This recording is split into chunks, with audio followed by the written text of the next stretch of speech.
So that's up. Give it a moment. Make sure everything's good.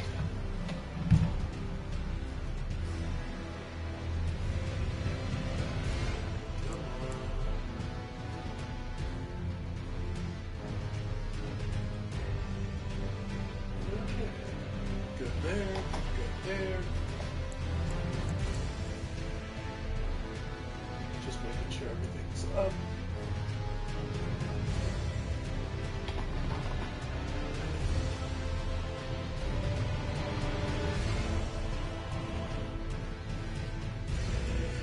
Everything's good there. Okay. So, ladies and gentlemen, I am the Ephemeral One. I am in a shitty fucking mood. But I'm back on my bullshit. Ladies and gentlemen, welcome back to Elden Ring.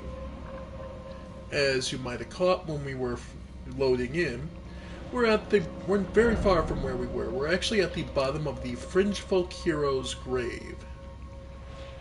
And I went out of my way to check and see if I could finally get my hands on it. I did end up getting the Erdtree Great Bow by smashing the chariot here.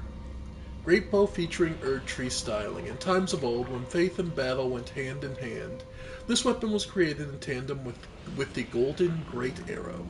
Scales all arrow damage with faith, revealing its true worth when used with holy infused arrows. So, it doesn't do as much direct damage as a normal bow, but it does add holy damage for faith builds. What is noteworthy from a story perspective is that this is an old bow. So it's shown that the Erdtree was significant even before it became the seat of the current Golden Order. Now... yeah, nothing. Alright. Now, what we're going to do, after I sneeze here in a second, give me a sec.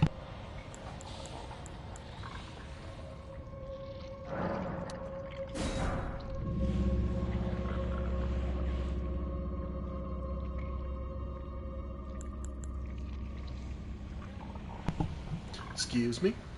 Alright, so what we'll start off with is I wanted to show the boss here as well, because the boss here is a little different than most of the other catacombs. So, we head inside and we fight the Ulcerated Tree Spirit.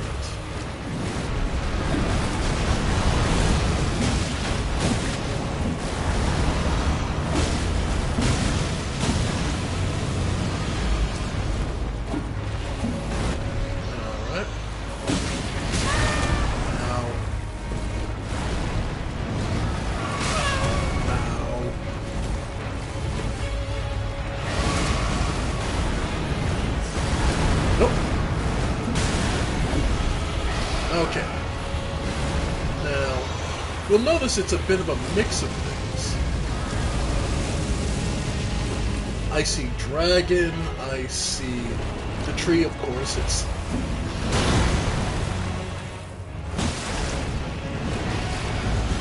yep.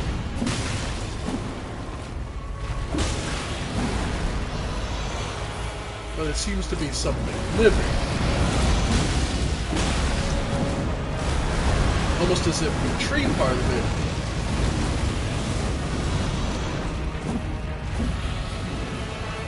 biggest problem with fighting these things is the lock-on point's a little low, so it's a little hard to tell where the... ow! Damn it! And I'm dead. Oh wow, I actually survived that. That's rare.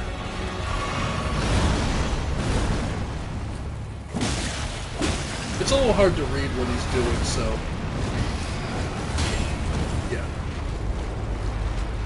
It's a little hard to read which attack it's doing sometimes. But yeah. It's got many limbs. It's obviously... yeah, damn it! I keep forgetting... it's hard to tell if it's doing that or the full head slam, so something... but anyway...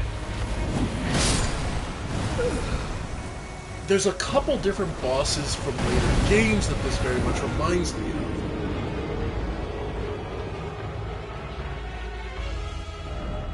The one reborn from Bloodborne. The fact that it's part tree also reminds me of the cursed one. The cursed tree. There's a couple different ones. Alright. Okay. Ow.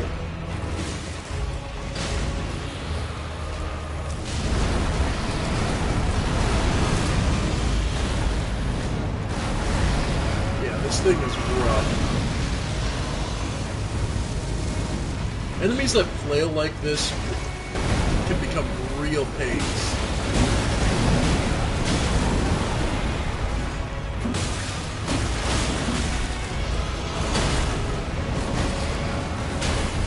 Plus, its hitbox is a little rough.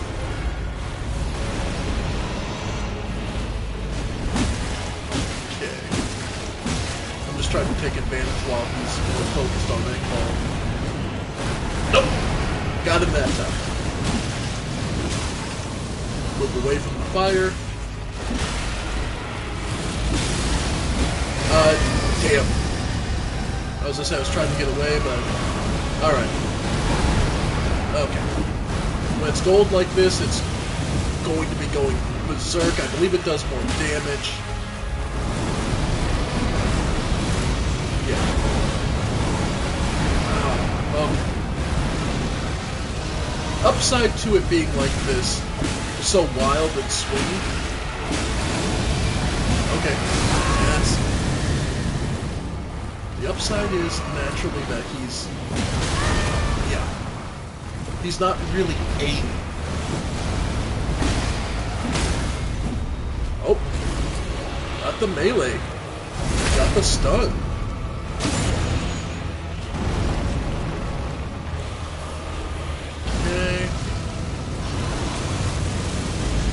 Oh!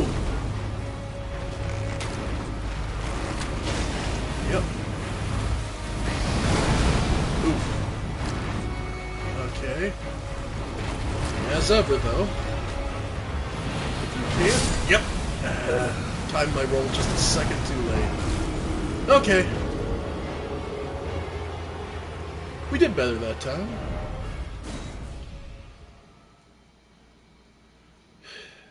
But yeah. And yeah, we won't do the bow.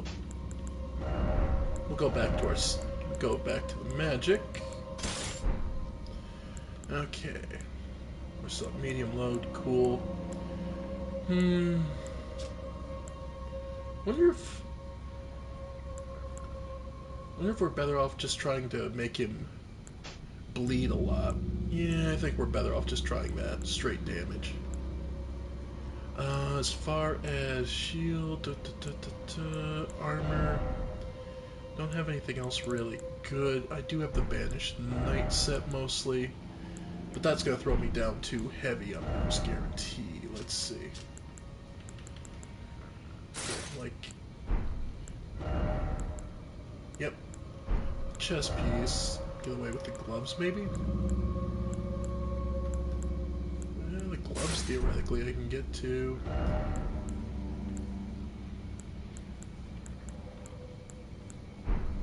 And pants. Yeah, so slightly more physical defense. Alright. So, actually, we'll take the poison and the pot off. Yeah, tier. Just try to think of it. Huh. Wonder if he's immune to sleep. You know what? It's worth a shot. If nothing else, it might stun him. Remember, folks, there's tons of options ahead for you, so. But yeah, we'll start with Engball to make sure he's good.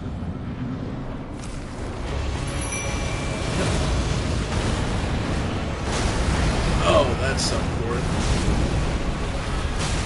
Yep.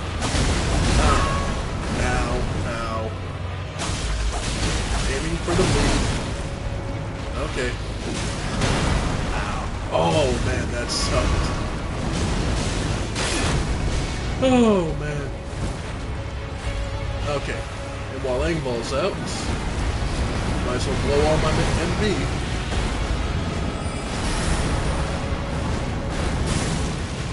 Yep. Go, go, go. Blow all my MP. I only get one summon after all. And that's fine.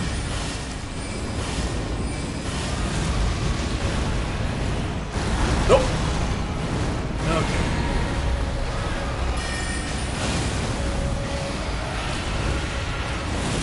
Alright. Now he's pissed off. Yep. Cool. Now let him. Ow! God, that's got more rage than it has any right to.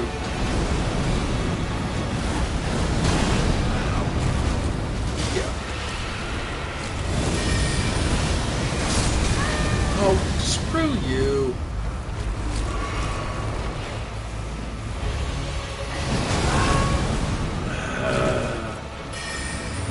You can dodge through that. Yeah.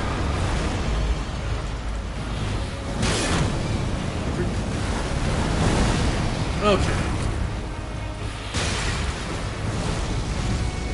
Yep.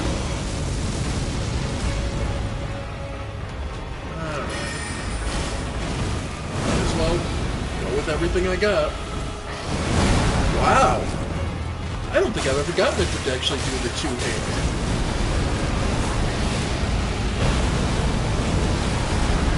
Woo!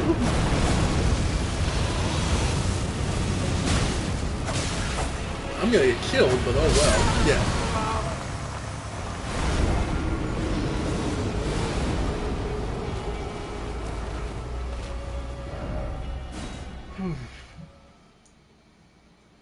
Alright, alright.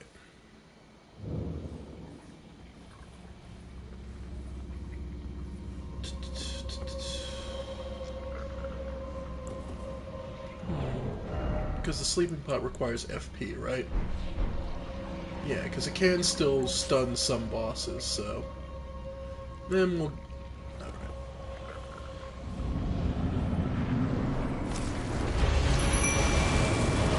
Okay. Alright. We'll rely more on bleed for this.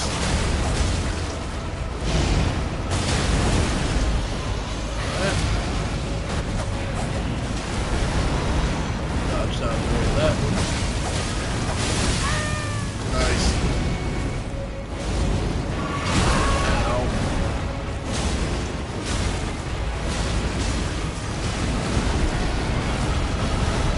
Okay, I forgot to get my rules back last time, so... Yep. While he's breathing fire, I can try and go for some more bleed. Yep. Yep. What? Oh, it counts as being behind my shield, that's why. Okay. Yep, I'm dead. Yep. Alright.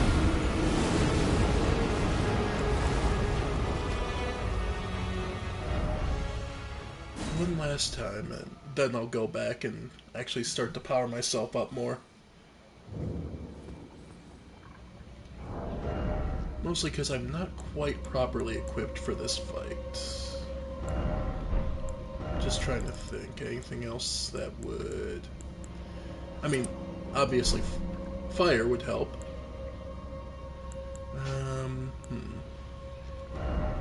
Unless... Oh, we could try the wolves. They're at least evasive enough that it will keep it on its toes. You know what?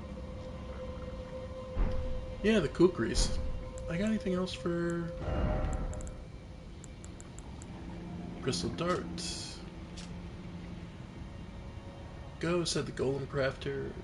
Oh, right, I forgot that's what those do, but... Yeah... We'll go with... Blood grease... Fire grease, yeah. Okay. I don't have any greases left, no. Oh, do I do? Oh, okay. In that case... Okay, so let's do an honest attempt here.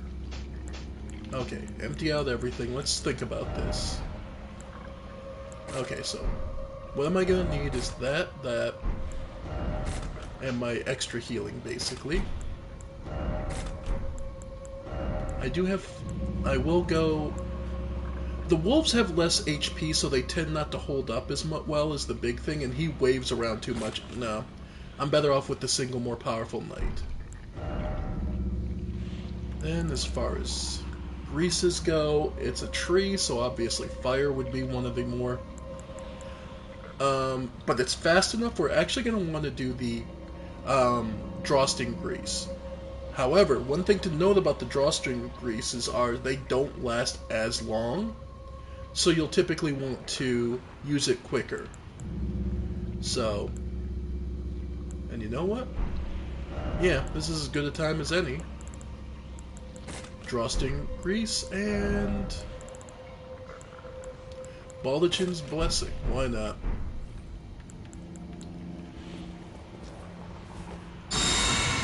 Alright.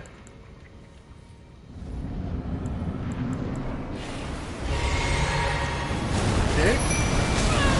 Now. Yep. Alright.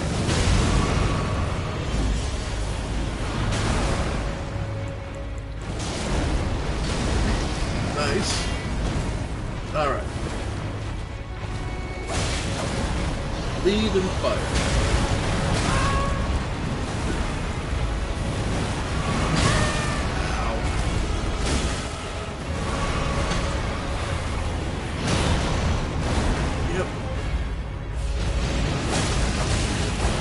Like I said, it doesn't last as long, so... Yeah.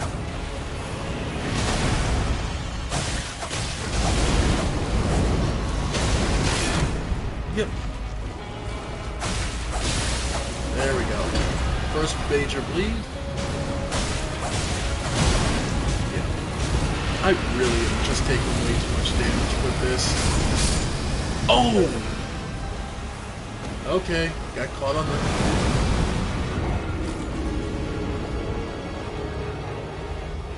Alright, fine.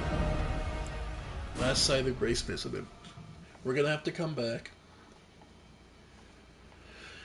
Alright.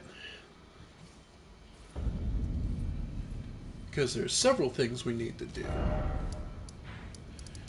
And simply put, for those curious, and I don't know if I brought this up, but my plan for this playthrough is to do everything I physically can prior to actually killing any of the major bosses. That being, of course, even Godric the Gold Grafted, I'm not touching. I've gotten up to him, but I haven't gone to fight. I haven't seriously gone to fight him. I let myself die.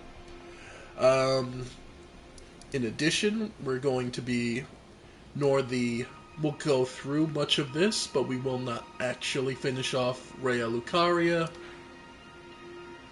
Of course, Radagon, but no surprise there. Yeah, no. Every story we can work up to, I'm going to do as much as possible without actually doing the actual fights. Just to be clear what this goal is. And I just remembered I really want to start around here more so. Alright, so we'll put our mace back on.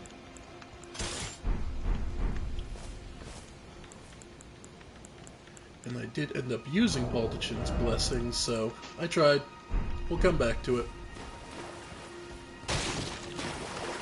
A lot of people get upset about the HP loss, but that stun resist can be real nice. I just don't have the damage output to really put it to them. Alright, so we started there. Now there's a couple different things I want to...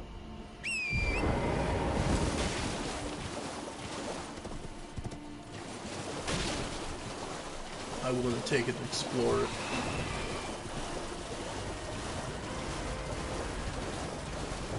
Ah.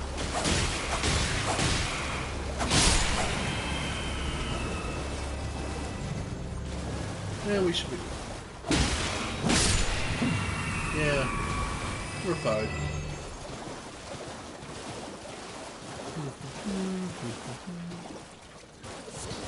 Crystal buds.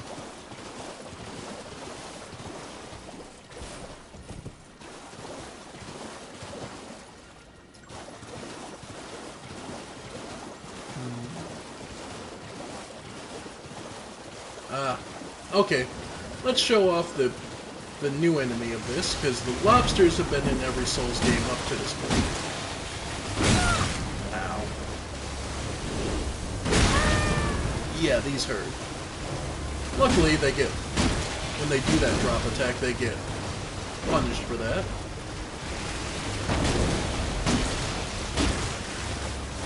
Lobsters. I'm going to suggest always fighting them from horseback whenever possible.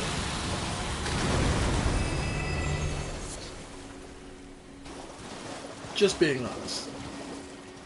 Typically speaking, they're really not worth on just fighting on the ground. At least in my experience, you're better off with the extra mobility. And there's not too many places you'll find them that are low. So my suggestion is that you're not going to have the option of fighting them on horseback, so. Glowstone fireflies. Alright. So we're almost to the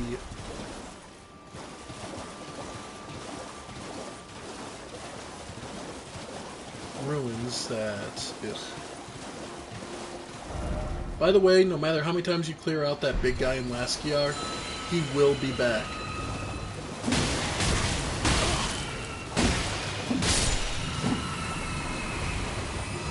Now, the fact that so many of these guys are also... I guess the best way to put it is... I want to say that these guys serve Godric.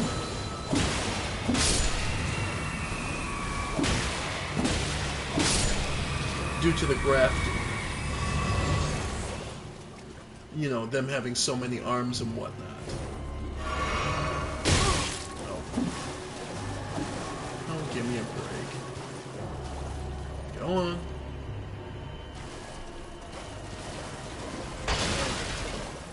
Yeah, dragonflies are not actually that dangerous, they're just annoying. They're just extra chip damage.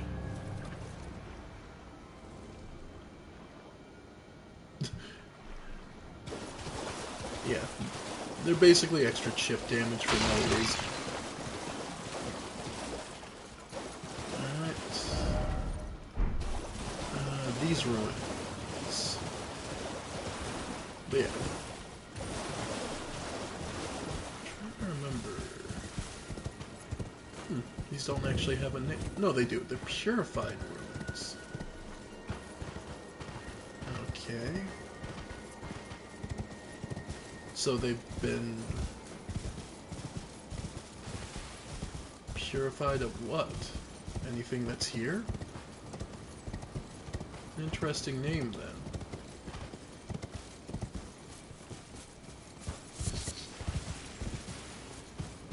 then. Okay, I can summon now. That means that there's something here. And this ghost.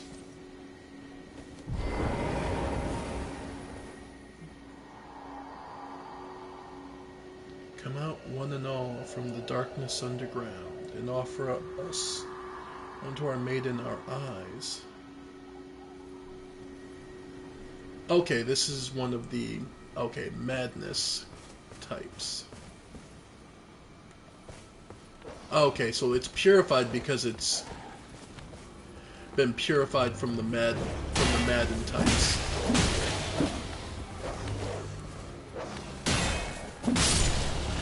Bad puppy.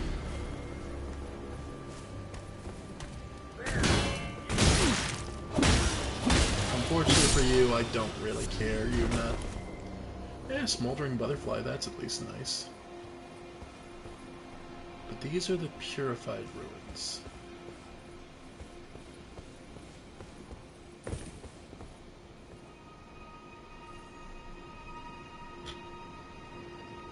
Hello.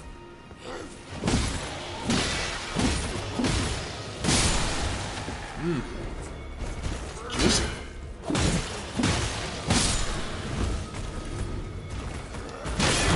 Oh. Oh. Yeah, these are these would be the cuckoo soldiers.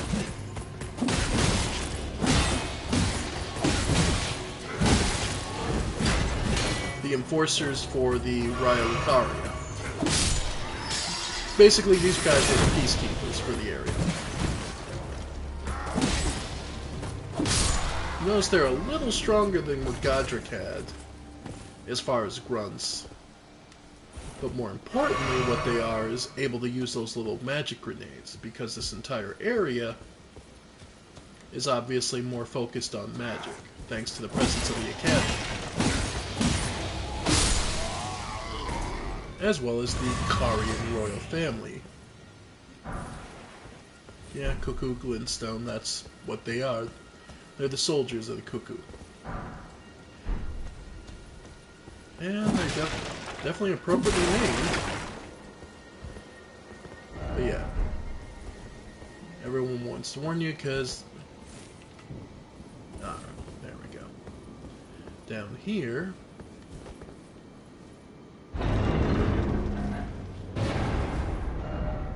Let there be chaos or faith. A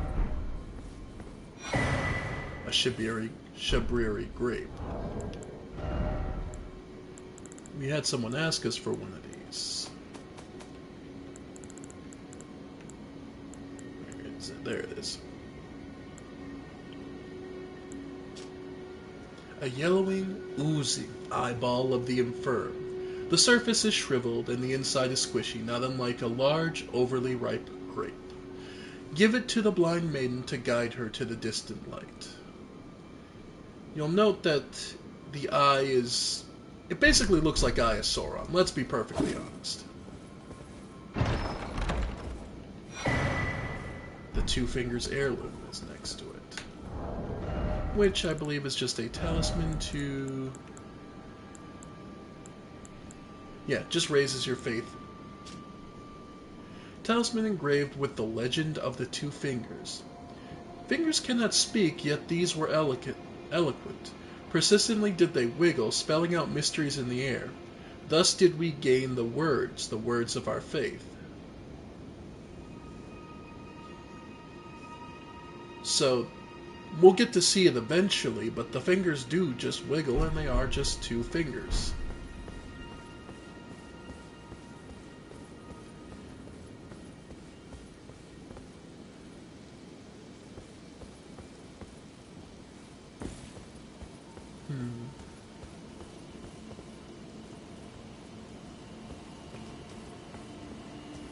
So it's worth noting that the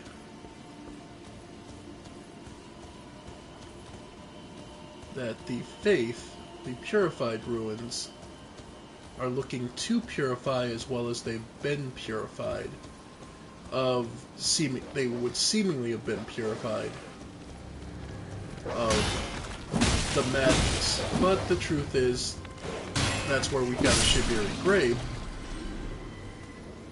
as well as an icon, as a talisman of faith. So effectively, so what that tells us is that there was a point where there were those followers of the chaos, of the frenzied flame, they hid among the faithful of the two fingers. They probably didn't have as many people, so, you know.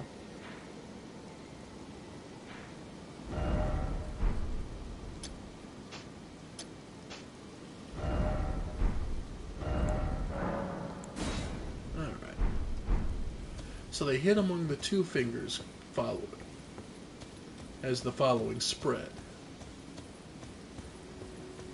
Because the faith of the two fingers is a more recent one. That's the Golden Order. So it's worth wondering, which is why they were so skeptical and so stringent against their followers, is because they were infiltrated from the inside. Because the frenzied flame was the one thing they could not abide. Dragons they could agree with, they could come to terms with. The Golden Order could understandably reach out to many different factions and accept them. The frenzy flame, the three fingers, were the only exception. But in trying to cancel out that imperfection, once again they sabotage themselves. You'll find that it's the three fingers and those who live in death are the real points of defiance against this Golden Order. And let's see where this brings us. Let's see. Wow. Somewhere we really don't need to be. I'll hit the Lost Grace just so, but... Ladies and gentlemen, the Purified Ruins were actually a shortcut to here. This is the gate of Raya Lucaria. A magic seal prevents you from reaching it. You can't proceed without a glintstone key. But there's someone left. A meeting place map. You found a simple map. Check it in inventory. This is basically your tutorial on what you can do. Simple map found to a point seems to point to a meeting place. The man it came from surely desired one. The sole means of gaining territory into the academy, a glintstone key. So naturally, that's there. But that's a long way from where we were, which was the whole way back down here. So, yeah, we'll be heading back to the last Ruins.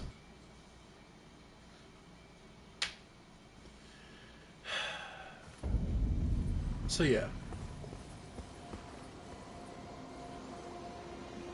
For those curious, you won't get too much on it, but the three fingers of Frenzy Flame, you'll note though, is tattooed over Melna's right eye, for one thing. For another,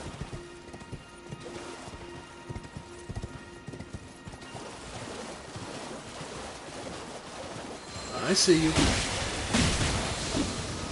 Now this guy tries to basically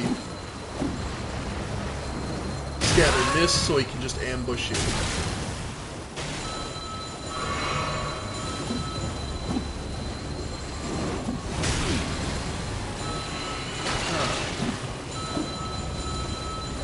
Yeah, this caster's just looking to...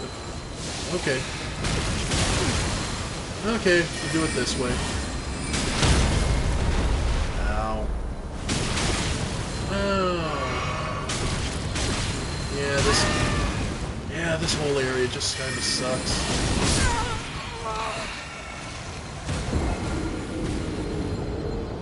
To be honest, that is the first time I've ever been that ganked by them, but I can't say I'm surprised. I'm just kind of...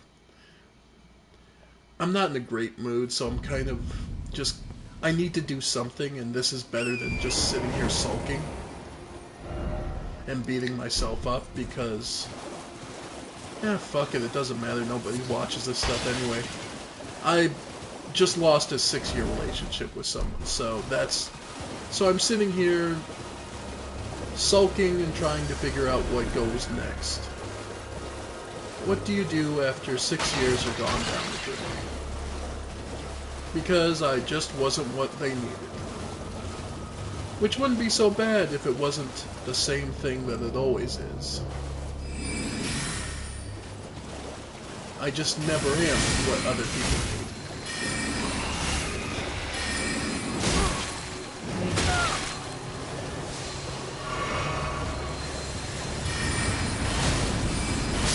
There we go.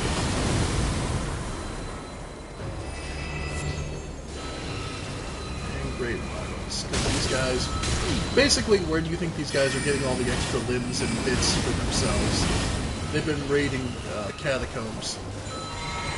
Which is probably part of the... It's probably where Godric got his start. Is raiding tombs for the bits and pieces he needs for grappling.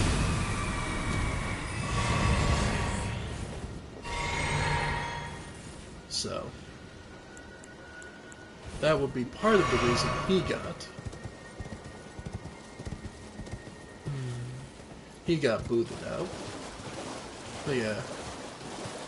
Just, yeah, 6 years down the line, 6 years down now. As ever, I'm just the person no one needs. And I know the internet's full of people. I know what everyone wants to say. Join the club.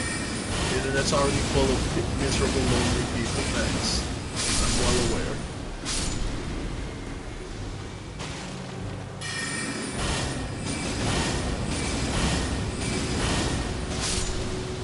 But it's just one of those cases of, well, what do we do now? For me, I just go back to streaming.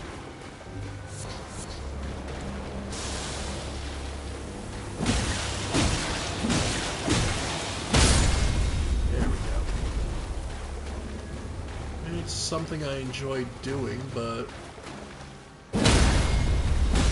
Oh, wow.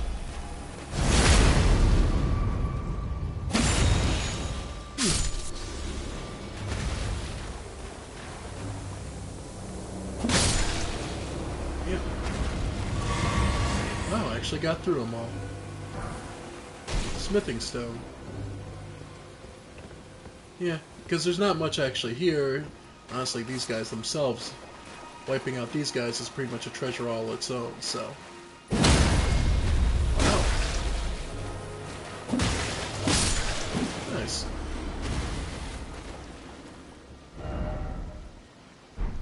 Huh. No, this almost looks like something.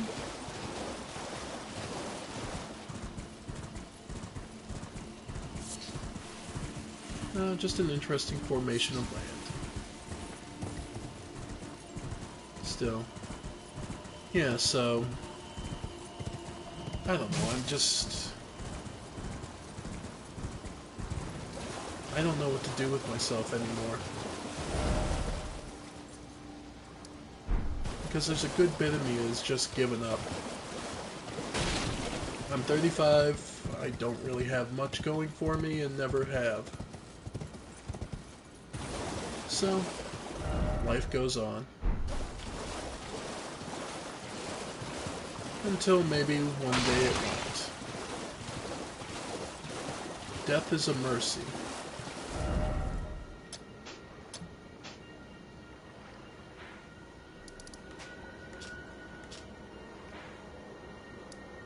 Let's see. By the way, where are my beacons?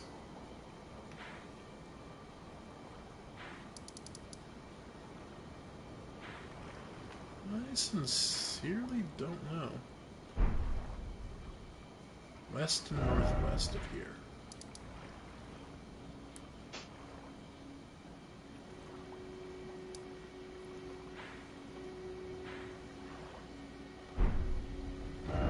North. Oh, okay. Okay. Well, we want to head west anyway.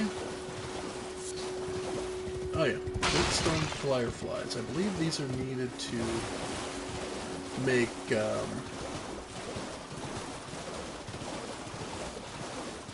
Oh!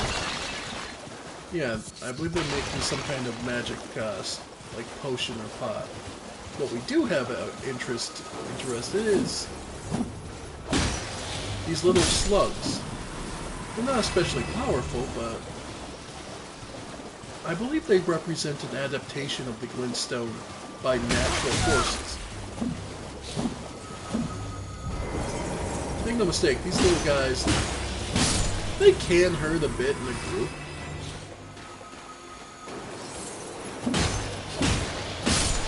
But it's just kind of interesting.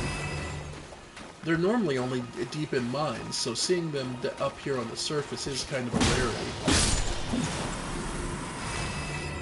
And trust me, they actually represent one of the more interesting bits, is that they're an adaptable kind of creature. Because we're going to see a second version of them. Actually, several versions of them. They're not exactly a big payoff or anything. But it is worth noting, glintstone. Whole pieces just stuck out of the lake. Now, if you wanted to take the interesting bit is that they're all just kind of,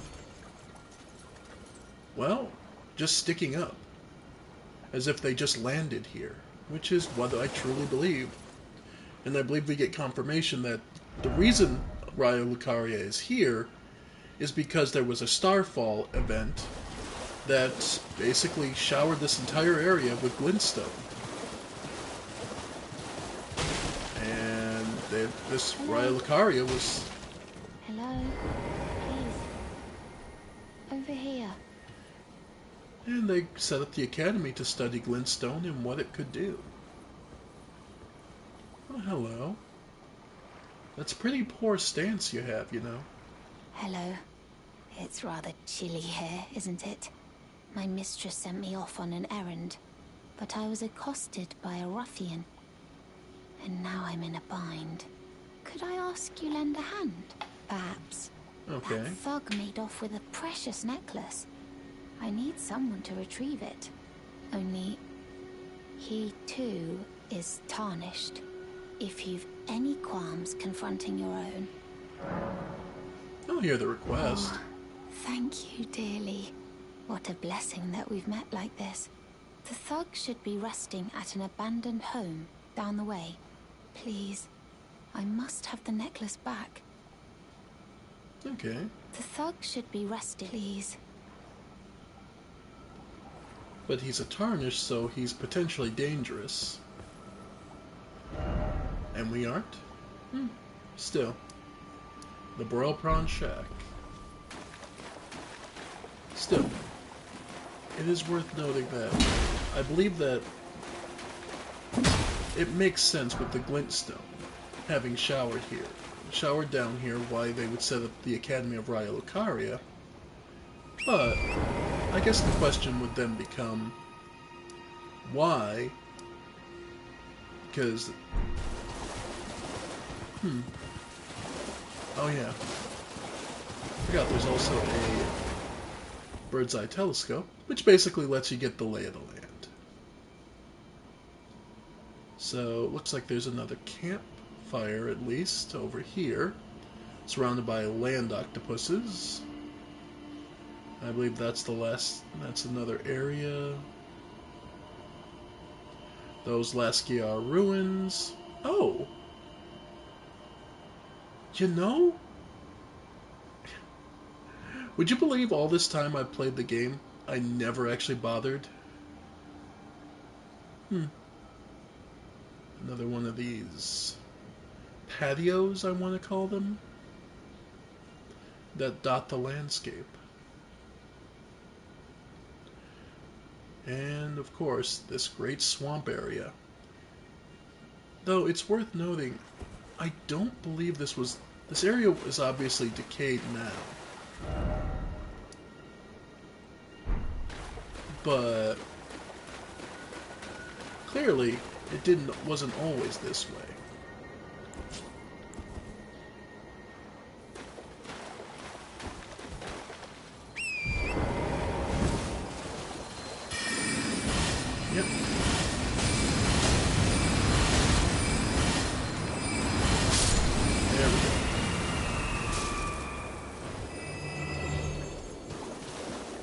But yeah. So, the lake here...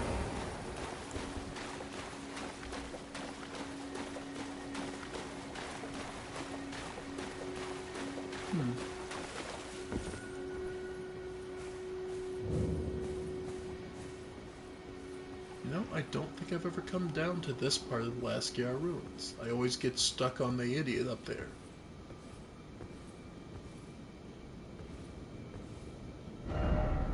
No enemy ahead. Why don't I necessarily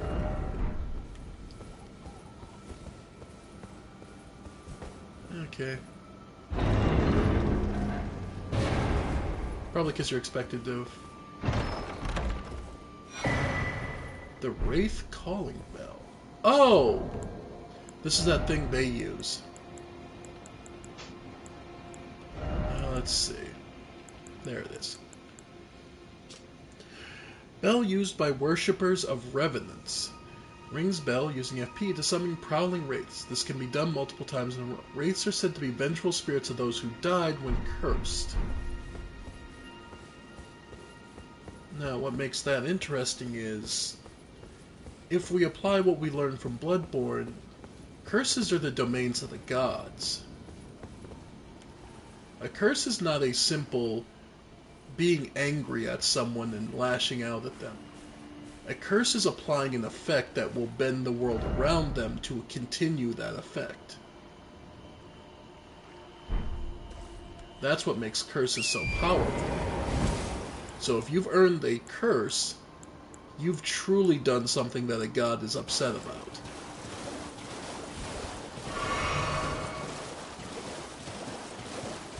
And that's not an easy thing to do.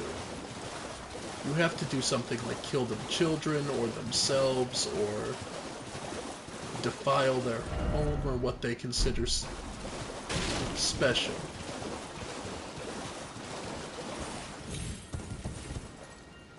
And that's a... Well, that's one of the bigger beasts.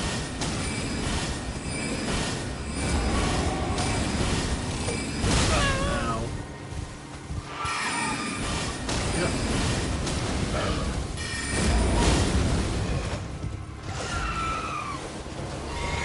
Alright. There we go. Alright, how about the rest of y'all? Yeah.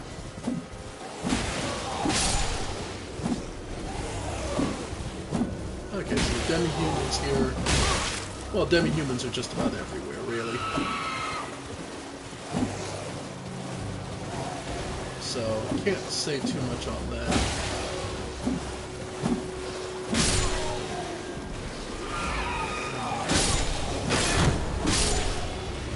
Nice. Yep.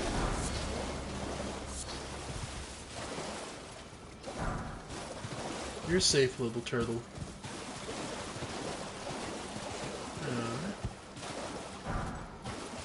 Ruin fragment.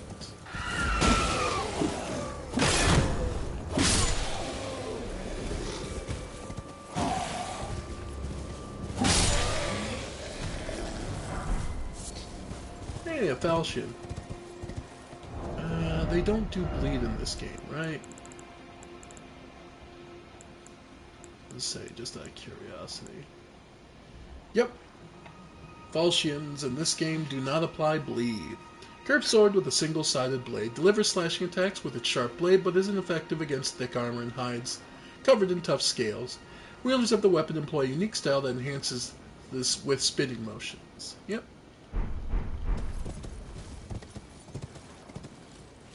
Alright. Just being thorough and exploring as much of Liurnia as we can, because there's all sorts of little hidey holes all over the place.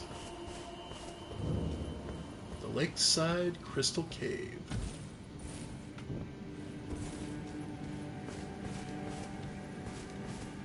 Yeah. All sorts of little hidey holes.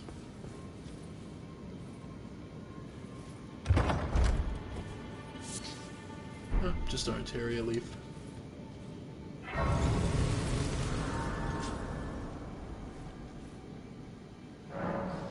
Alright.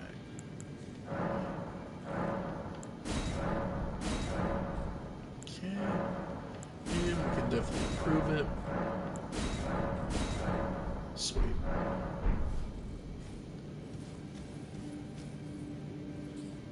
So, looks like there's a way down by dropping, and B, a path through. Here we go. Be aware of ambushes. Always look for them. If it looks like there's an ambush can come from that direction, head there first. Oh. And anytime you get lucky with one of these guys that have golden eyes, take them out as quick as possible. I believe they're worth extra runes. And if you can't see, feel free to click to use lock-on. Yep. There we go. Now that area I can't actually get to, so I couldn't ambush these guys. There we go.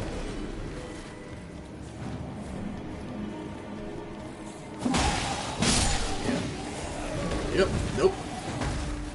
Use your ears whenever possible. When I go silent, half the time I'm listening for an ambush. Because you can hear these guys wind up for a swing.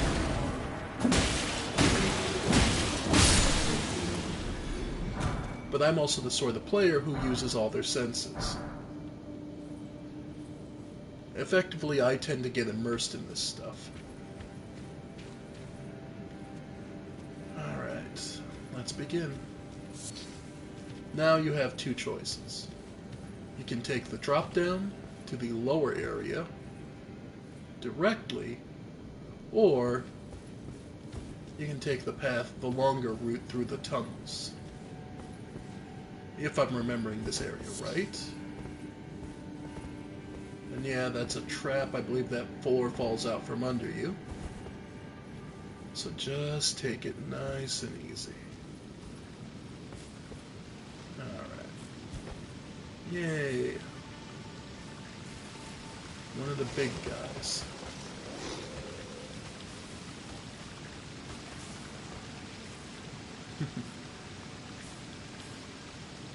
He's noticed me, but he doesn't let out the shout, so... There we go. He heard that.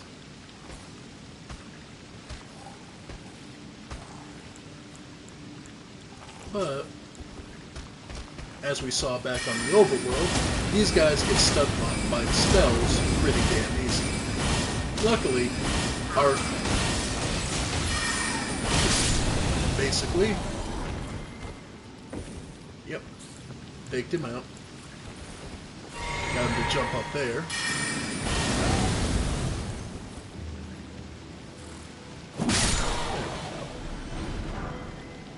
But yeah.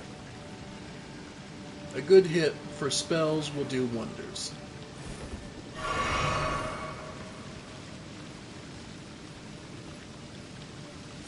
And yeah, budding cave moss. Well, it's dampened enough down here, no big surprise. Take a quick look at it. There it is. Faintly luminescent moss that grows in dark caves, speckled with tiny yellow flowers. Material used for crafting items. It's primarily used in perfumes. Now, it's worth noting, the game uses a very specific coloration language to convey ideas. The fact that moss is both used in perfumes, which we'll learn about later, but also that it's bright yellow. Anything bright yellow basically is what the Golden Order tends to hold onto. Alright, lots of silver fireflies, which are just everywhere. Now, the interesting bit will always be, again, now that we've done that version, now we have to figure out a way down.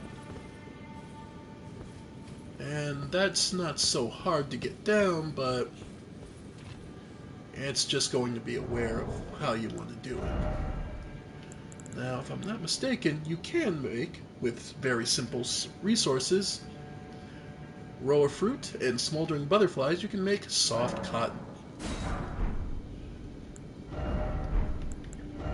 Lowering the fall damage we'll take. Oh, we already had one. Okay.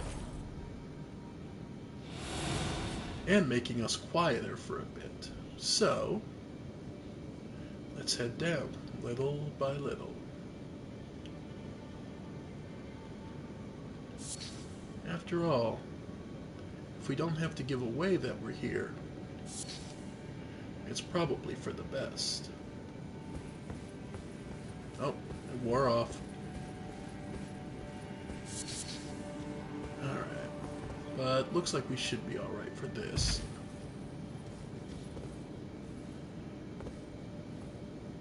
Now here's the funny bit.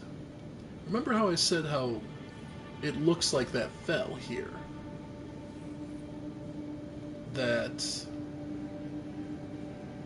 But then this stuff almost seems like it was mined out. So are the glintstone crystals native or not?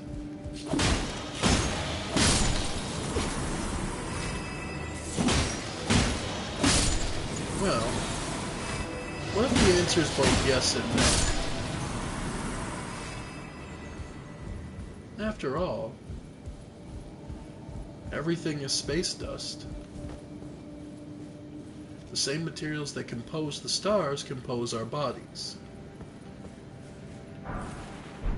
So in some respects, yes. It could be some of the same. Or, there's another way to look at it. We'll come into learning about a group of people called the Nox later on.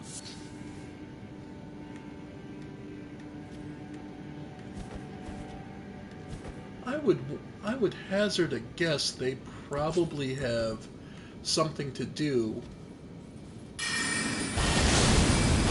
because they're said to be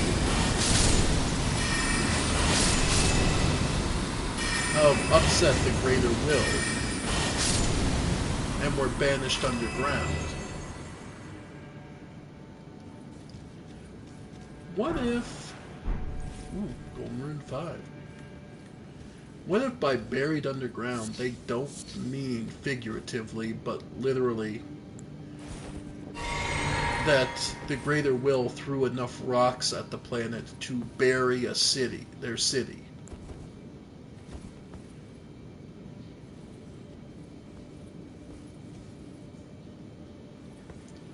Again, curses are the domains of the gods. So, alright. More soft cotton, just to give you an idea. And actually what I want to throw down there is a, glowstone.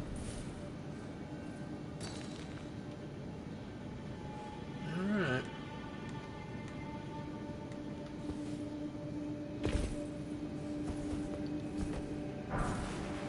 Yeah, lots of people fell down here.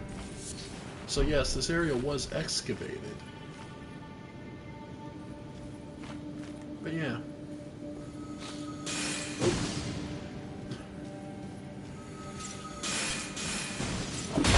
Now they're going to spit magic little balls at us. But yeah.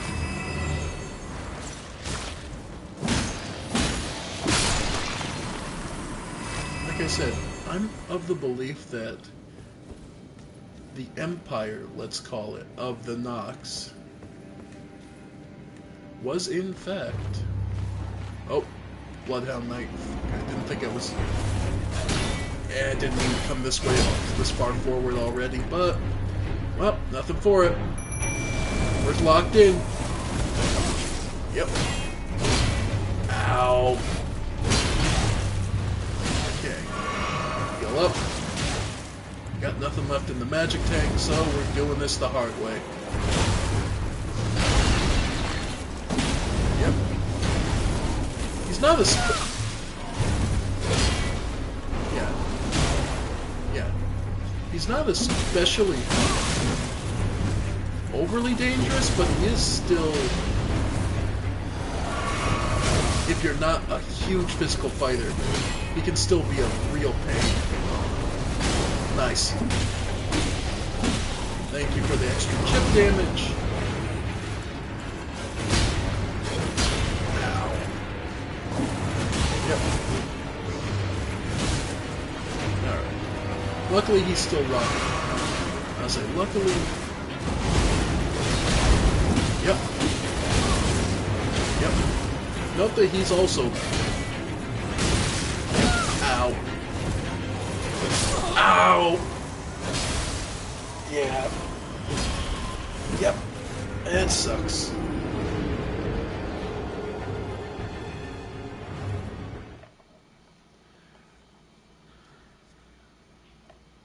So yeah. I'm of the personal belief that yes, the Nox were in fact basically just buried.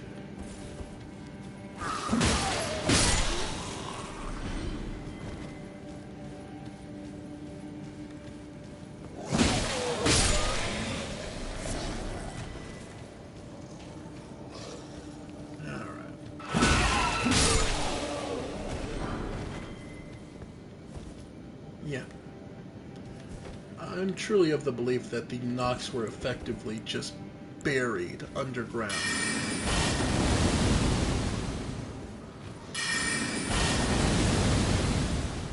Nice. And effectively what happened to them...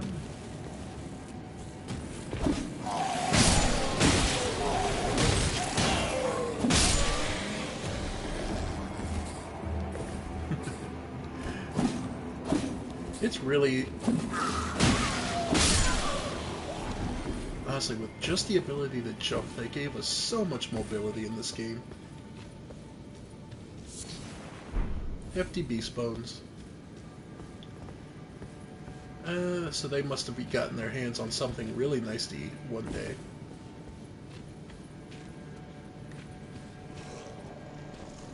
But yeah.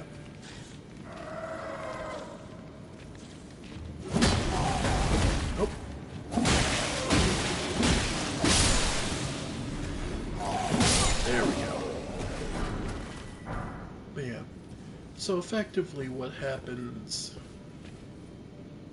Okay. We'll take the mid-step over here. That way. So yeah. And then, after time passed and the Nox were... let's say, not forgotten, but they adjusted. So when the Nox managed to do that...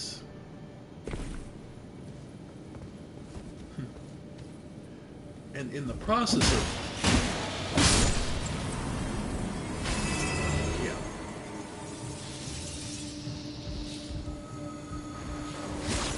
Yeah. In the process... Testament to the Nox, I think they survived the initial bombardment. But being buried underground basically meant they slowly starved to death. So all we have left of the Nox are the Albinorics, or the creatures they created it to carry on their legacy and study.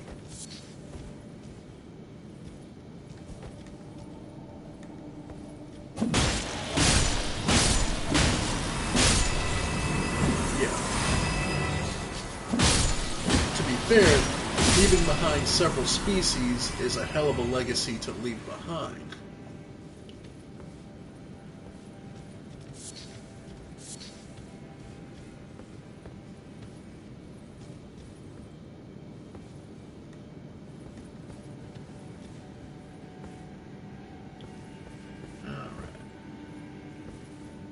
here. Here. And there's like three more slugs, and then the boss.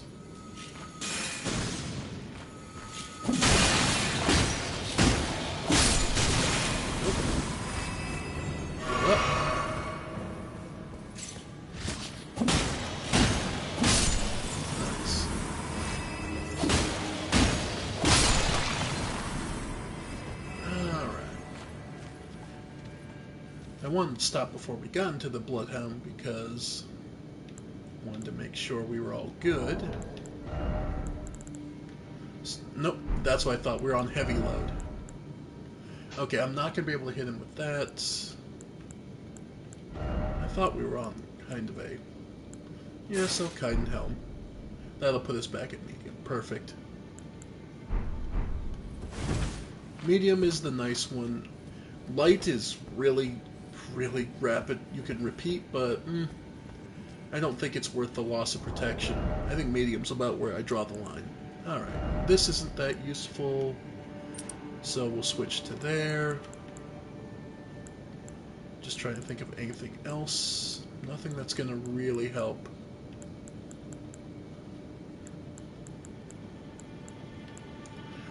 Guard counters is one of the nicer ones, the Curved Sword Talisman. Jump attacks, Okay. I could have been too... yeah, we're gonna summon... Yeah, no, his swings are way too wide. I'm still better off just using Angball. Oh. Alright, that's gonna suck.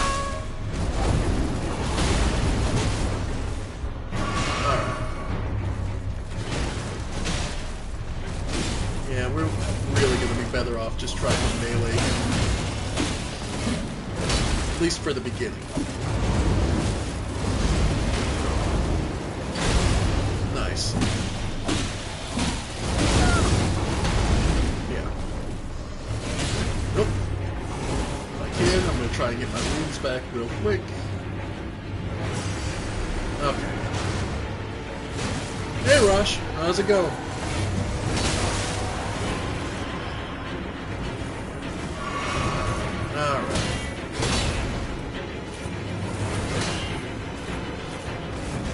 Yep.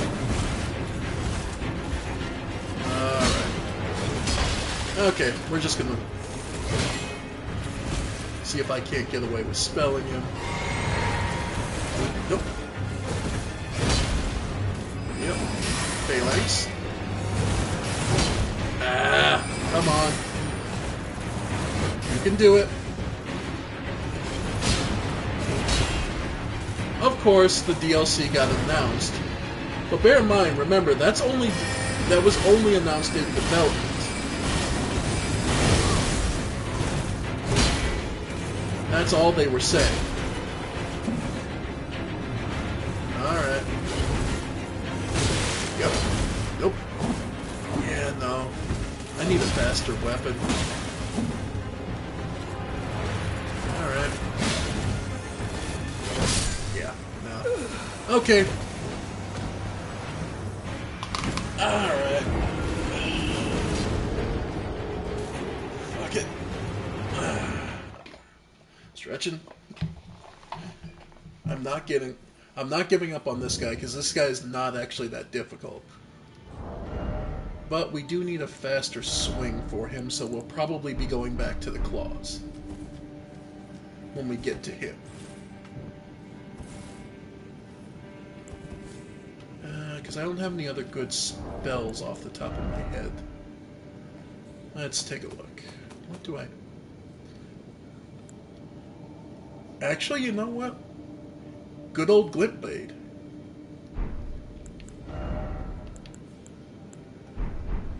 I hate... You start with the spell as a prisoner, but gods if it doesn't work. Yeah. It's just that good.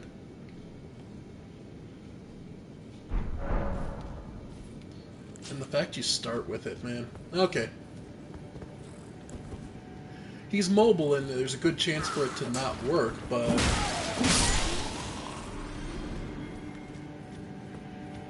Yeah. It also comes at the. It also helps that he tends to forget about the blade coming, especially if you delay the casting.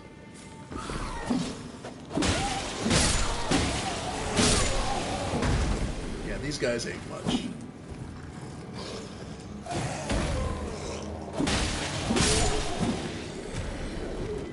Yeah, no, but they're at least a good source of rainbow stones and little oddball uh, creation materials. In the string, apparently some people have a lot of trouble getting their hands on string for some reason. But then again, most people tend to overlook arcane. Throw a few points in it. Even if you're never going to use it properly, that extra drop rate will make a world of difference. Just a hint, just a tip for folks. Doesn't have to be your major stat, but just throw a few points in it, see what you can do. Alright.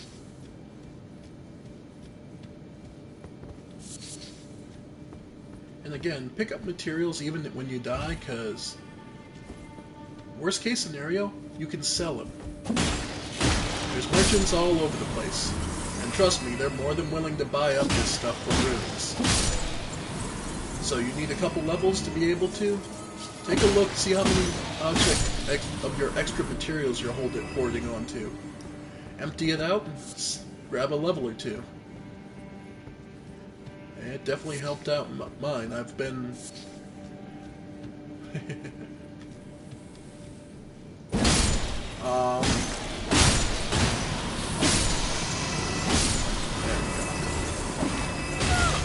Oh! There we go. Nice.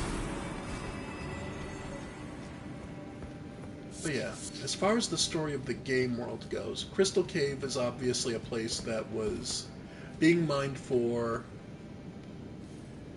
effectively was just being mined out for glintstone, which is why the Academy of Raya Lucaria is here. These poor bastards were the ones who were miners who fell because they got too close to the cliff and didn't see it.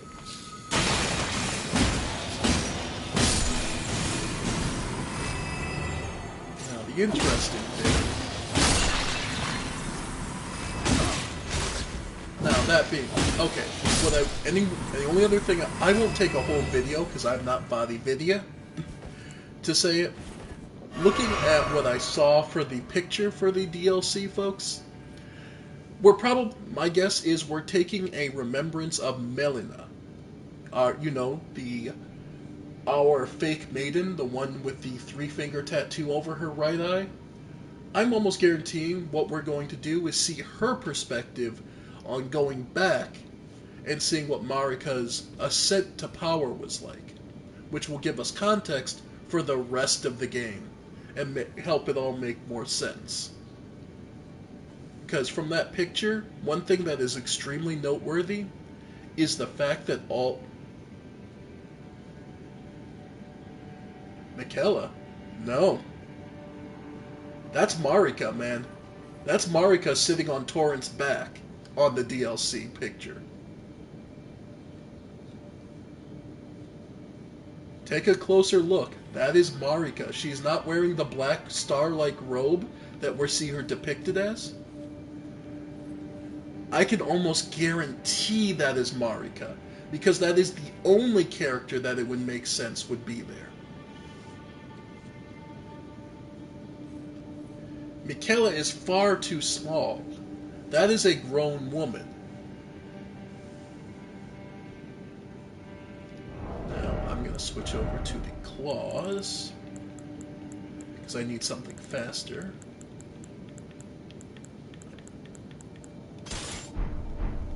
But yeah, no, that is definitely... Okay. But yeah, that is definitely Marika riding Torrent which I can almost guarantee that is, we are either seeing either Melena's past or Torrent's past.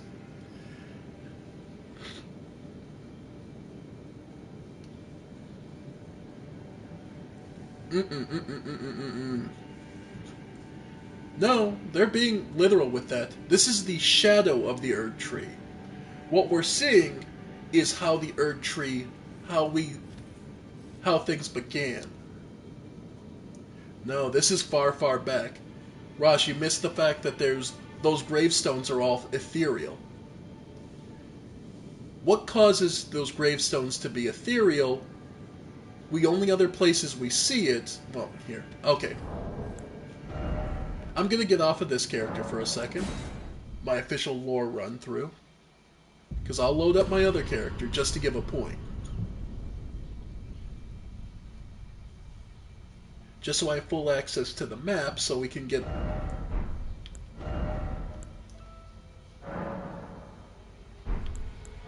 Yep. Okay.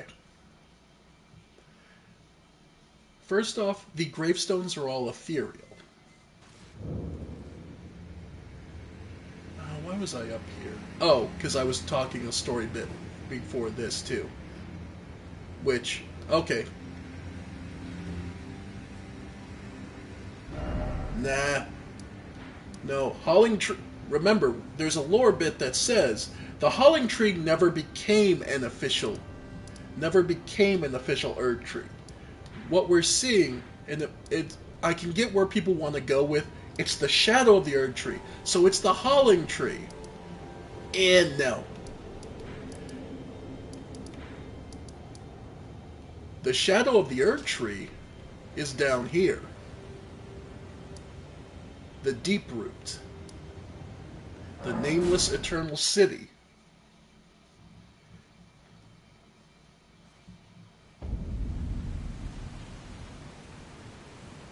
This place. The shadow of the Erd Tree. And take a look at the ruins you'll see in the distance. Look kind of familiar? Look at all those ruins you see all around leading ahead. The bend in the Erd Tree.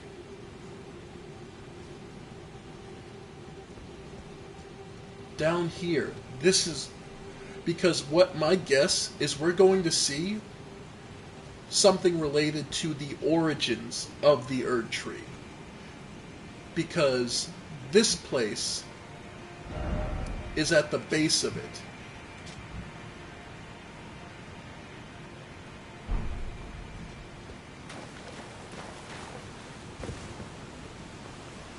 Because let me ask you something, folks. What am I walking in? Honestly, anyone in chat, feel free. What am I walking in right now? What is this?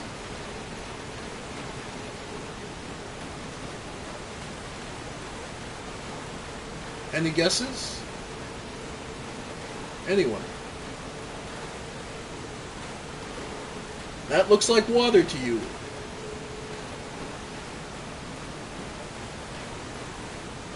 That clear, translucent stuff looks like water to you.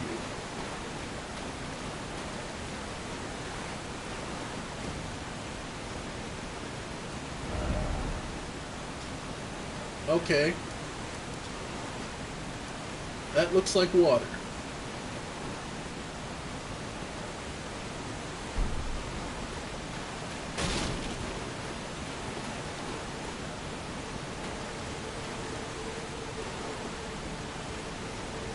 Tree sap. You're getting close. You're getting closer. Because it's coming from in gushes. Look at this. Just look at this for a moment. There is a literal waterfall gushing out of the Erd Tree. I am looking at the Erd Tree here.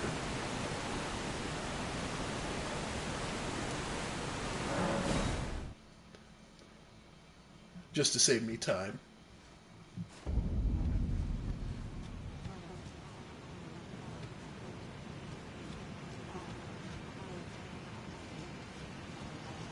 Note that here, up here, the water is purple. Everywhere else, in the Eternal City, it's white. What else is tied to the white color? Rosh, you of all people. Rosh the old hunter should know where what white liquid comes from. These games are all interconnected, whether they want to say so or not.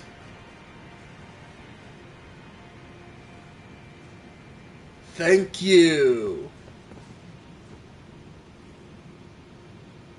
And where's it gushing from?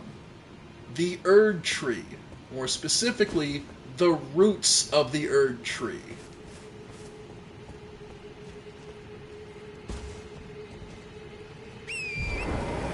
The source of this water, this pale blood, is at the base of the shadow of the Erd Tree. While it'd be easy to say, sure, we're just going to be going down and seeing Michaela's backstory, which, oops, me messing around too much. I get why people want to say, you know, we're talking about, you know, the past as far as where they came from. You know, the shadow of is the howling tree. But the problem is, I'm sorry, but the story of Michaela is one of failure. Michaela stretched themselves too thin trying to create an Erd Tree that would give plenty, that would give infinite resources, that would support Law life equally, and failed rather miserably at the end of the day.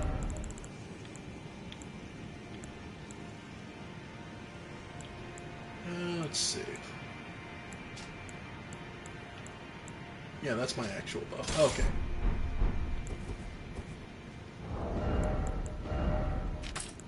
I'm sorry to say, Michaela's story is one of unfulfilled potential, in my opinion.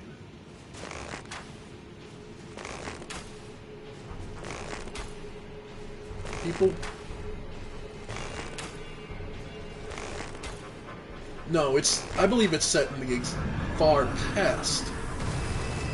Specifically, again, take a closer look at that body. That is not the body of a child. That is Marika, riding up to the Erd Tree.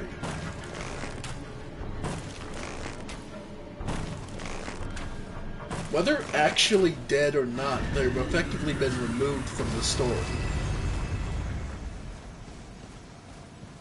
Okay. How much I would be willing to bet that you're right, Michaela is only sleeping. But we won't see Michaela's true form until they take a much older, a different name. In a very different place. If I had to guess, I'd put money that Michaela is actually the last child of Godwyn. Of Gwyn, rather. Oops. The last child of Gwyn, who we meet all the way at the end of Dark Souls 3. The one cradling an egg. The one who was always about... Basically the one who gave us the Chloranthy ring. That we all threw on and never took off. I can't think of when... That wasn't... Because Gwendolyn was the Dark Sun. Guinevere was the Beauty. The unnamed...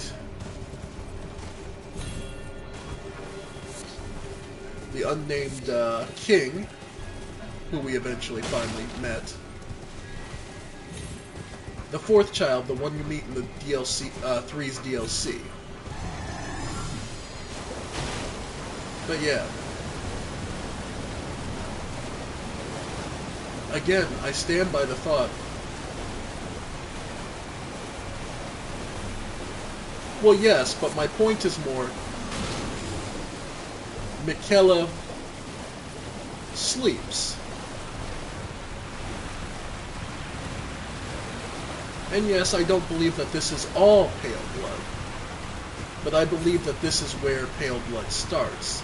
And note that it's coming from the roots of the Erd Tree, because I believe that one of the things the Erd Tree can do, another name for the Erd Tree would be the Crucible. Nascent butterfly.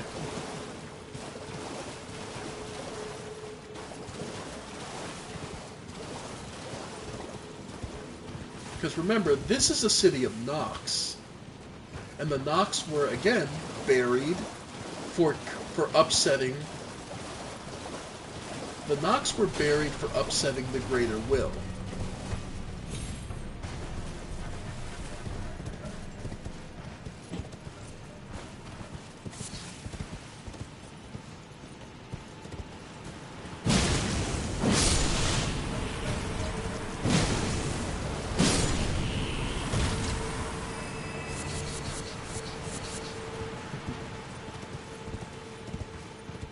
And were also... The Nox were buried for upsetting the Greater Will. And when the Greater Will saw that they had survived being bombarded and buried, it sent Estelle, who only managed to destroy one of the 3 cities.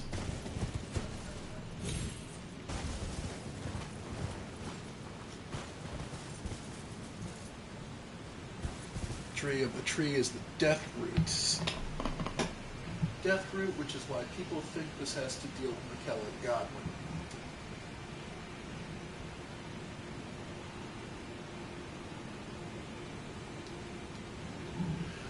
Godwin. That's a stretch. I'm sorry, but that to me that is a stretch.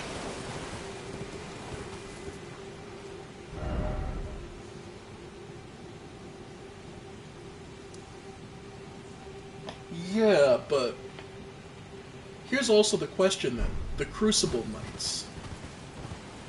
The guys whose armor I yanked.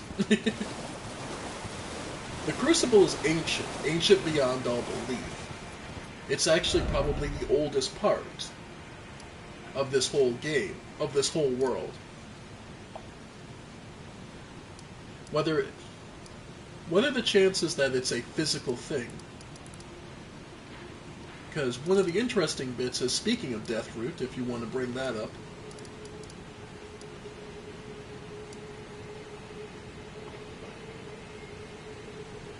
very true, but what would you believe if that was actually part of the Erd Tree from the beginning? That Deathroot has always been there. For example, I mean, we can just go here.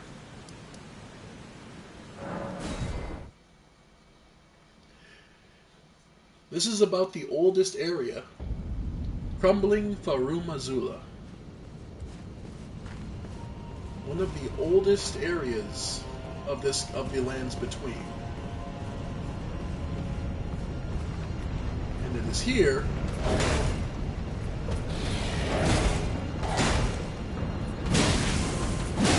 that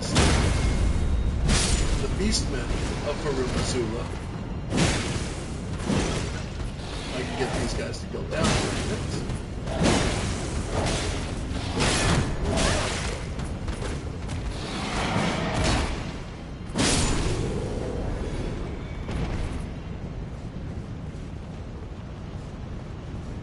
Well, we're also talking about an image that's relatively low res.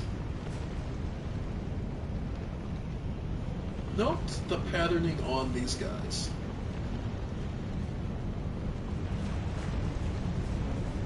I find it hard to believe these guys are still moving.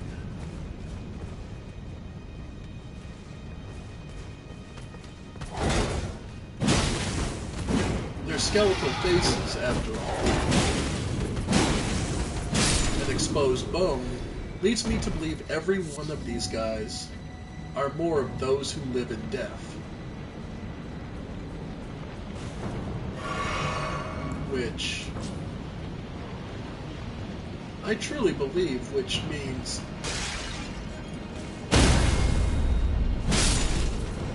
a lot of the Gold Order would have you believe that those who live in death are a new thing. What if it's not?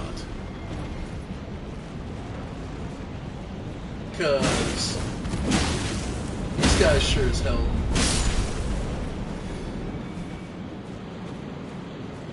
I mean, this entire city predates the Golden Order.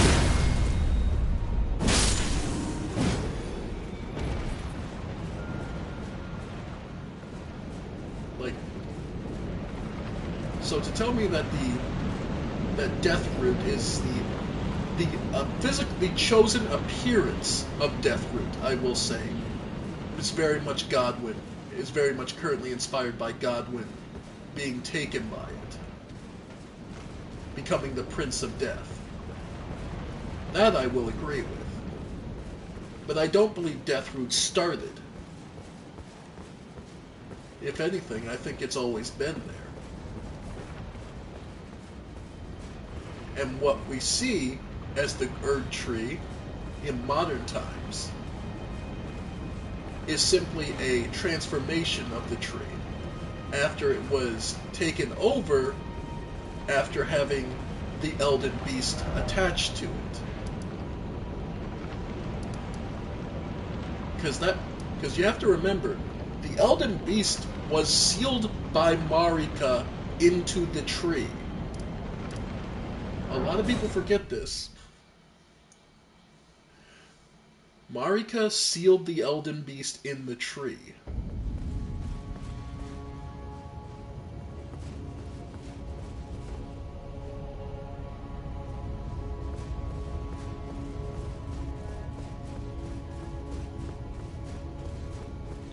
So what we're currently seeing, what we see now,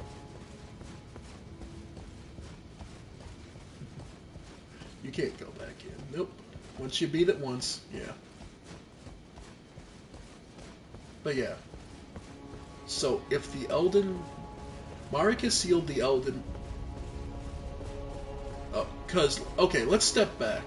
Looking at the story overall from this perspective, something I would honestly want to specify. We're at the foot of the of the Great Erd Tree. Right? With a gate that leads into its depths.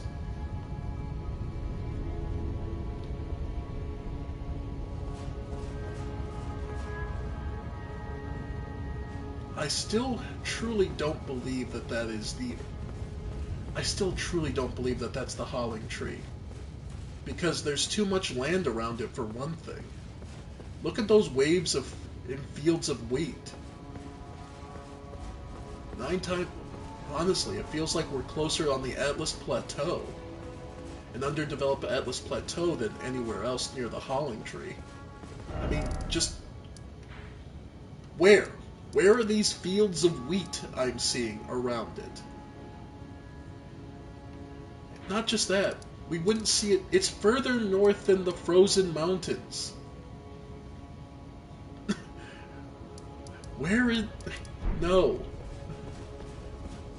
It's the Atlas Plateau leading up to an older version.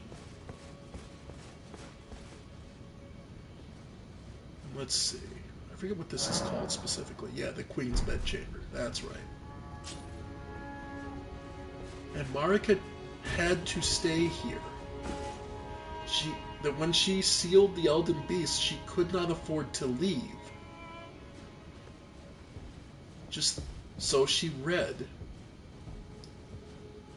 think about this. She was here reading all this. All of this. Every last one of these were sculpted, cut, and brought to her.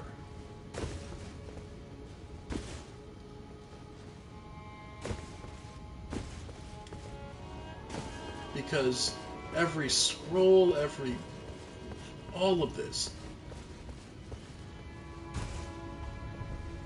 every report. Take a look. Okay, I guess I gotta parse my words. Take a look at how close she is.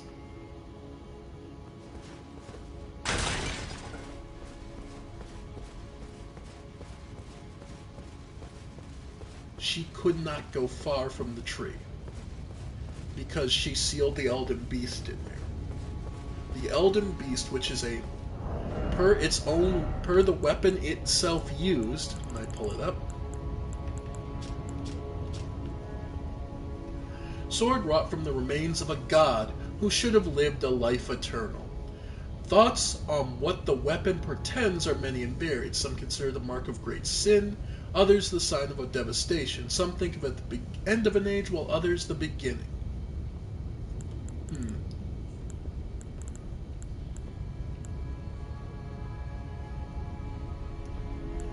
Now, where is it?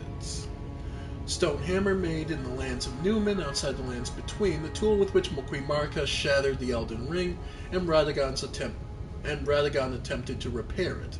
The hammer partially broke upon the shattering of the ring, becoming splintered with rune fragments, which are the gold pieces sticking out of it.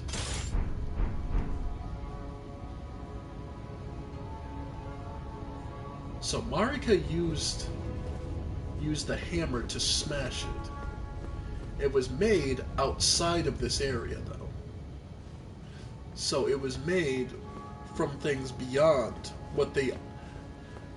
Okay. Sorry. Okay. Setting the stage for the story of Elden Ring. The lands between are ruled...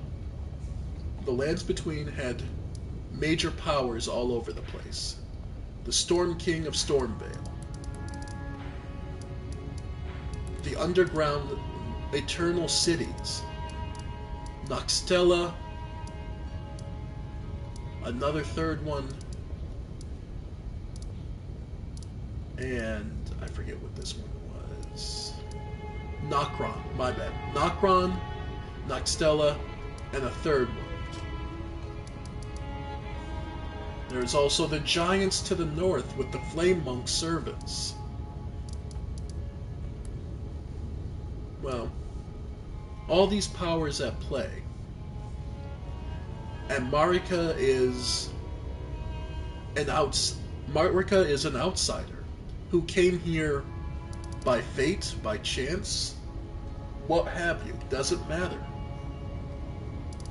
All these different powers at play. And even the Dragon Empire still probably was a thing back then. So then, the Dragon Empire, with a city floating above this area, this world looked completely different when Marika arrived. Like, I can't express it enough. I don't think you guys can see that. Yeah, no. I cannot express this enough. Marika came into this area. It was very different. And actually... Oh. Oh.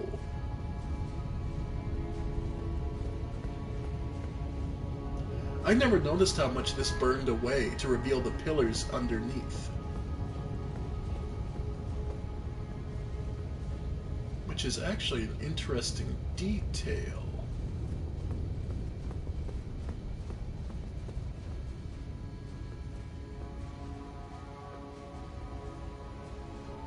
The inside of the Erd Tree, there are pillars. Then you would expect, and then stone or at least tree material.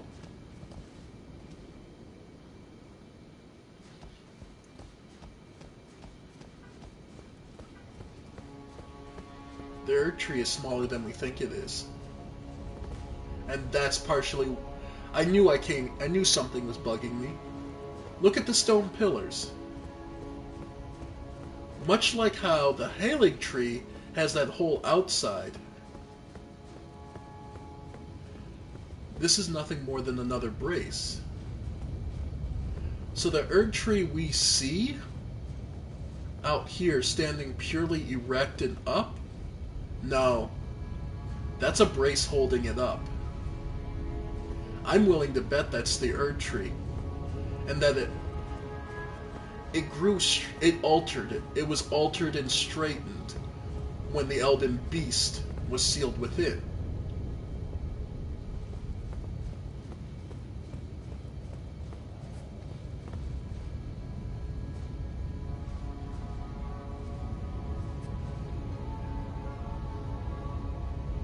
Because the Elden Beast is sealed in the roots.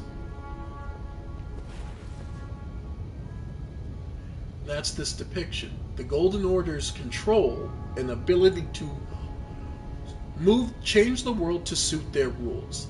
Because what the Elden Beast, what the Golden Order is allowed to do is rewrite the rules of the world.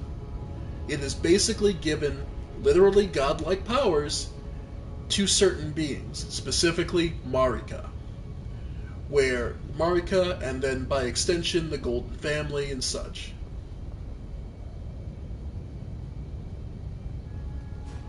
Actually, if we take a step back further,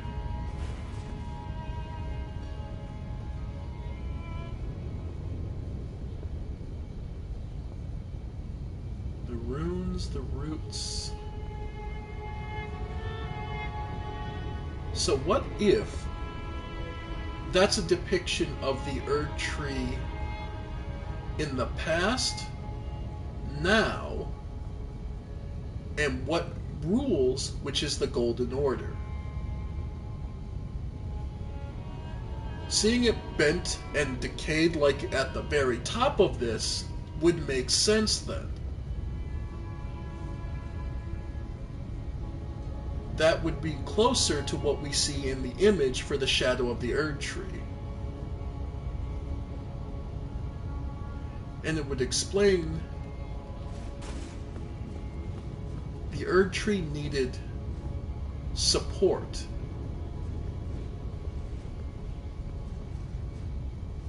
As it grew, thus the pillars. Because what was happening at the long past is the Erd Tree kept growing because it was reaching out its power all throughout. Every time we have one of the catacombs, the Tombsword ruins, the Witchbane ruins, all these different catacombs areas, basically it was growing its roots to extend throughout the entire area.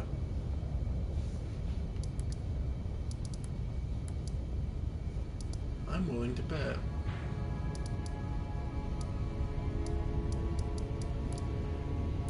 I'm just saying, it just seems to me, by comparison, that's the ancient Erd Tree. The Erd Tree before everything happened. And Marika being basic and unadorned is the past. And I'm willing to be wrong, and I will be pleasantly surprised when I'm revealed to be. But sincerely, those fields of wheat that we see that the Marika is riding in, you're gonna tell me it doesn't look more like this? All these fields out here?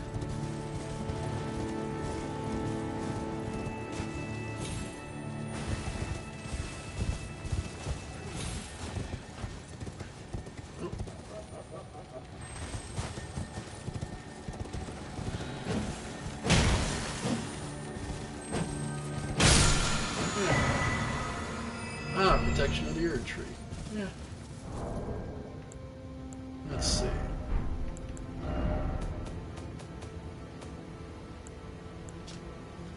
Incantation taught to Gideon the All-Knowing by the Two Fingers. Greatly increases holy damage negation for the caster and nearby allies. Gideon gained true knowledge after his long exchange with the Two Fingers, discovering all had been broken long ago, that the trembling fingers bent with age, and the Erd tree itself were no exception.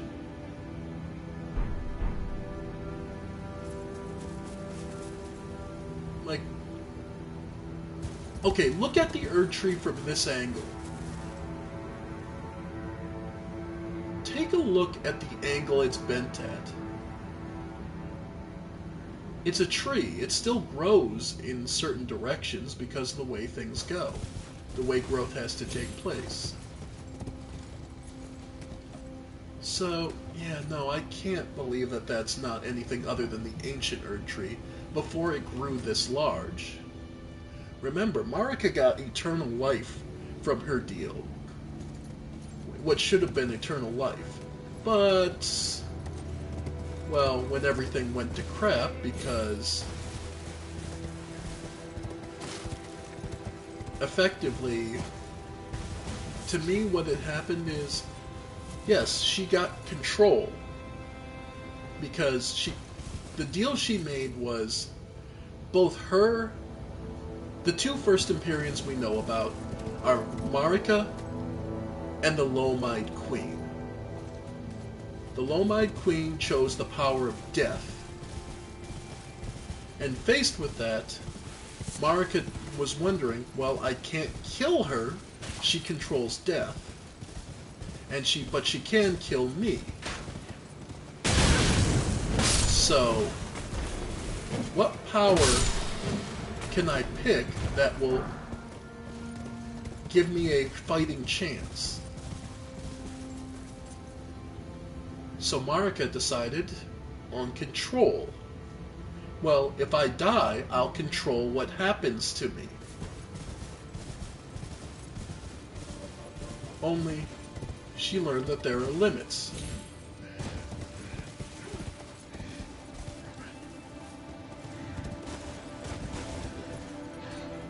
Whether it be range or... Oh, right, that's the worm heads down there. I'm like, what is that keep laughing? But yeah. For me, the idea is... But anyway, for me, the idea is these fields of wheat up here are where Marika's crossing. Because this whole area hasn't been developed yet. The capital hasn't been built. We're going to see what Marika, the Newman, Marika the lone figure, before everything was given to her. I think we'll go see her ascent to being Queen Marika. And we'll find out what actually happened to the Lomide Queen. Because, yeah, none of this has been built yet. This is all relatively flat. Yeah, like, these open fields seem like they would be far more where we're looking at things from.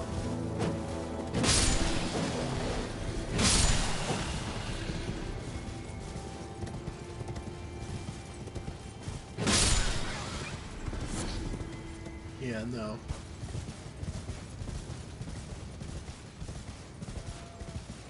Yeah, I still believe that this is ancient past we're heading towards. Back when the lands between were something wholly different.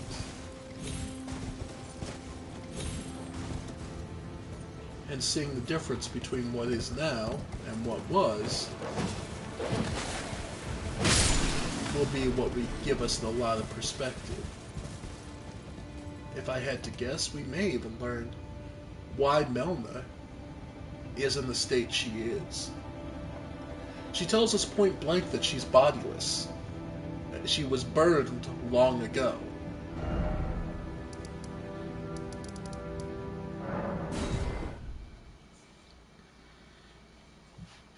Now, as far as story goes, one thing I will hold out as well, since we're talking on the story a bit of a spoiler thing, I still hold that this is the kiln of the first flame. I've heard people argue one way or another on it. No, this is it. The main lower area down there. This is definitely the kiln of the first flame, which is the remnants of the god of fire.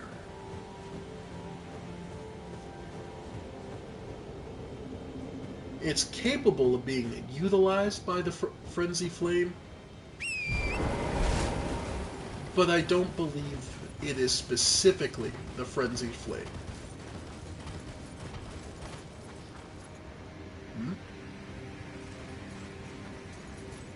The hell? I assume there's like a glitch or something where you can... Visions of decoy. Hmm. Well, yeah, worth a laugh. I'll play with some rainbow stones.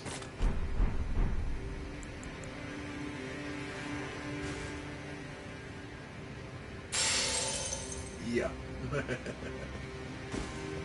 Somebody found a way to mess with it.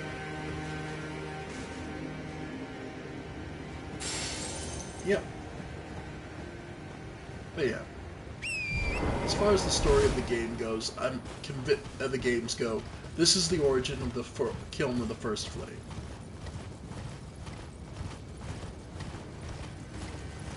The thing they haven't explained, to my satisfaction still, is the Throne of Want. But I think that's where the DLC will come in.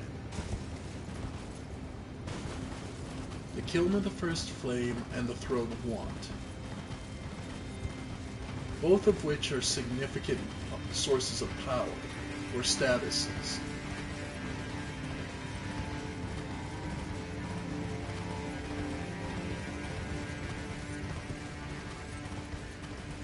And I wonder...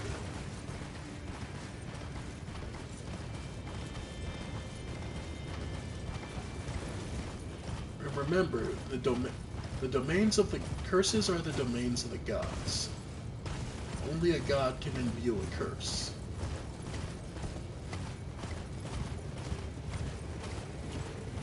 Marika cursed the giants to oversee their fire for eternity.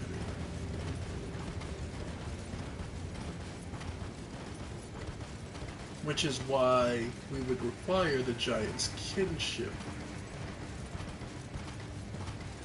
later on.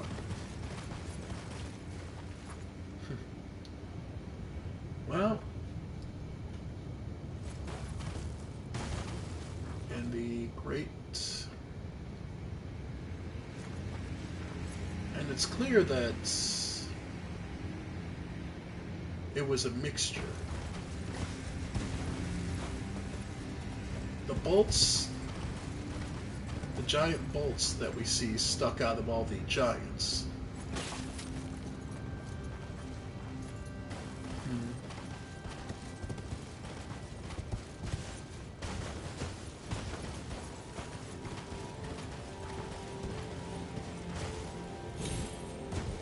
And the thing to remember is, even now, we're receiving the guidance of grace. We're able to use and are directed the lost graces, all of which come from Marika.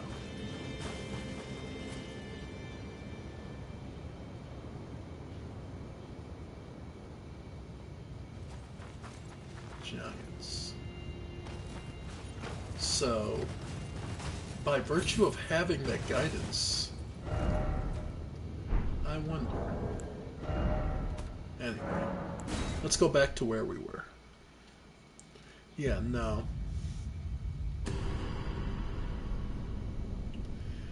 Alright.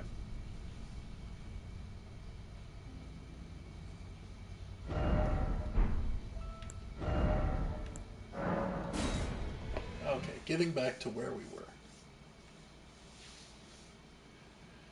All right, back to dealing with the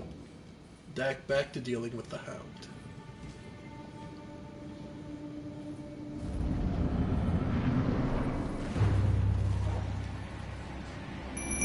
Okay. Ow. Oh, I managed to catch it on the shield for once. Okay, so he has no real weakness to magic, which is why.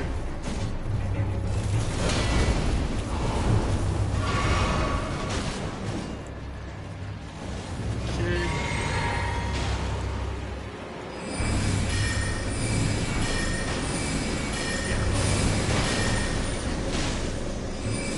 Yep. Yep. Nice. Yep. Right. Yep. Yep. There we go. Yep. Magic Lip Blade. It just works. I'm sorry, it is one of the more basic spells, but it just works as well as it needs to. It's honestly kind of disgusting how good it is.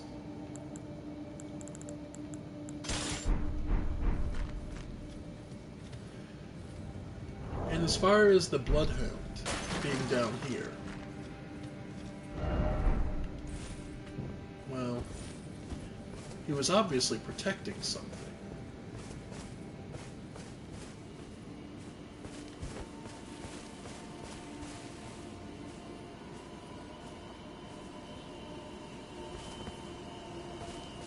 Or rather, someone. Foul tarnished. What do you want? I told the all-hearing brute that I possess no such medallion. Or have you come to take more from me? Was my other half not enough? Someone who's been injured. I told the all-hearing that I possess... Or have you come... Was my other...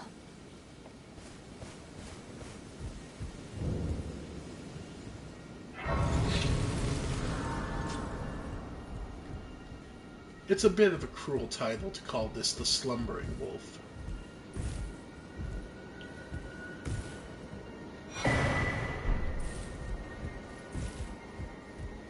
No. Gideon the All-Hearing came here.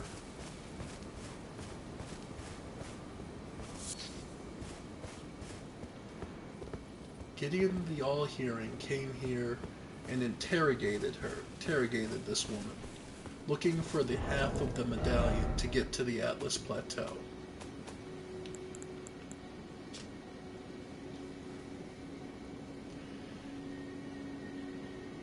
Yeah. The left half we got back in. We got the whole way down. He was completely off. The left half we got down here in Fort Height, if I remember correctly. So Gideon was completely off. And the right is in the Dragon Barrow. Oh, no, wait, that's not the one he's looking for. He's looking for the other... Okay. Right. He was... Okay, because of what she is. She's an Albinauric. Remember how I mentioned earlier that the Nox left several races behind as a legacy? But the Nox themselves are gone? Yeah. This woman is an Albinauric. They're basically artificially created homunculi. There's a couple different versions of them, and yeah, he thought, and they tend to know or are related to a hailing tree. We'll get into that when we get there. But it's just worth noting, Lieutenant the Albinauric, yeah. It's just worth noting that, yeah, that's what he's looking for, is to get to the hailing tree. But he's barking up the wrong tree. She doesn't know how to. So, let's head to the shack.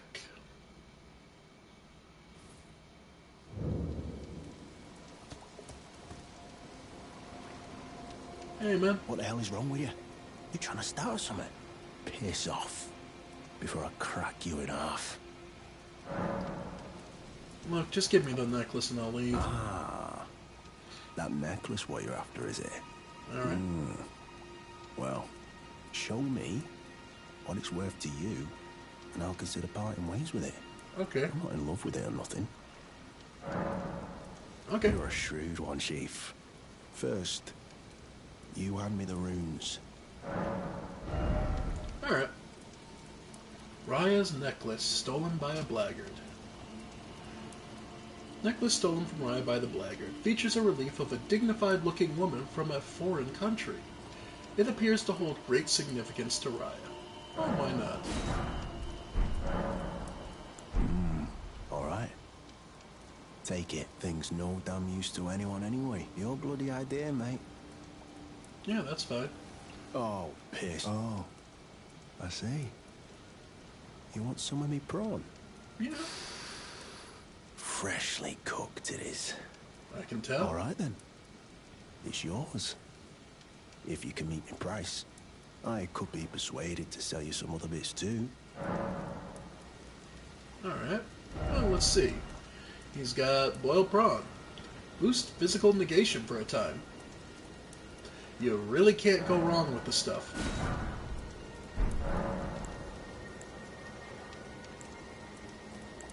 About right. Oh. So you met the girl, did you? Yeah. All right, well, sod the particulars of the matter. But it ain't my fault she's stupid enough to get duped, is it? Anyway, she ain't all right, that one. Oh. Lucky she ain't died on the bloody roadside, I reckon. Okay. So she's kind of naive. Makes sense. You're tarnished too, ain't you? Yeah. Can you see it then? The guidance of grace, I mean. I can't see it at all no more. Makes no bloody sense anyway. Why some no-name shithead like me should get called to the lands between. Cruel bloody joke, you ask me. Maybe something went tits-up with it. Maybe it's been broke for a good long time. The Earth Tree, I'm saying. Yeah, I'd have to agree with you on that one. It's definitely been broken for a good long time. Or rather... Never met someone with a taste for prawn I couldn't trust. We'd make good mates, I reckon. I'll be seeing you. Alright. Spread out. Relax and enjoy the day. Not bad. And now that we have it, let's go talk to Raya. Give her back her necklace. I mean, we went through all the effort. Oh, and the wrong way.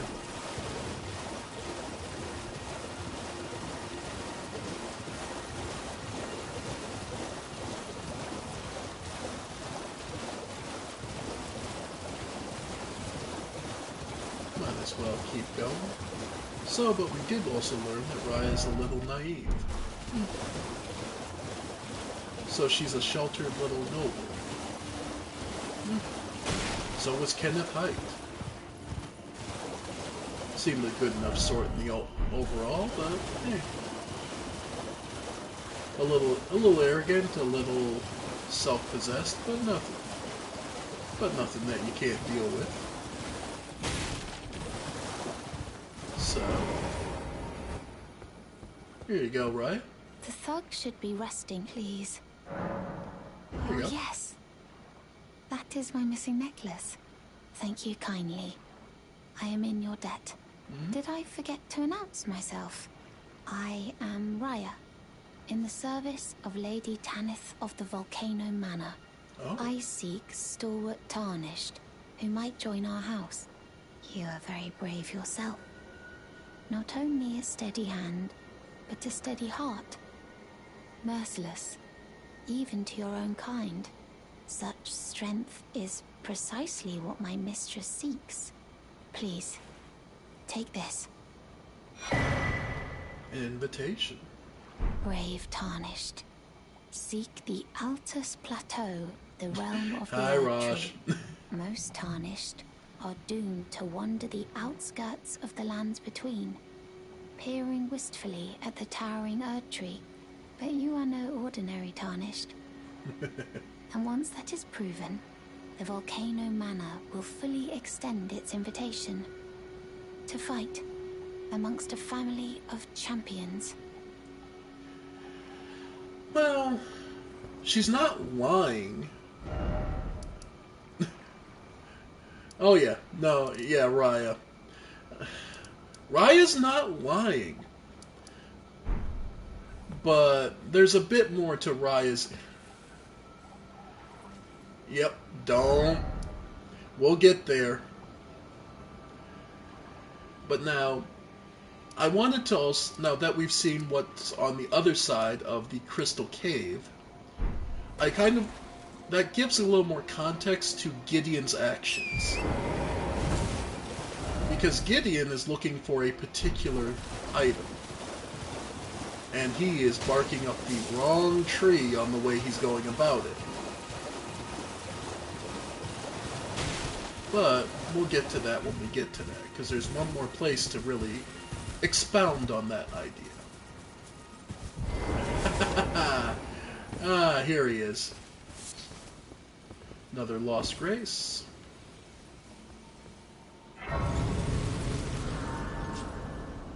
And a very precious friend. Oh, well. It's been a long while. It It's has. me, Patches the Untethered. I'm still in business, if you can believe it. Now I'm my only supplier, so I haven't got much. But everything here is top-notch. Patches Emporium, now open in Raya Lucaria. Oh, speaking By the of... way, have you met that girl Raya? She's a strange one, but I believe she was in need of help. Not that it's any of my business, but if she rings your bell, why not lend her an ear? Oh, I didn't know. See, this is why you let people live and you don't attack every NPC, ladies and gentlemen. He was directing you to meet Raya. You're making your way to the Erd Tree, no? Well, Slowly. I heard something that might help. A special means of The reaching other your hint. destination. Have you ever seen an Iron Virgin? The clunky contraptions are whirlwinds of sickles and spiked wheels. But long ago, they were endowed with a spell of transposition. And get this, a surviving virgin sits at the bottom of the big water wheel in the Academy of Raya Lucaria. Its transpositional powers fully So intact. that's how you're supposed to know So about this right. one. If you get caught in it on purpose, it'll chuck you out straight at the base of the Erd Tree. So I'm told. It's another trap by Patches. Oh my god. Oh my god. Oh, I missed so much of this before my first time playing through. Oh, that's so funny. Oh yeah. Great story, isn't it? There's a survivor. I heard. Alright. Well, in the meantime, let's see what he got his hands on for the moment. Anything else particular? No new books.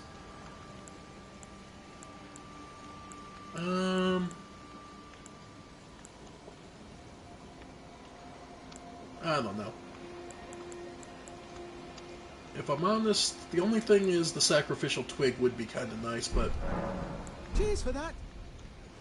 yeah, we're good for the moment. Let's see how we look at... Should be close to a level. Yep. Yeah, now. There, that'll get us a level.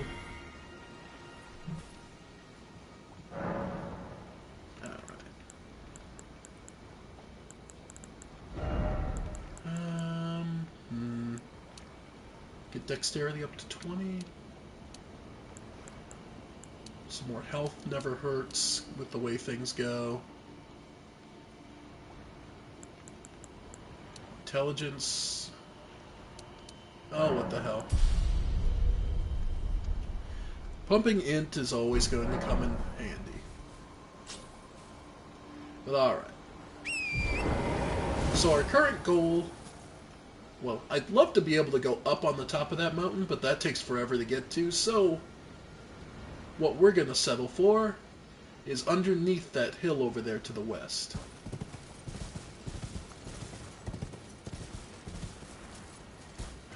Land octopus. Ugh. Here it comes. Nope.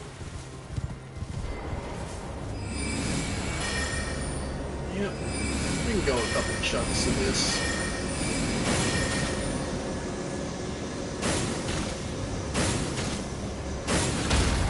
Nice.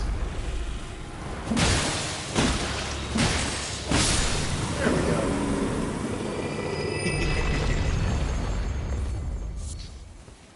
They're not bad, they're just annoying. Alright.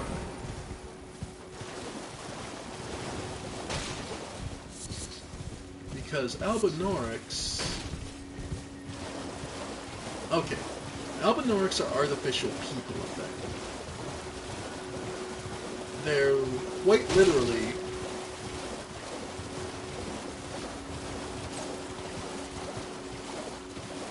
they're made by the Noxtella, as we talked about before. Yeah, just move the slugs, we're good.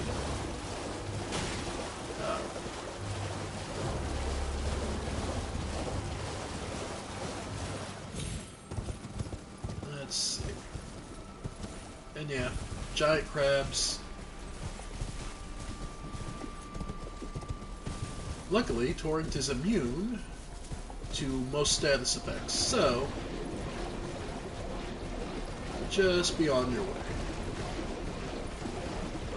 Do not get knocked off Torrent here. I'm just going to say that point blank. Do not get knocked off Torrent. Or if you do, hurry to make sure you do so where you're close to land. Anyway. But yeah.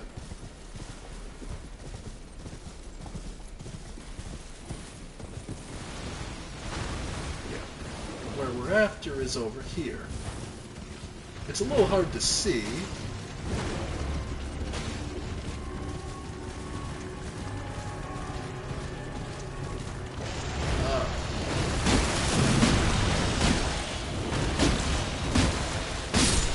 There we go.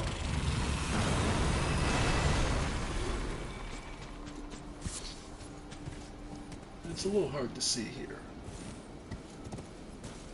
But, yeah.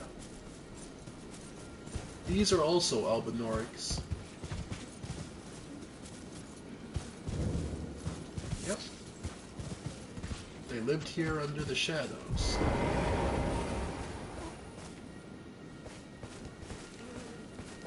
Now, they exist. They're hiding.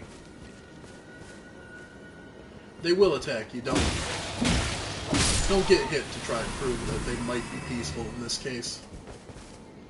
Though not all of them have lost their minds.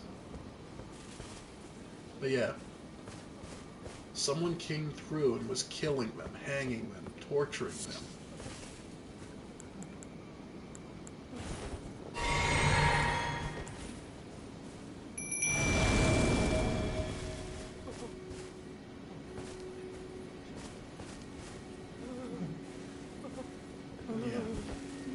Hear that these guys are still absolutely terrified.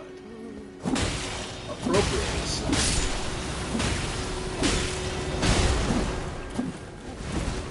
Yeah.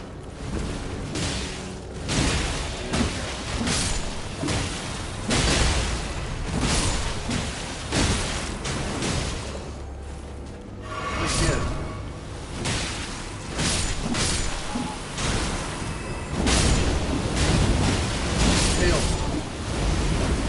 Tell Albinorics because they always bleed white. They're pale. It's said that they were created from the ripples that the Nox somehow created, which did so in a method that upset the greater will.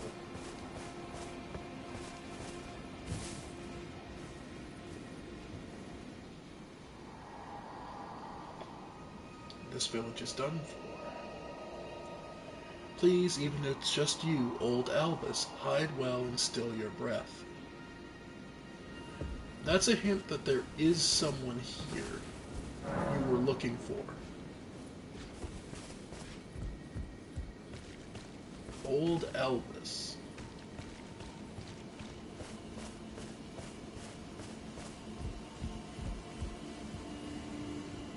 Alright.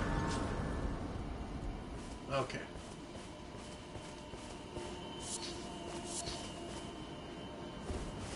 And here we'll get our introduction to an enemy type called the Perfumers.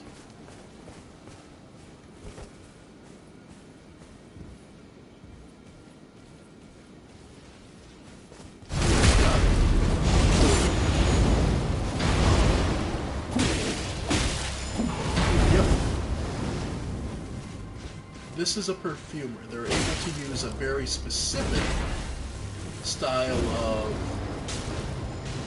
plant, let's call it. They're able to create various mixtures. Nice.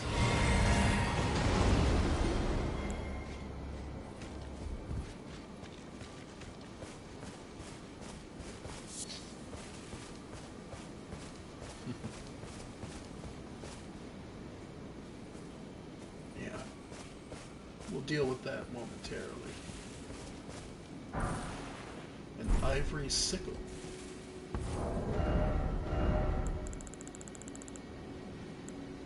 Where is it?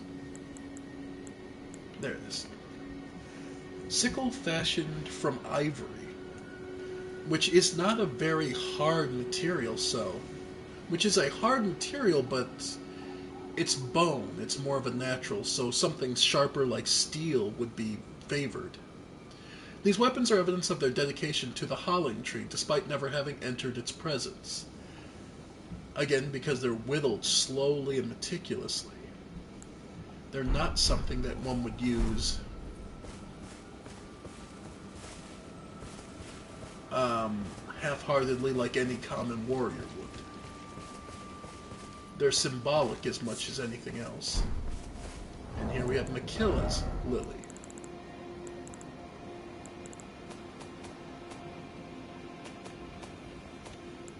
Let's see.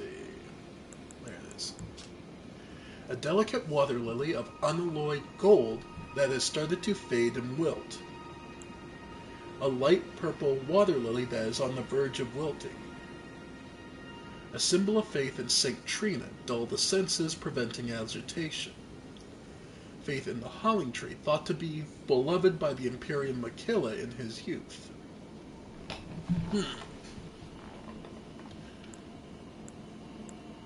Now, people say that Makilla and Trina are the same person because of that.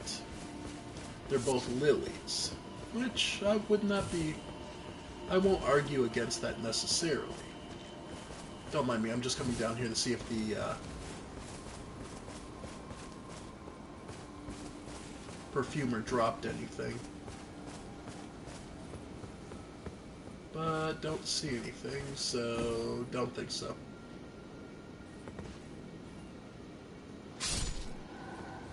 Yeah. That's fine.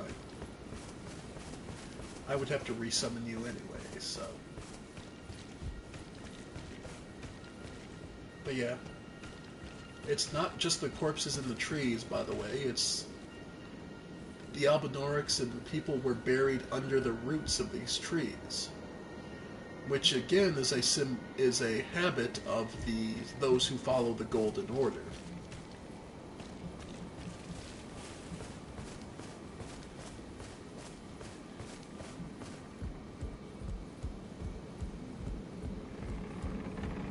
About this bridge would lead us.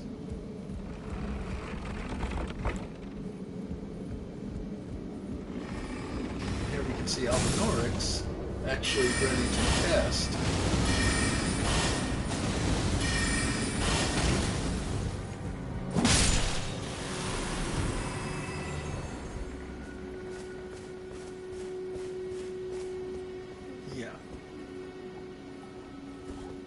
hiding and they're just hoping and mourning their losses, hoping to survive, and that Gideon, the All-Hearing, will just forget about them.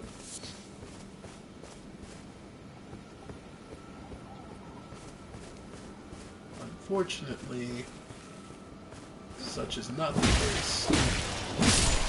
They simply didn't have what he wanted.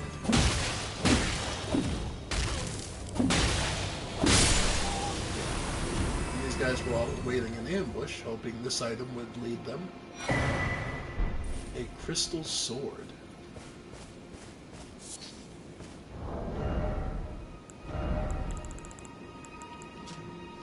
Sword fashioned from pure crystal. A deed impossible for a human, enwreathed with powerful magic that stacks scales with intelligence. The inscrutable Crystallians have one clear purpose: to safeguard their crystals unto the end. One theory posits that they yearn for the return of their creator, who will carve for them new brethren. We haven't met Crystallians yet, but they are still a potential not problem, but potential we will meet. Still, for unupgraded, it's not horrible. Oh, we need a little more strength. Well, that means we can wield it two-handed. And two-handed, its attack is 199, which is not horrible. Note that, yeah, its main trick attack is the sweep, is the rounding sweep. But for now, the mace is slow but reliable. Morningstar really does just work. But again, we're still not seeing what could possibly have been in this village that would be worth it. There's not much here. This is a pretty humble place, all things considered. Well, might as well spoil the surprise. In killing everyone, he made sure you will always miss someone. In this case... Please, no. Dear me. I haven't a clue. No secrets lie with me, not a one. Oh, please leave me be. Wait then. You're not one of them? No. Well, what a relief. Oh, goodness me. I am Albus and Albinoric. As you can see, Indeed. we're finished. The whole village is finished. The cursemongers have destroyed everything. No one that remains has their wits about them. I beg you. Would you look after this medallion? You must keep it out of the cursemonger's hands. The Hailing Tree Secret Medallion, right. And if you should meet the young Albinoric Latena, then please give it to her. Indeed. So we kind of did it backwards, but I did want to do that in that order so you have an idea. So, Gideon is relentlessly ruthless. Gideon will do anything to serve whatever means he wants.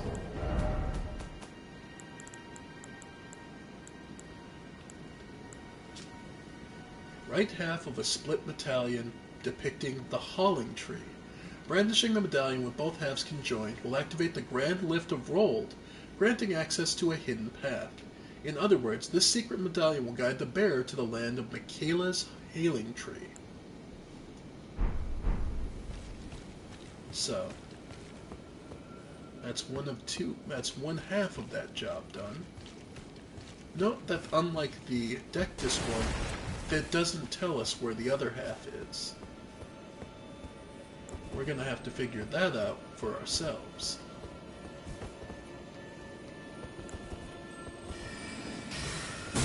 Like he said, nobody who has their wits about them is left.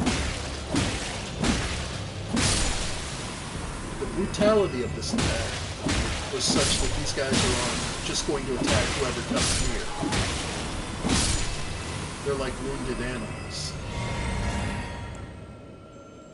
To be fair, it's understandable. After all, watching everyone you care about be killed in various cruel methods, anyone who still was sane after that, well, what else can there be said but that's a pity. That's disgusting. Still. And we're allowed to because welcome to the boss of this area. The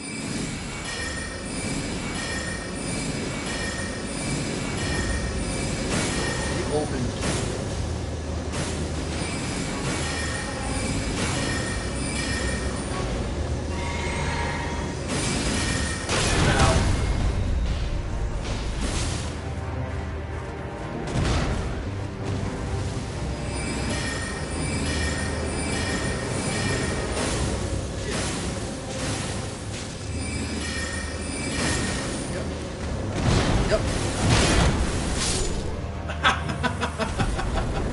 Oh, could not have timed that better if I tried.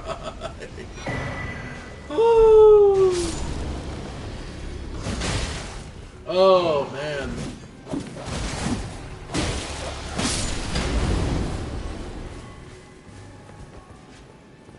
Whew. Could not have timed that better on the kill shot. Oh, man. Whew. Okay. That is an omen killer. Omens are considered foul things by the Golden Order, so naturally, an omen killer wields those weapons specifically to do just that. And what he was wielding, the Crucible Knot, reduces damage and impacts of headshots. A talisman fashioned from a bony knot that embodies the aspects of various creatures, said to have grown on the human body long ago. A vestige of the crucible of primordial life, born partially of de-evolution. It was considered a signifier of the divine in ancient times, but is now increasingly disdained as an impurity as civilization has advanced. Or so they think. But at the very least, it was a belief long ago that all souls went to the afterlife and mixed and blended together. That is the crucible. And we can see what the Omen Killer was busy doing. Again, torturing and slaughtering the Albinaurics that they consider, again, impure or lesser.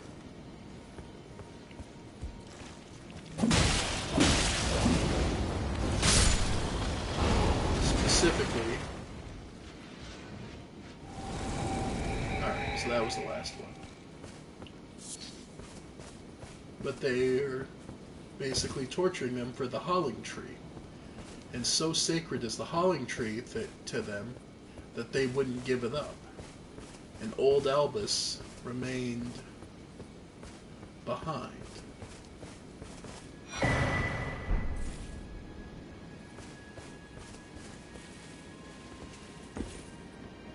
Yeah.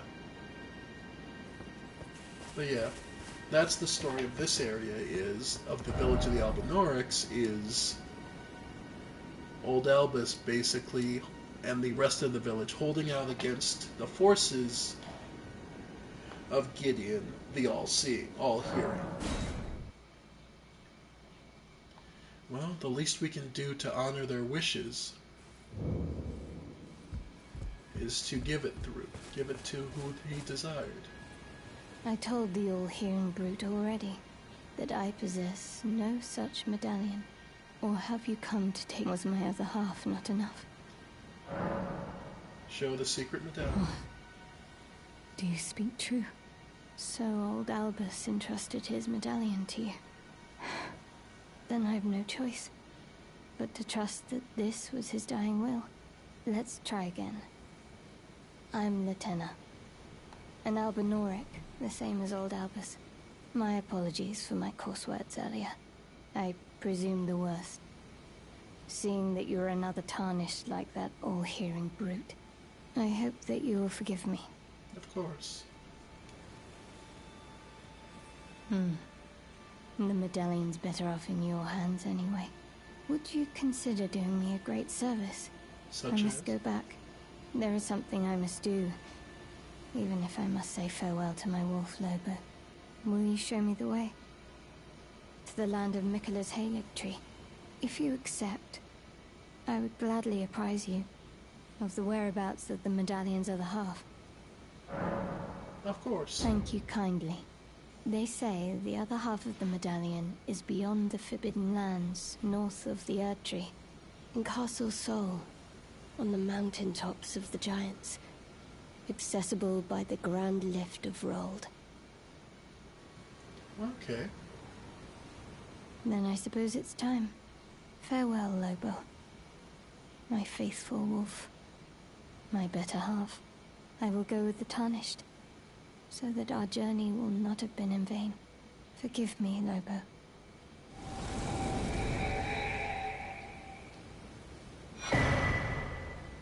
Call upon me when needed, and I will fight at your side. Didn't you think it was odd that Latenna was still alive, even though she'd been visited by Gideon, who had killed so many already? No, she was never. She was dead. And we now have her ashes. The spirit of Latenna the Albinaric, a rare case of one who chose to become a spirit voluntarily.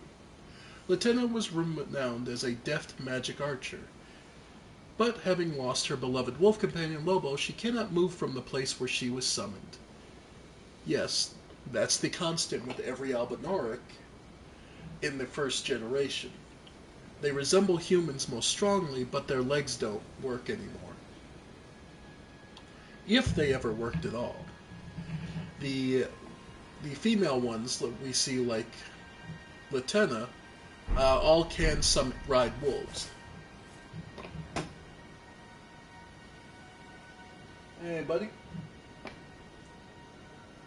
Hey, memes. So, it makes sense to think that, yeah, she willingly became a spirit. She probably was dead in the first place. And the way I see it, she just simply acquiesced to the situation. Alright.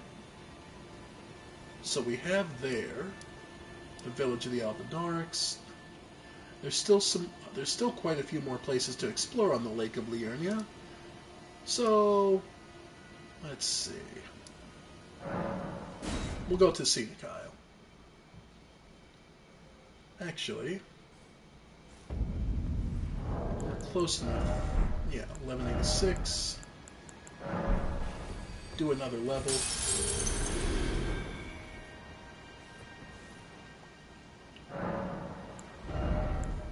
And yeah, that'll be fine. Actually, believe it or not, that's exactly what I'm about to do. I just finished up Riot. I wanted to see the Albinoric bit before we went, because if I'm not mistaken, we can... Is it... Key item. The invitation. What was in the usable items?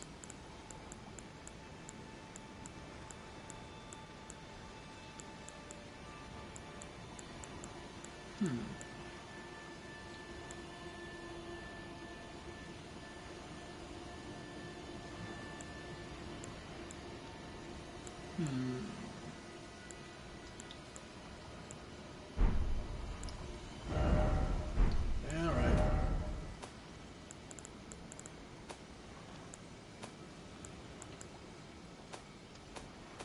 Is it one of those cases I never really... Because I never really bothered to read it.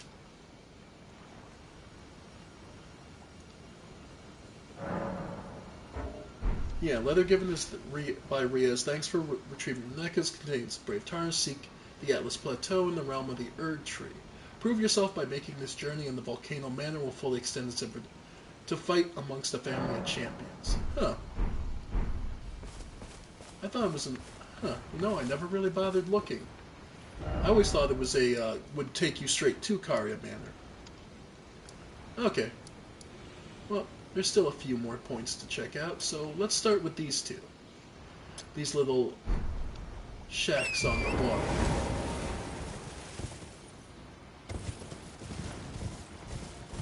And see what's up here. Because we've seen that... Oh yeah. Tor, looking good. Ah, actually, I spoke of the first generation of Albinaurics. These are the second ones. Their legs actually work. And again, all Albinaurics bleed white.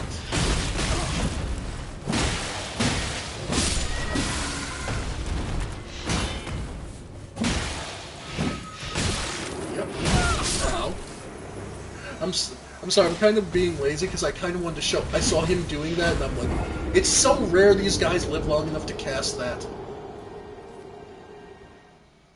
Frost Breath. I'm so used to killing those guys so quickly, I forget to show it off sometimes. By the way, the Liurnia Lake at night is friggin' gorgeous. I won't deny that. Like, the ideal time to come around this area is... I was pretty sure I can't activate... Yeah. I was gonna say, I was pretty sure I can't activate that. But yeah. I tend not... Alright. Now to take it a little more seriously, because... Yeah, no, it's just really cool that these guys... These are the second generation Albinaurics.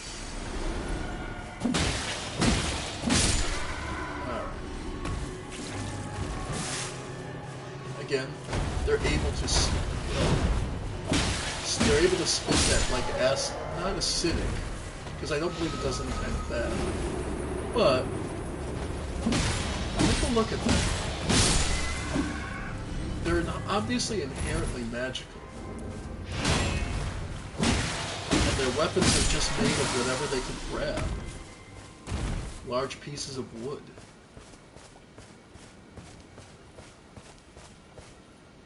And here we see another gathering point for the sap of the Erd Tree. There's a clear translucent bit built in, but no actual item. Because, just to give you an idea, the Amber Medallions. Erd Tree's old sap becomes amber, treasured as the most precious of jewels in the age of Godfrey, the first Elden Lord. A primordial life energy resides within. Okay, so to make it clear what I believe in this game it is that the Elden Beast, the only thing that could have contained it was the Erd Tree. But that's because what the Erd Tree had the ability to, what the Erd Tree was built on is the Crucible of Souls. That's why its amber is basically feeding off of it. The difference is the problem is the Crucible was basically drained dry, and you know that with it no longer able to, Marika wasn't able to leave the Erd Tree as far as she was anymore because having bound it to the tree and herself, she was now stuck. That's why she can't leave the tree. I think it's one of those things of, the key part that we're missing is Radagon. and his role in all this.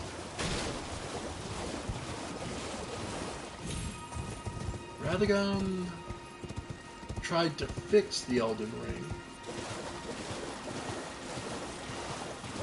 That much we know. But there's a bunch of other reasons why. Alright. Oh, another lost grace.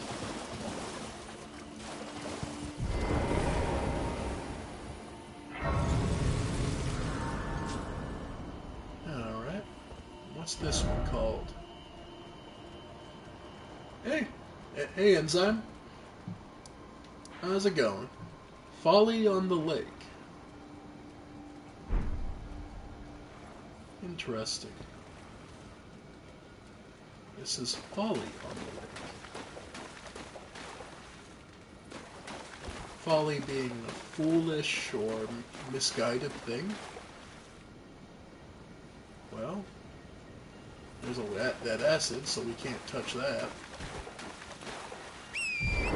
But I also believe this area does give us our first encounter with the Guardians of the Crystals, if I'm not mistaken.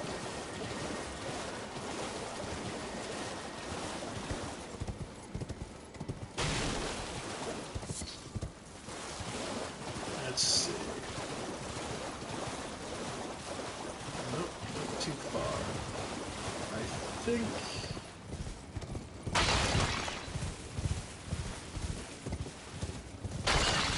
Yep. Ah, here we go. Yep, the Crystallians. Very straightforward attackers, wouldn't you say?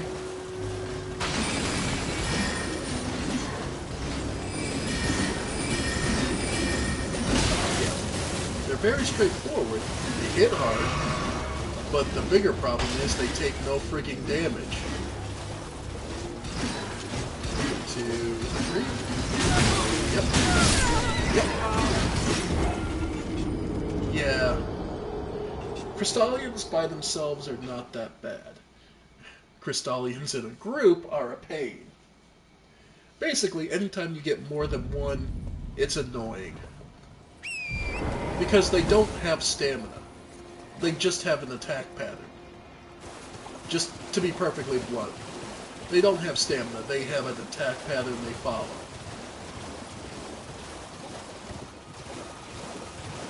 So, yeah. Just be aware, you won't stamina break them. I don't think I've ever had. I might just be misremembering, but I'm pretty sure. Oh, I don't really have one set up. Maybe at some point I will. I just do this right now because I'm depressed.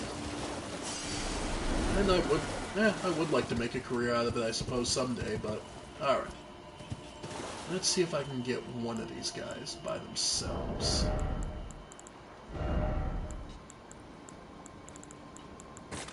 Let's see, can I just chuck a... Can I chuck a dagger and get just one of you?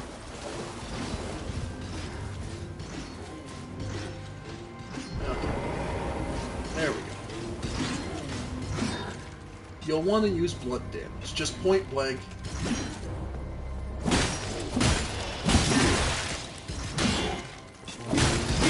Yep.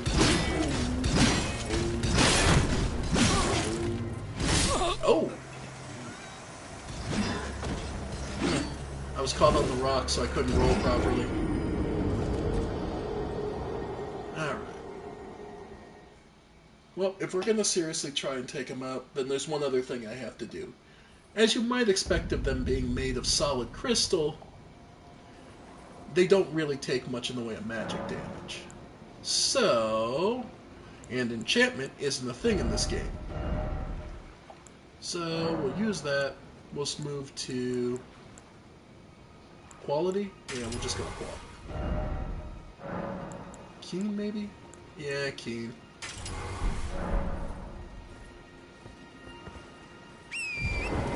Okay. Let's do this. Alright. Oh yeah. As far as this goes, one of the biggest things you have to remember about this game is the story is being told as organically as they can with how sweeping it is. Because they are telling us the story of a whole world that existed before and after. Alright. So from here, we should be able to throw a bone dart. Alright, so we may be able to get some more damage in this time. Over here. Wow. Just taking that like a champ, ain't you? 2. Yeah. Yeah, that works better. Yeah, splitting my damage for...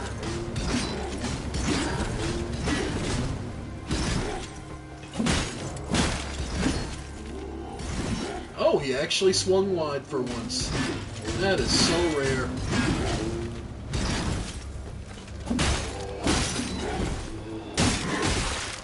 Yeah, I'll do it.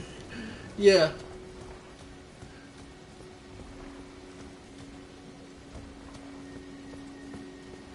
Okay.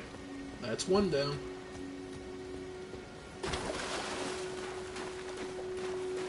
And the other one. And... Nope. Yeah. Again, these guys don't really break stamina. You aren't good. As you might have expected, they're not a living enemy, so stamina breaking them isn't really a thing.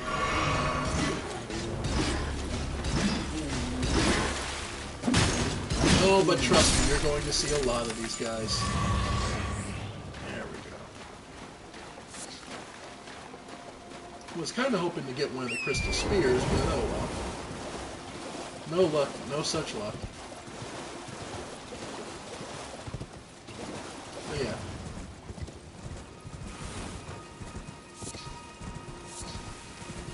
Let's see.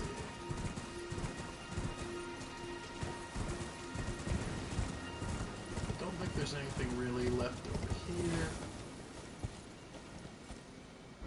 Because that's just more of the other area which we're exploring anyway, so we're good there. Because this is just another shortcut, basically. And that's all the acid water, which... there's nothing really there that much. There's a lot of hidden crabs. But mostly this is to get you a taste of what the Crystallians are and how to handle them. Because you will be dealing with them later. There's just no way around it. No, that's not true. There's plenty of ways around it, but none of those are quite as fun as the ways through. And another... I think... Okay, just somber smithing stone. Alright. Nothing much there. Oh, another lily. Tree nuts.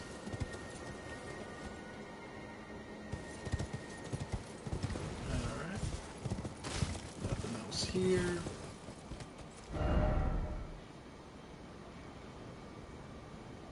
Okay. Yeah, we can drop down. Oop, that's a little further than I expected, but we're fine.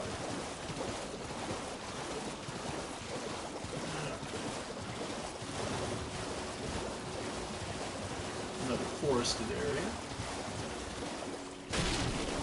And more of the cuckoo soldiers, the automated ones. On patrol against any threats for Raya Lucaria. And we're not considered a threat at the moment, so we're fine.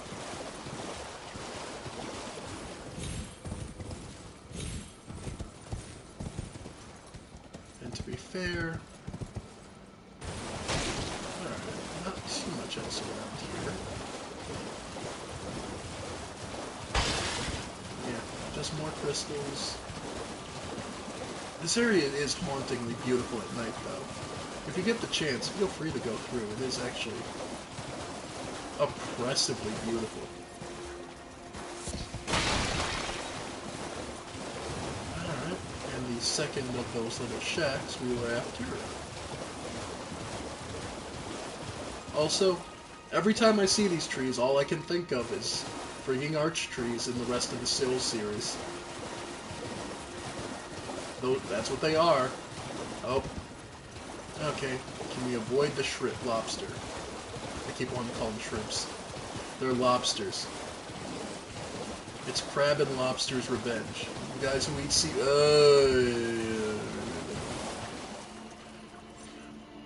I blame everyone who eats seafood. This is all your fault. Every last one of you who eats seafood, this is all your fault.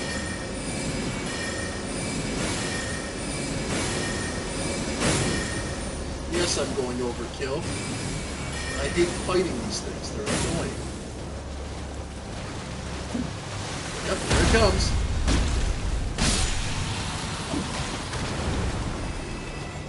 Yes, every time you've eaten seafood, this is entirely your fault. Either that or every time you watch one of your Gargura's streams. That's right. Nope. And that is the attack that makes you hate these things the most. Because that thing has unlimited range. Ow. Ugh. I'm not kidding. That actually has, like, unlimited range. Like, I have been miles sprinting in the opposite direction on Torrent, and that thing has sniped me.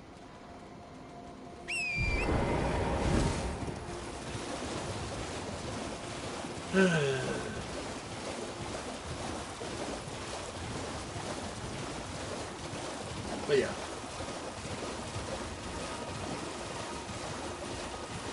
Well, we could always just do it the stupid way. See if there's anything in here, and then just come back after... Nope, just a smithing stone.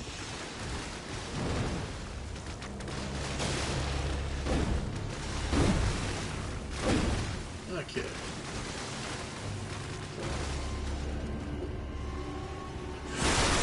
Yeah, that right there. That has unlimited range, pretty much. Alright. Off we go! Let's see if I can lose him. I'm gonna get hit at least once! Yep. Like I said, I hate that attack so much. Alright.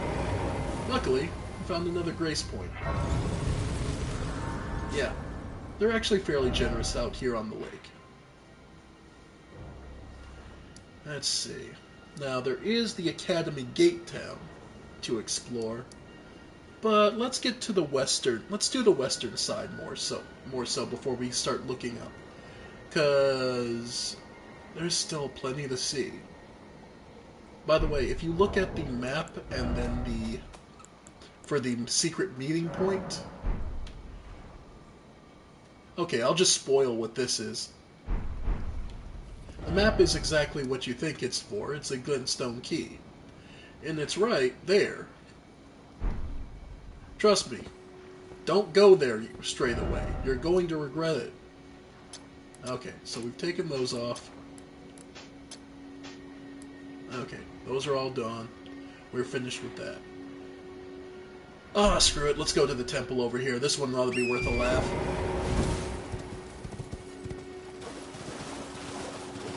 Yeah, this will be worth a laugh.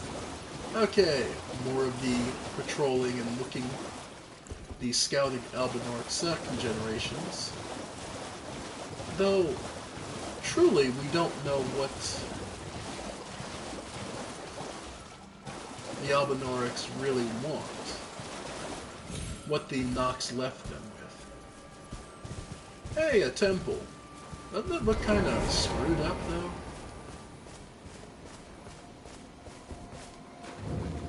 The Rose Church. Rose red, alright. It's covered in blood. Alright. Nomadic Warriors Cookbook number 12.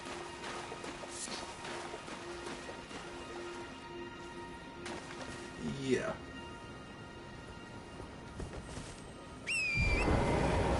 Wanna guess what that gives us? Number 12 gives us the Cursed Blood Pot. What's that do, I hear you ask? Throw it at enemies to douse them in accursed blood, causing summoned spirits to assail them with rabid fervor. A childhood memory of the Lord of Blood.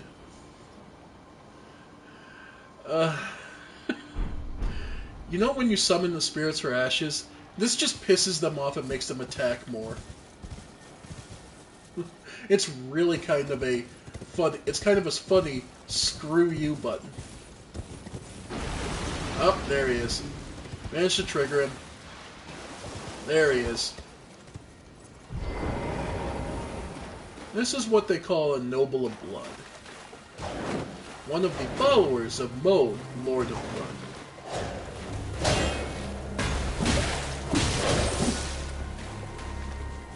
That's a parry stance. Wanna guess what he... Just... I'm not even gonna fall for it. That's a parry stance. And this sucks. Yeah.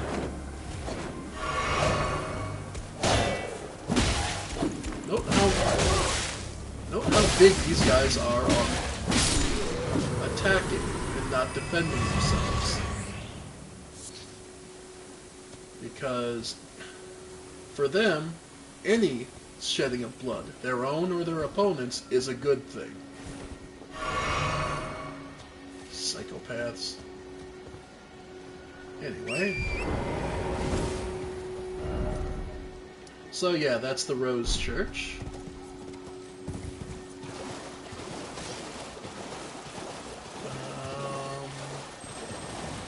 I think this one has an incantation in it.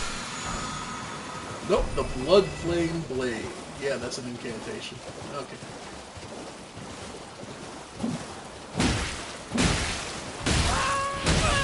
Ow! Damn! Okay. Just point blank, I've never actually bothered hitting these. I usually leave these guys alone. That's what throws me off. It's throwing me off is because I'm used to just ignoring these guys, but I'm kind of curious how hard they hit. So it's kind of one of those, oh, okay.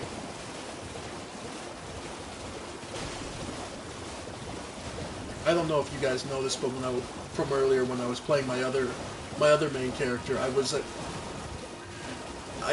solely a tank build, so it's like I'm so used to shrugging off everything and going and then countering that it's like, oh yeah, no, I'm not playing that character right now.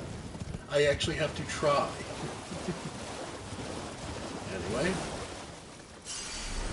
So I'm still not going towards the... So we'll head over this way. We want to head west. We see more of the little flowers. As you might expect...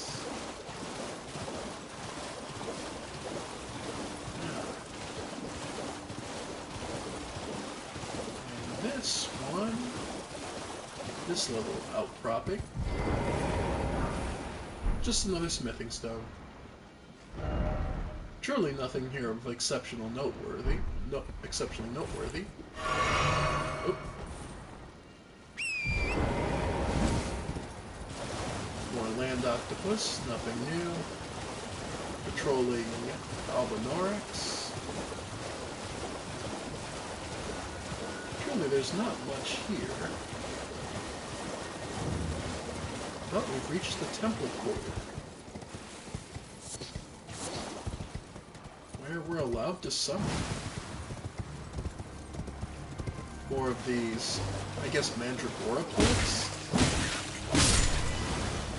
I'll call them for now. These flowers.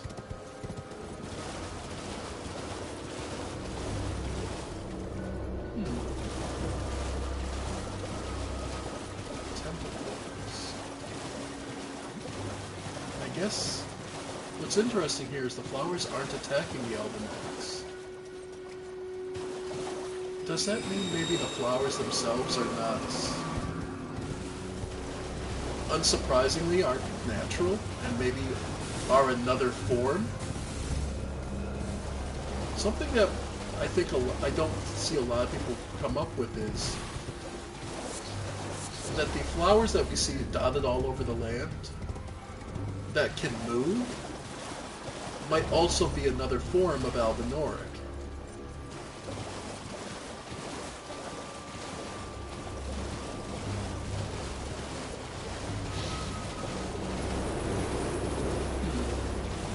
And that's something I personally am starting to wonder about. Okay. Yep.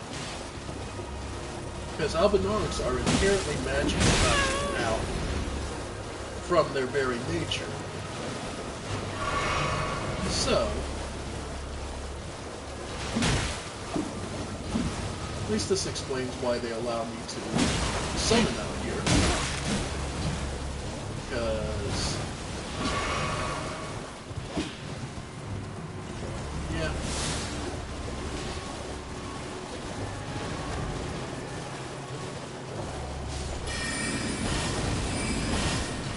Nice.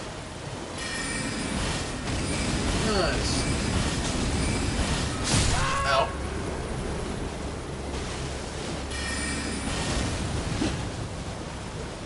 Yep.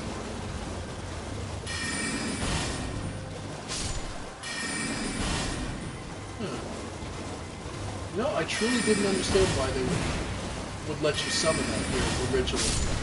But I guess I never really paid, again, I never paid close attention.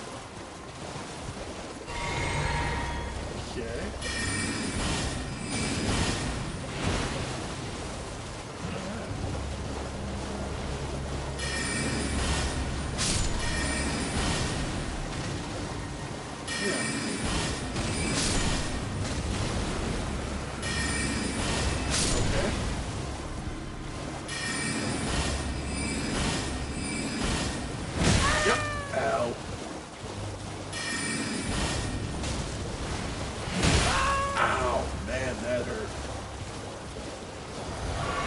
Okay.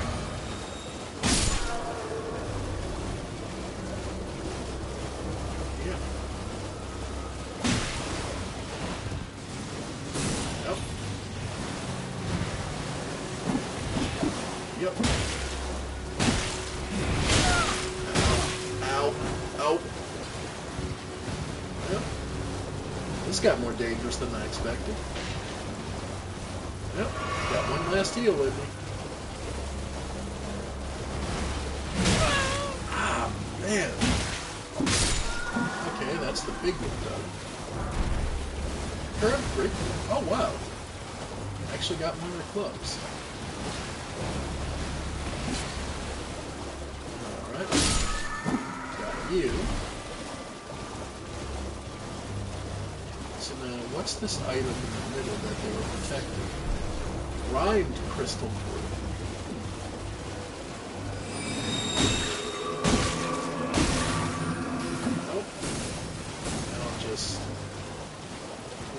That.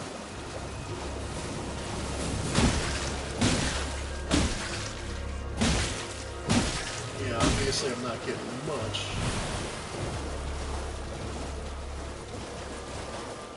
Because this is also magic. No, this is still... Okay, this is pure dex. Okay. Let's replace that with kukris. I want to bleed this out, because I'm pretty sure the plants can bleed.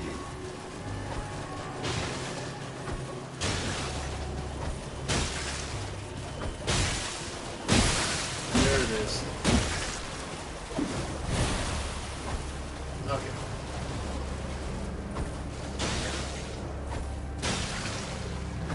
Nope, still too close.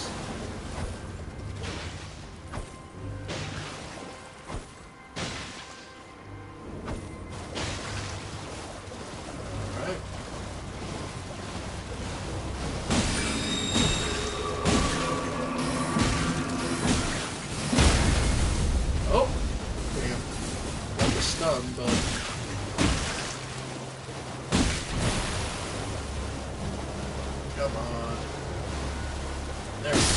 There we go.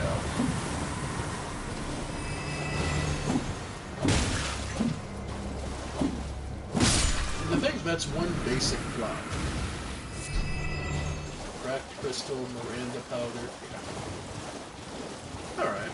So that's why they let you summon, because there is just a whole horde of these flowers in the Elden Orcs here. Yeah.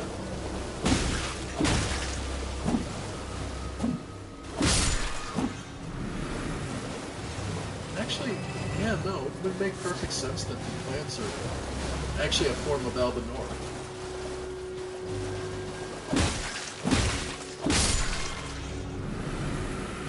I hadn't thought about that, and actually that makes a lot of sense. It's why they get found all over the place.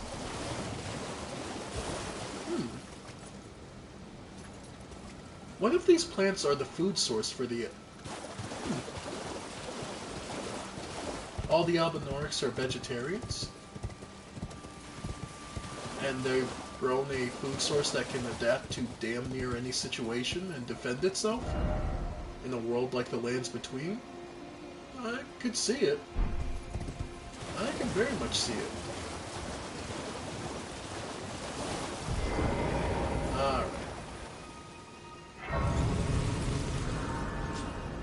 Alright. From this point north, you're in for trouble. Let's see if I can avoid it. We'll head to this island first. Because the secret meeting place is to our right. And ladies and gentlemen, oh boy, what is to our right? Ooh, this has got something big in it. Oh boy, it's one of the teleporters. That's why it's glowing. Okay, the teleporters are your frustrating ones, because you can hear them, and they have a set pattern on where they go. Yep.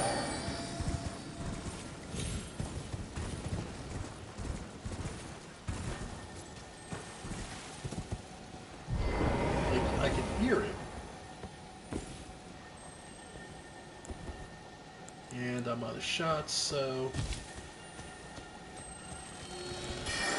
yeah. By the time you run up on them, they're gone. That's just the way it's gonna be.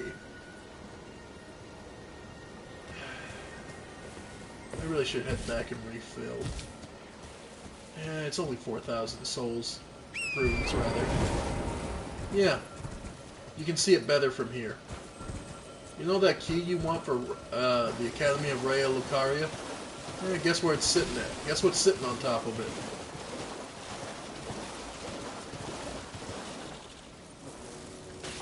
Yep. Yeah. Okay, let's just piss him off and be done with it. Yep, it's right behind it. Glitstone Dragon Samar. There's the Glitstone key. Dragon Moon Grease, and some Poop Grease. There's your hint. Lead the Dragon Moon Grease. Yeah. Direct damage is not how you kill this dragon.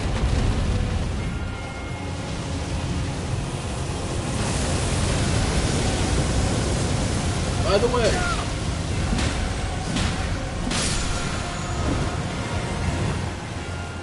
they give you all the magic healing you'll need, because it doesn't matter with this guy. He's a glintstone dragon. Glintstone is embedded in him. How much do you want to bet casting spells on him ain't gonna do jack? Just to show it off. Yeah. 26 damage. Alright, I'll even do Glint Blaze just to give you an idea.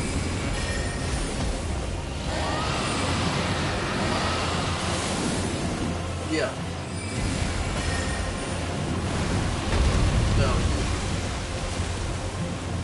you'll need to use the F for actual techniques. Wow. Those kukris are doing some work. However, there are actually some arcane spells that do physical damage, believe it or not.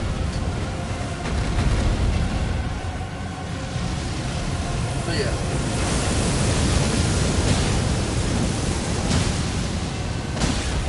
Lead.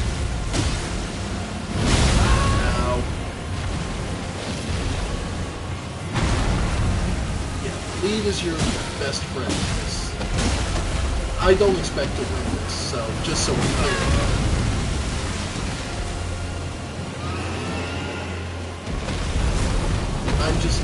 I'm just doing this to show off what was here.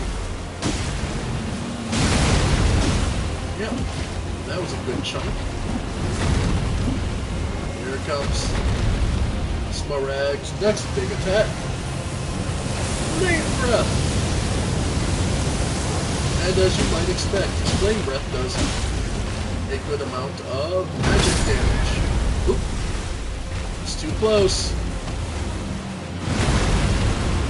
Alright.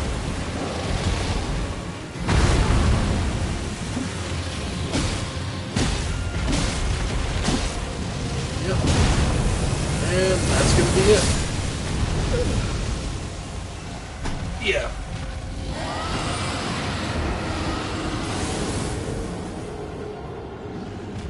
Yeah, once I lost the mobility of being knocked off Torrent, it was pretty much a given.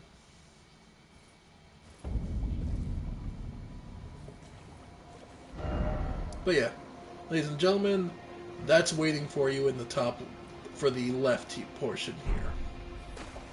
I'm going to try and not piss him off, just grab my runes and we'll be on our way. Because we're nowhere near done with Liurnia. Just pointing it out, this area is freaking massive. And there's plenty more to see. Like, okay, so we've done that. We've gotten this far up on the west side. However, we didn't go bother the tree, the tower over here. So let's head that way. The Folly on the Lake.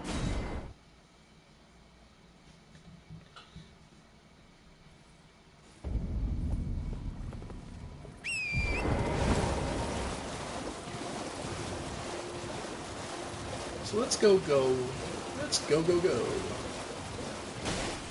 Again, this whole area is so massive. It's... Oh, giant crab. Oh. Another somber smithing stone.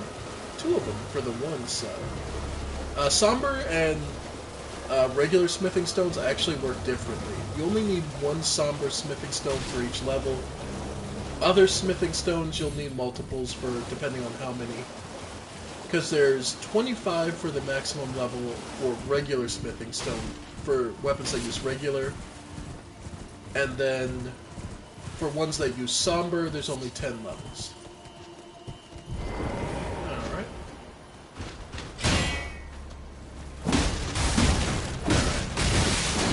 Yep. Ow, got me. Sorry, I was truly more focused on the description. I was truly trying to remember. It's like, yeah, basic reinforcement is 25, 10 on the somber, on any unique weapon that uses somber.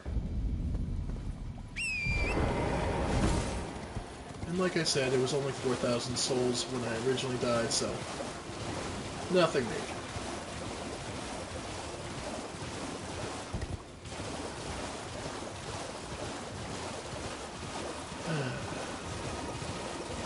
Yeah. So, it's worth noting that this Wizard's Tower, the Mage's Tower here on the top left here, that we're heading towards, is surrounded by these soldiers, patrolling warriors that attack whatever comes near.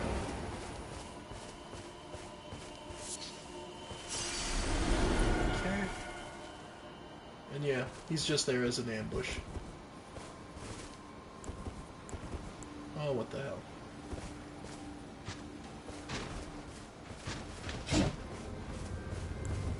Alright.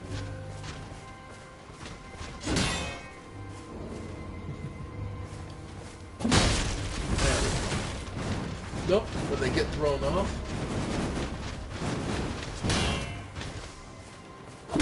They freak out like that.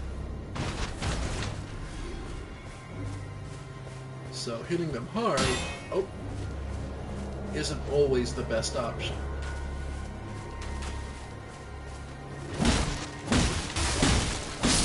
Yeah.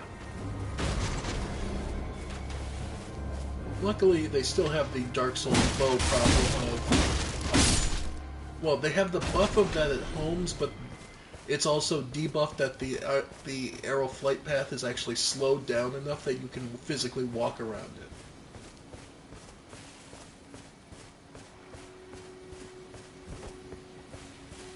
Trust me, firing an actual arrow and trying to dodge it is nowhere near as simple as a feat. I'll put it that way.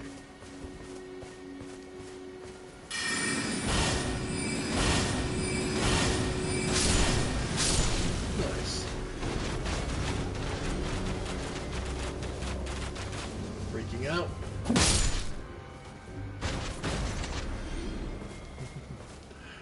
They just lose their heads sometimes. Alright. Golden rune. Alright, so that minor herb tree we haven't gone to yet.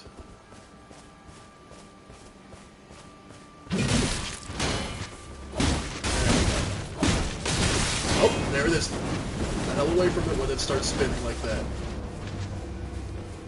Alright.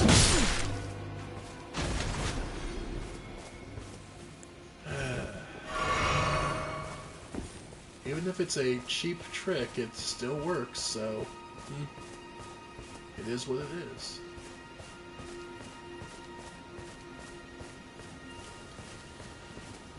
Alright, and here we have the Lost Grace for a tower. The Converted Tower. Erudition guide thee.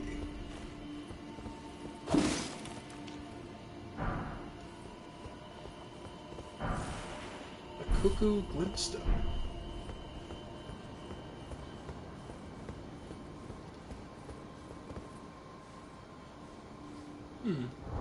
As you... I don't remember the exact pose you need. I don't know if we have it. Is it the...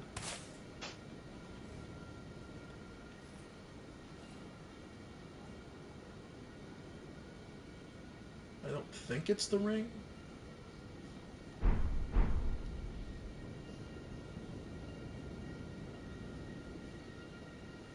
think it's something you learn in the Raya Lucaria. It's been a little bit. But yeah, you need a specific symbol to get there. Of course, a lot of people would just go, there's also this. Up here.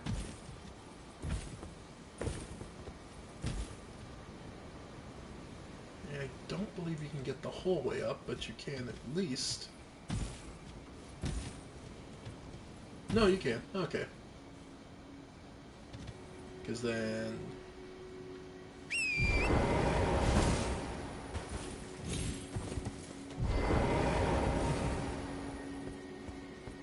Alright.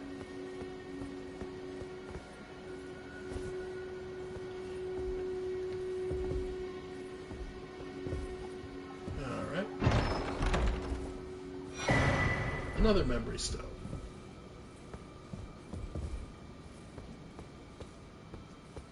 Now this tower being converted, so it was a place for Raya Lucaria, but was then converted into a worship of Marika. which makes sense on some levels. After all, the Raya Lucaria, um, the marriage between Radagon and Mariko, no, Radagon and the head of Raya Lucaria makes sense. Renala. Alright. More of the tree protectors.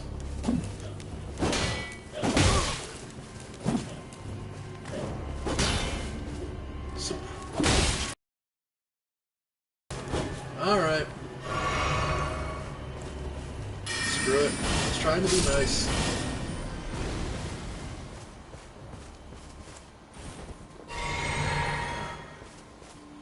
And of course, summoning pool in case we need it, but I don't think this is that bad.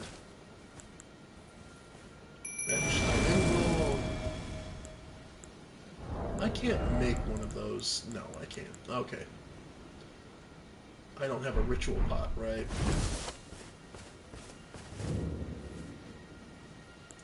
This minor Erd tree.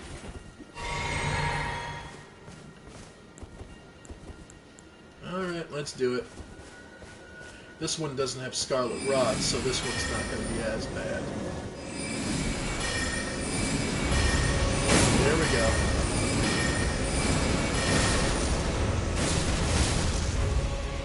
Yep.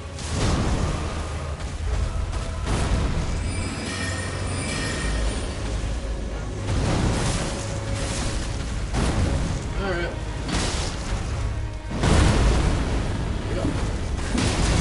Yep, that's gonna hurt.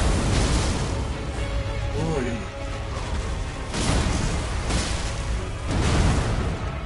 Yep.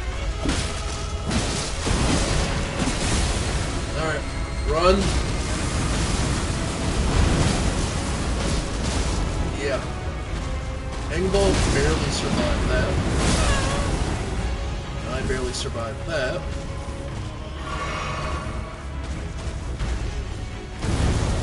There we go.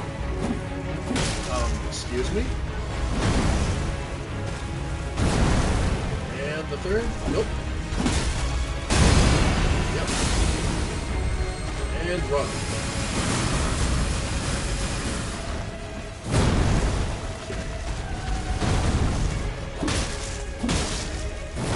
Yep.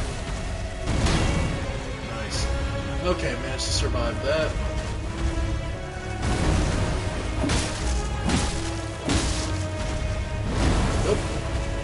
Combo. Alright, come on, keep swinging. Alright. And run. Got it. Woo! That was closer than I would like.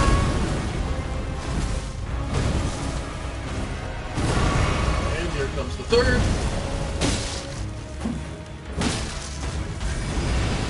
And run.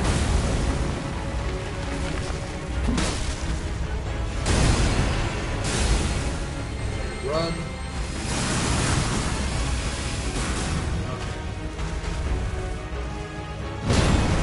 Nice.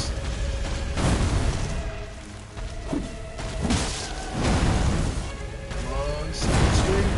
Third. That's the one that lets you get some time. Yeah, because he can stagger it. Whew.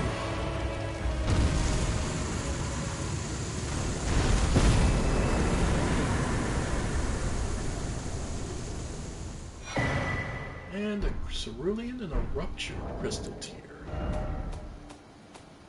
Alright, cerulean restores half of total FP.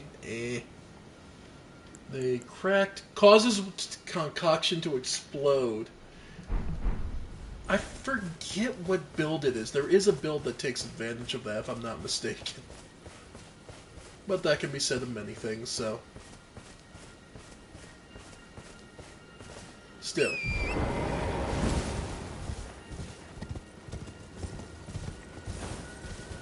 As far as it goes.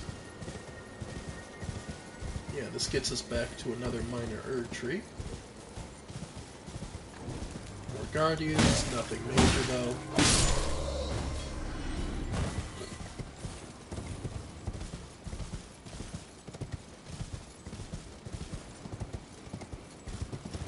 Yeah, this one wasn't that strong, so naturally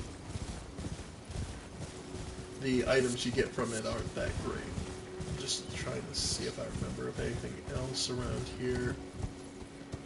No. The minor Erd tree is just that.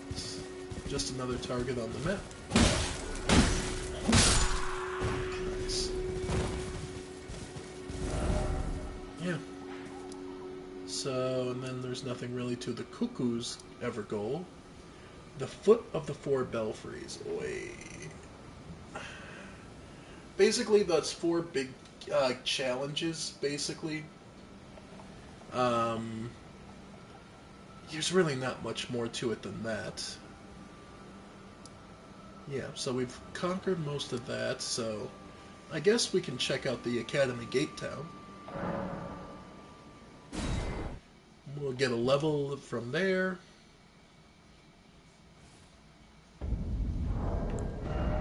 Let's see, we need how much? 3,000, so should be good there.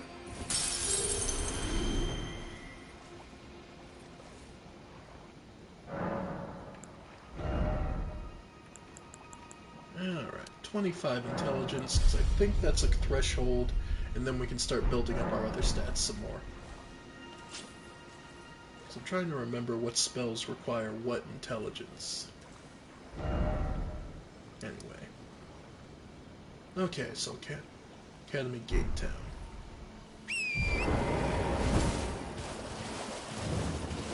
Now, as far as a lore... Sorry I've gone quiet for a bit on this lore stuff. There's just some stuff I want to clear, and we have to, gain a certain amount of power to be able to advance the story. To advance through areas. So, as far as a lore perspective, this city, the Academy Town, a town that supported Raya Lucaria, but has been long since destroyed. The architecture is very spike-heavy, I'll say that much. And it's long been sinking and overrun.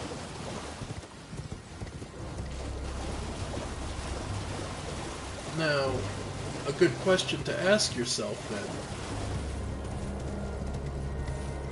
why wasn't it sunk before if it could sink so easily? Well, this was the vaunted city of Raya Lucaria. I imagine this city was built on some kind of magic that prevented the buildings. Rania. It's me, Dialos. Answer me, would you? Yeah. No matter what you do, this is not a savable NPC. Hello, friend. Tell me if you know, would you? The whereabouts of the hidden house of those despicable fiends. The recusants who hunt their fellow tarnished. They laid hands upon my servant Lanya, and I refused to let the insult stand. The tale of House Hoslo is told in blood. I, Dialos, swear to deliver the message. They laid hands upon the tale of House Yeah, no, once again, no matter what you do, by the time you reach this place, she'll always have been slain. So, and through some message, he was somehow told that it was one of the recusants, the servants of the Volcano Manor, who killed her.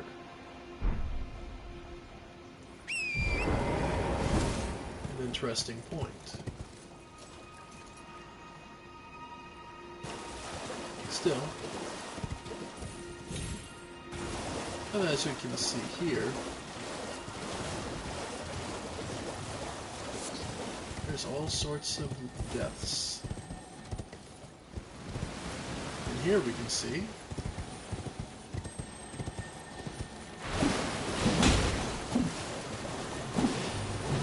wall isn't glowing too brightly.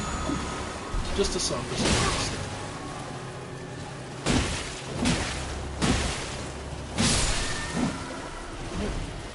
Then ambushed by... It may seem silly to see these guys flipping about, but it works. Though, now here's a question for you. What are they used to fighting exactly? That they would develop these weird techniques. Well, the fact that the weapons use pole arms would tell me it's usually pole arms are like the big sticks they use, the pole arms. They seem always to be focused on against mounted soldiers. So they're used to fighting knights. After all, knights were the preferred soldiers of the Golden Order and many of the bigger governments. And they needed to defend themselves somehow, so they developed seemingly weird methods of fighting that allow them to stay evasive while still on foot against someone who's going to be far more mobile. And yes, it doesn't always work. We're living proof of that, and we're seeing it. But that doesn't mean it's also ineffective either.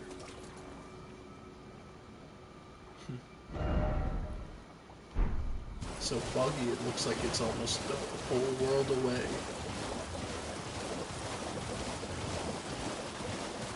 But here we are. Oh. Another teleport. Well, let's see where this one leads.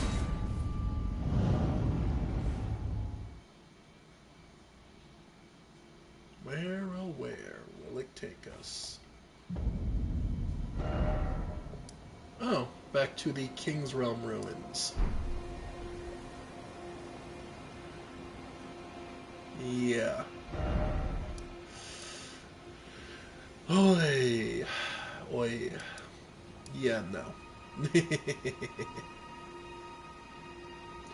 That's cute and all, but nah, that ain't happening. Yeah. No, the King's Realm has some annoying enemies.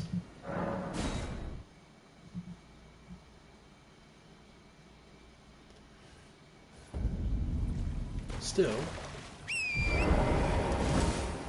So we know where that leads now. Now, what makes that interesting is... And that's a one-way path that would lead you back to Caria Manor. That's relatively close to the Academy itself, and would be well within the Academy city bounds. So then, very likely what it was an easy getaway for Carian nobles. Because though the Academy and the Caria are intertwined much, I wouldn't say they're always at the same thing. After all, Renala was the only thing linking them together. Without Renala, well, both would have been just as pleased to go their separate ways.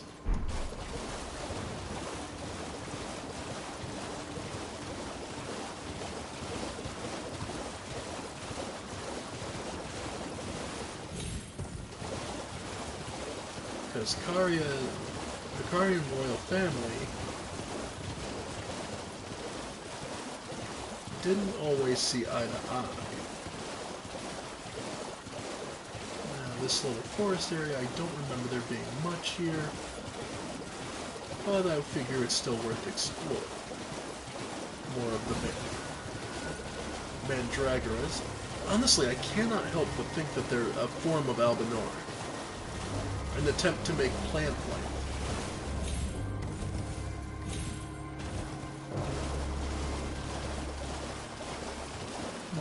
I could very much see it.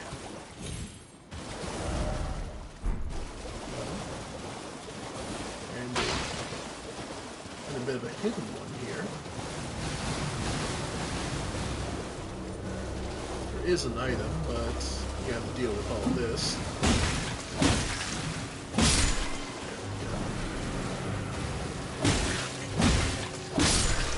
Yep.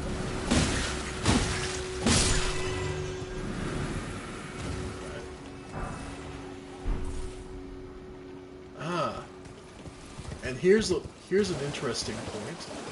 Unlike the bigger ones, there are smaller versions that have not lost their ability to move.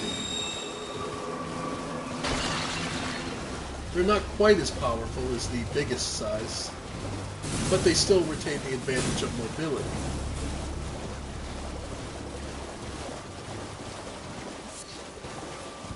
So just something to keep in mind. Again, would not be surprised to see a Crystallian, though it looks like just the slugs are over here.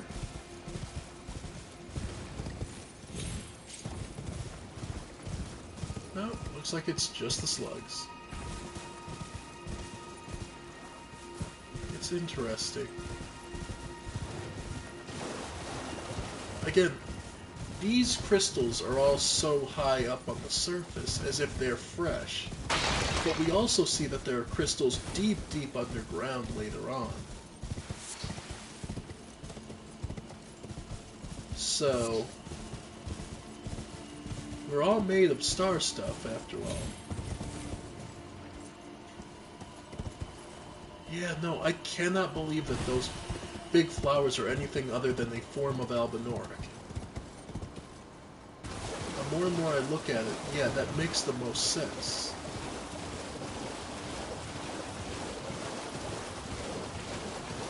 And then, so the perfumers are using the materials they get from those flowers. Interesting point to think about. Alright, so we got to the Church of Vows. If we wanted to get a spell or something, we could go there. I do have the melee spell I haven't gotten yet, but... Oops, sorry about that, folks.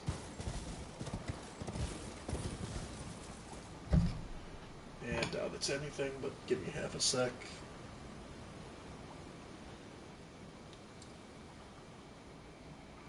That's what I thought. Nothing. Okay.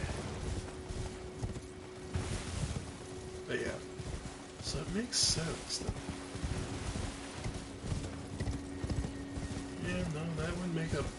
So that would explain the flowers, because... I think in the materials they give us is... Kilas, what do they call it? Poison and... yeah. Flowers that grow in toxic terrain.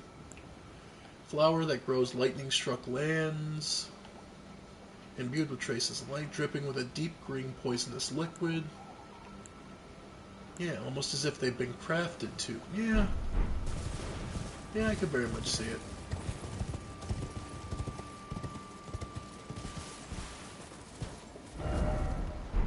Futility. Oh yay, more upset jellyfish.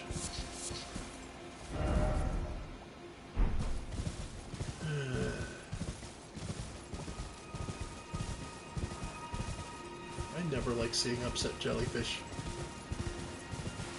I believe some of them are just upset automatically. Oh, you know what that sound means. Ladies and gentlemen, we've encountered another walking mausoleum. This one, more than any other, this one has an entire contingent of soldiers around it, by the way.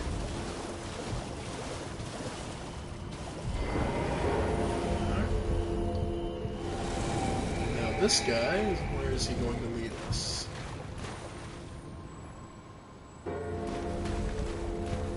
Because these guys usually lead you to a lesser known cave. that would be easy to miss otherwise.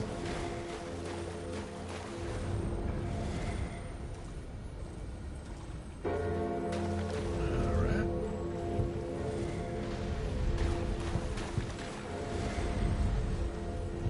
It may take them a little while to get there, but it can be worth it. But yeah. Walking mausoleums. Popular theory on them, I believe, holds that these are basically all the demigods that the Knight of Knives claimed.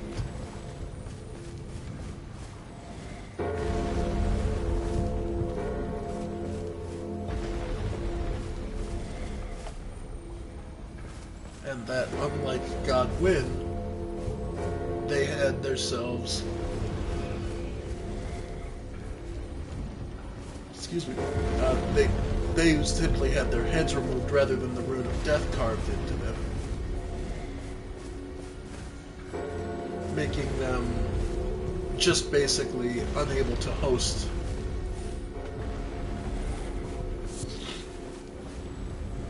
Alright. And a hidden...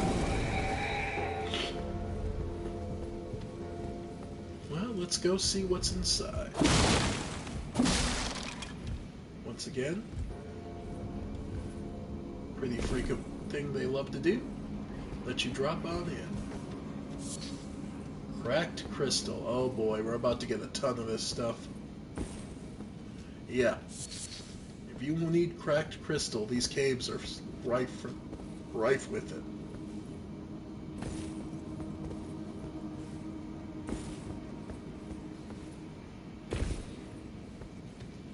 Oh yeah.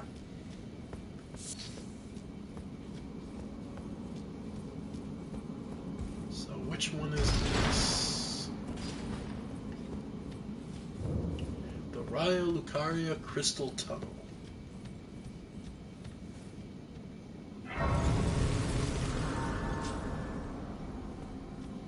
You'll still get smithing stone from here, but crystal is what the name of the game.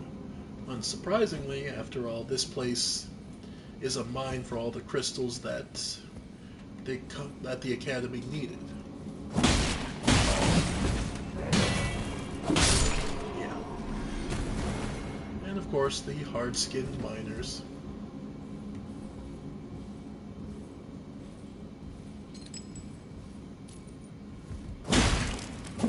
Yep. And even a place of... What's interesting is there's a place of worship here. Though, this isn't Marika.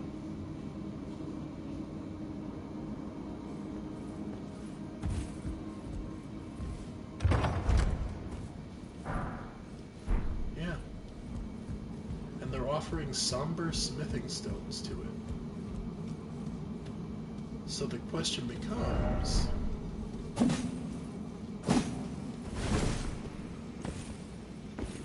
Yeah, no. Didn't think so.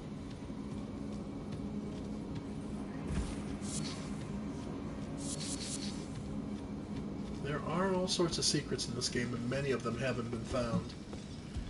From what I understand, there's a lot of them that we haven't found yet. Now here's the interesting thing. Mining crystal is not the same as mining the normal smithing stone. You can't use a regular pick. So they have a special magic spell specifically used.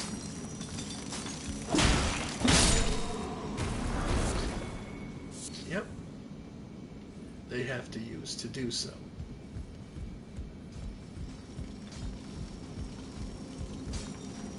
So it's worth noting that these... So it is worth noting just how different this is.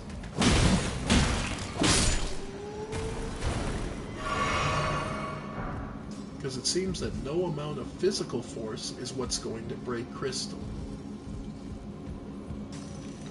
In addition, these crystals seem to be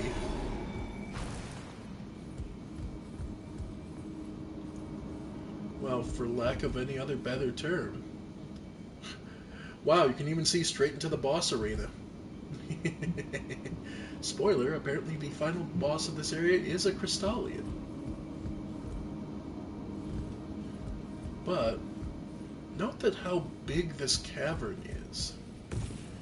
More importantly, note how open it is.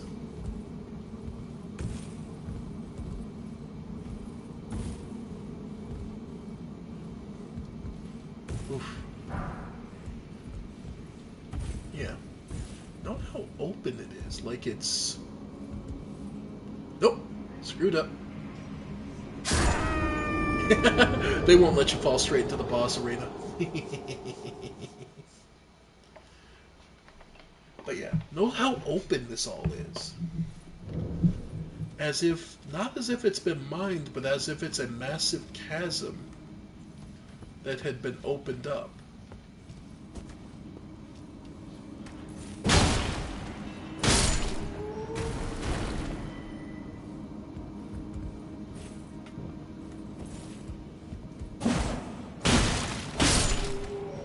Remember that whole thing about the way the Nox civilization had been buried? Again, a massive chasm like this would explain that it was pushed down. It was a combination of effects.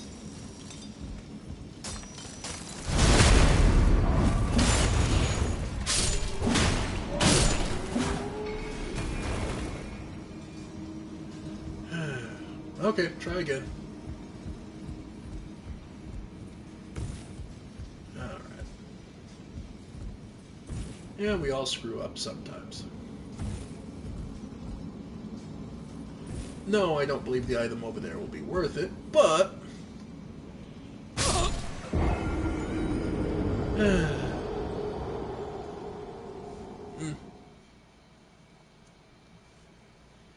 Like, no particular item is going to be that worth it. It's just one of those, you want to try anyway. But yeah. Nice.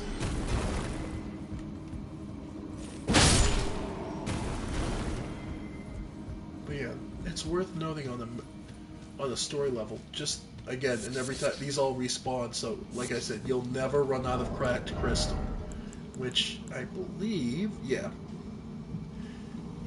crystal bud, and you can make cuckoo glintstone.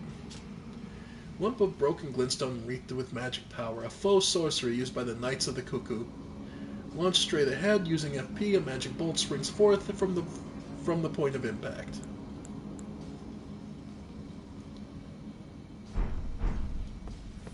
So, yeah.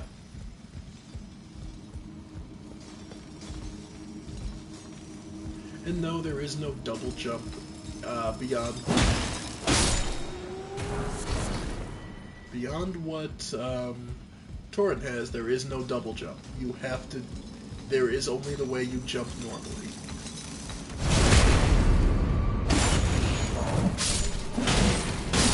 Nice. I could go again. Part of me just doesn't care anymore. It's not worth it.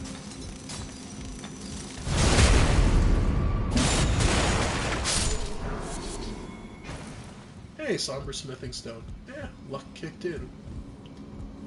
I don't believe we'll be able to use this yet. Until you activate it from below, you can't get the shortcut. So, time to take the long way around. But yeah. Again, all this crystal.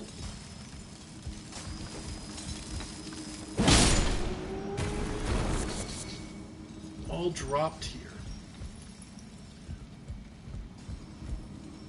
There's a lot of this story that deals with otherworldly beings.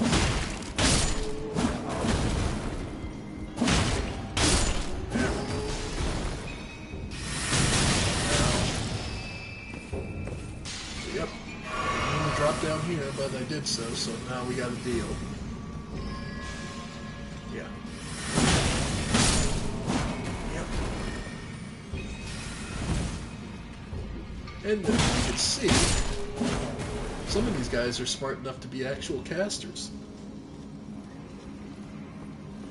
Or at least understand glintstone well enough to cast a spell.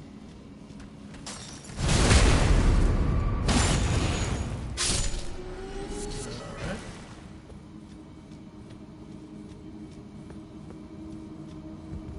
So this should bring us back up, if I'm not mistaken. Nope, it brings us further down. Okay, so this is the path forward. That'll bring us to the boss, which is, like we saw, Crystallian.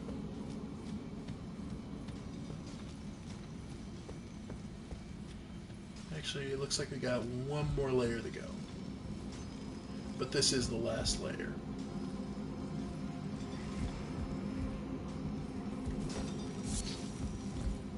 And you could try running across there, or taking your chances over here. Yep.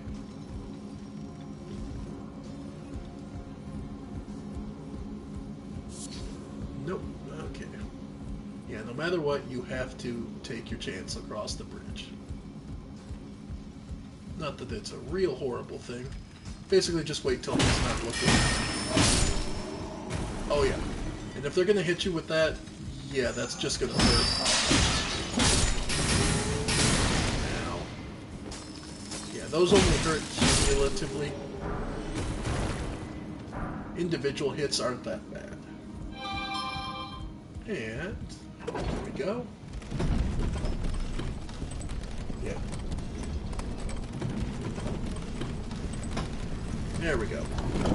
So this is your shortcut back down, so you don't have to deal with as much on successive run-throughs.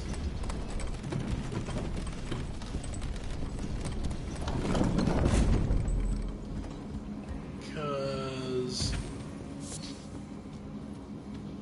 if you don't know what a Crystallian is, that first fight, it can be really rough.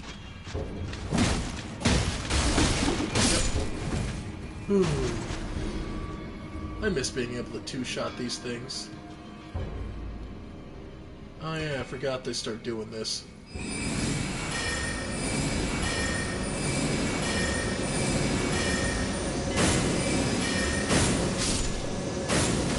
Okay.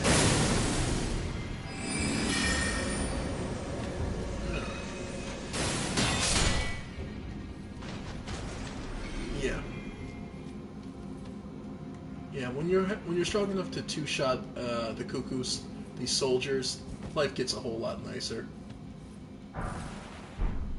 Just a smithing stone. That's usually an ambush. Must be thinking of other places.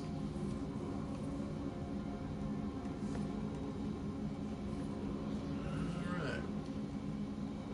Now here's an interesting thing. These are these cuckoo soldiers. Take a look that they're just playing with the crystals. They're not aware we're here. They're totally absorbed in this.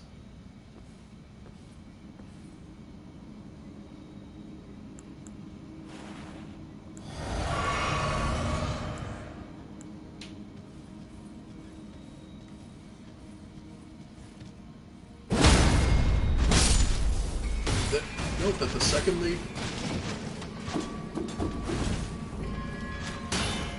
Yeah, there's a third one. I thought, like, there's usually an ambush. I just don't know where it is.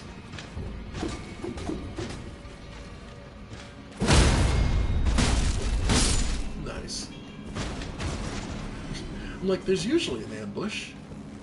You honestly get so used to ambushes that whenever you don't get ambushed, you be like, what's going on? Oh, he dropped his short bow.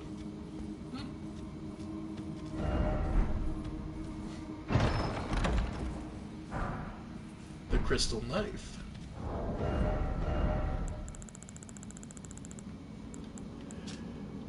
Knife made of sharpening hard crystal. a signature weapon of glintstone miners. So unlike the crystal sword, which had to be made by the Crystallians, this is just a jagged piece of crystal they managed to sharpen and chip off. Used as a tool to extract glintstone from broken rock, and as such faint magic enwreaths the blade.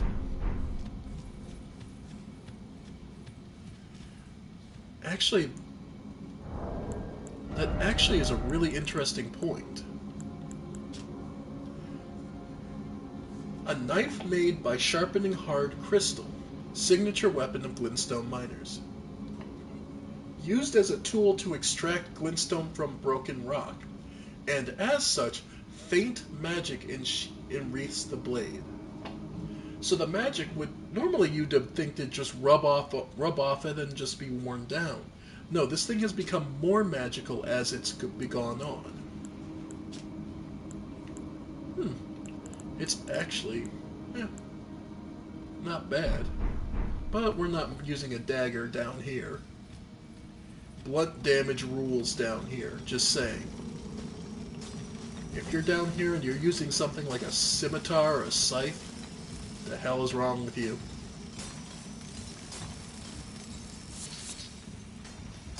Alright. Oof. 3 of the guys working together. And you. Nice. Alright, one of the old guys coming for me. Yep. This is one of the veteran miners. You can tell because he can take a major hit. Ooh. Yeah, no, that was one of the big miners. That's the guy who's been down here a long time.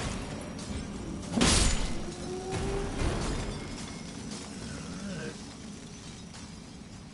Seems like the rest of them wouldn't bother me if I didn't bother them, but they're also standing around smithing stones, so.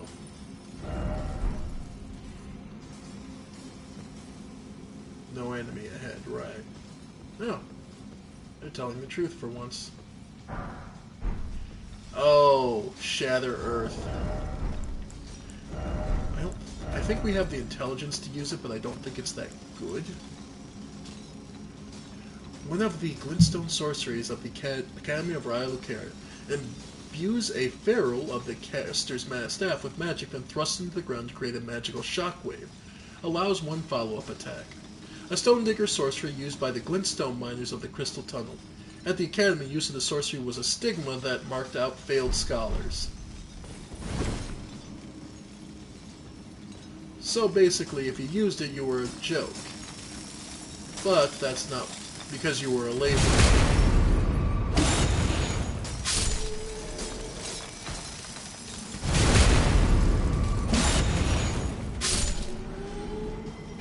But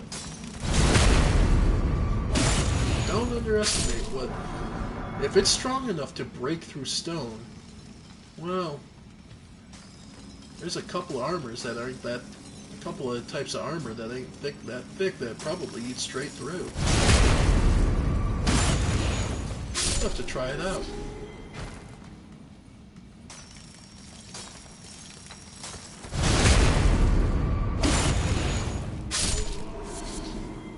All they had is cracked crystal and more smithing stones.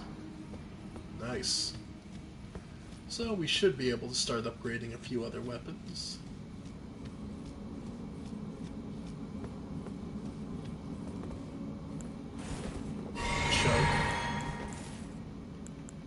Because I think we're coming up on the boss room.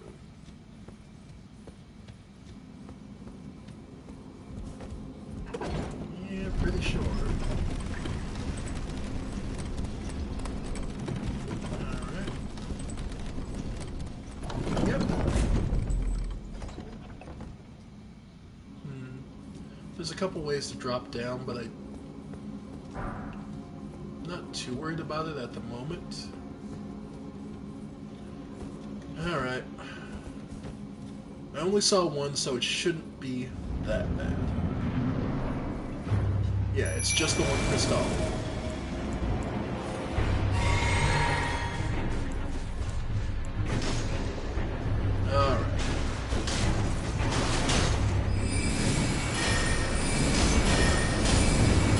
he's only doing 3, 4, 1 damage, 1 damage, 1 damage.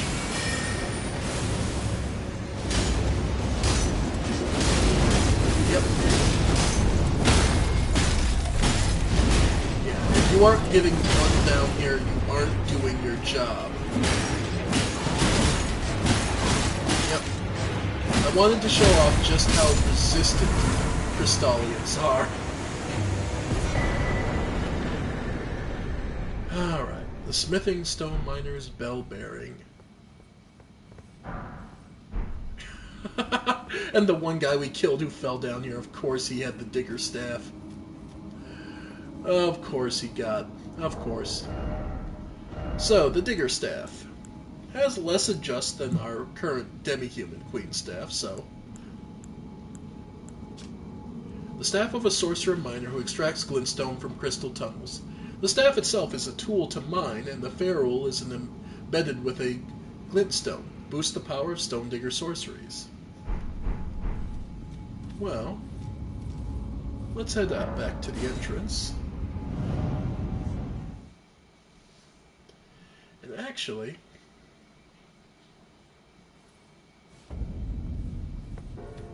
what I think we'll do is head back to, of all places, the Table of Lost Grace, in the Table of Round. Oh crap, of course this would happen. Here he comes. There's somebody, yeah. Ensha of the Royal Remains.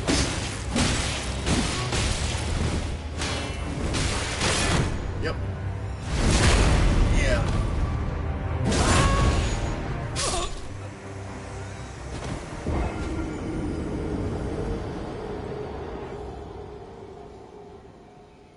Guy look familiar?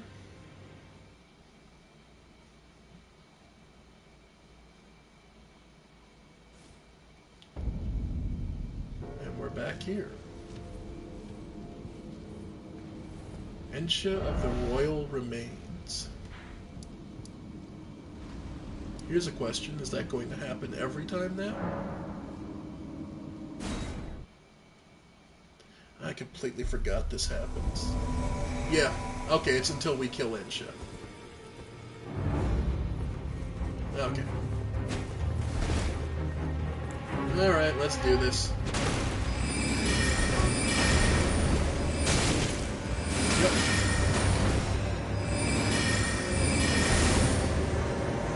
Yep.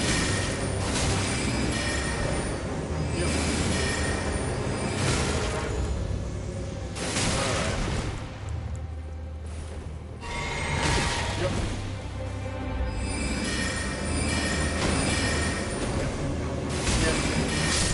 There we go. Great enemy felled.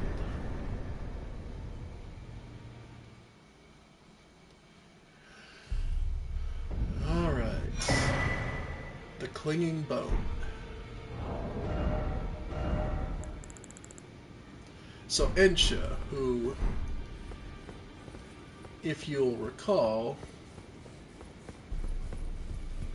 was the guard over here. The one Gideon, it seemed, guarding Gideon's room. The Royal Remains.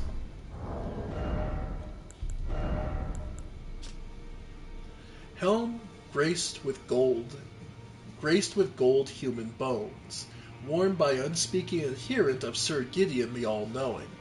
It slowly replenishes HP when HP is reduced. It is said that the bones belong to an ancient lord, the Soulless King, the lord of the lost and desperate, who is known as Ensha.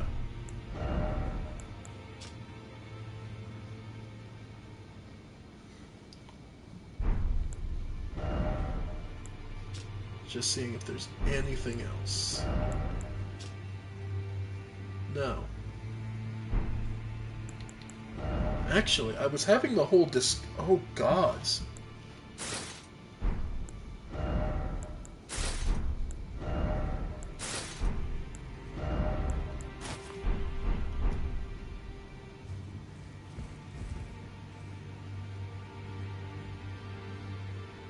You cannot look at this and tell me this is not one who lives in death.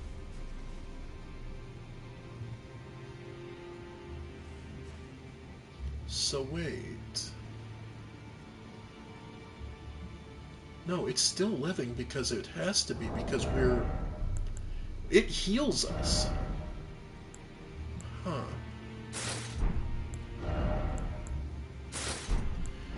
Go back to the Kaiden set for the moment. Oh, I still don't have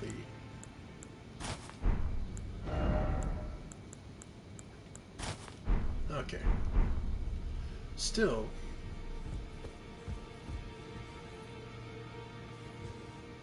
You have anything to say? We've spoken long enough. We've spoken. Okay. So no, he's not going to be interested until I kill one of the bosses.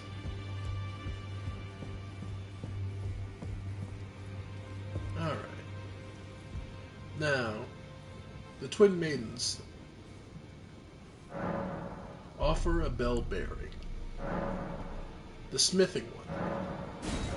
So what that actually does is unlock more goods. In this particular case, basic smithing stone 1, and then glintstone scrap we can now purchase.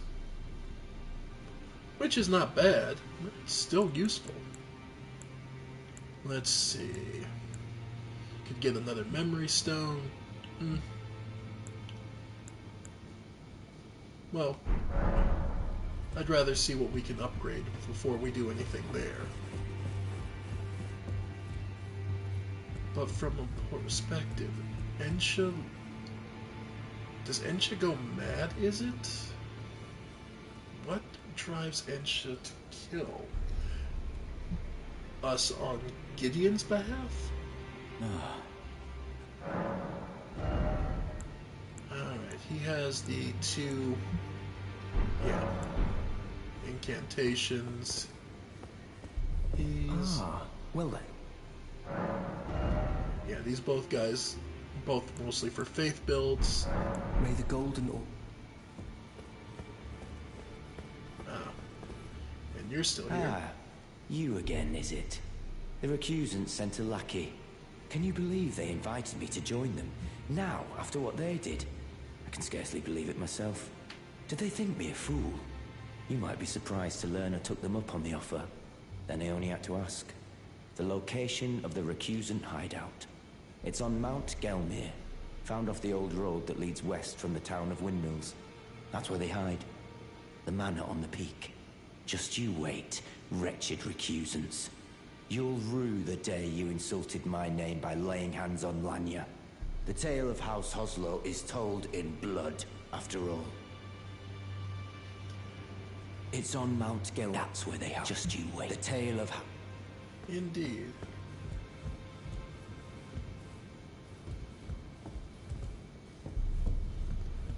And nothing else here. Oh, and how about you? If I do have a talent, I suppose I should try to... I'll ask Master. Okay. Well, speaking of Master Hugh, actually, you might want to get another Baldachin blessing, because that is pretty good. Well, I took you no matter. Lay out your arms. About Roderick. Girl. What about her? Would you watch over her for Are us? you out of your mind? Who'd stay with an ugly brute who only knows how to smith? Absurd. Besides, she'd never agree to it.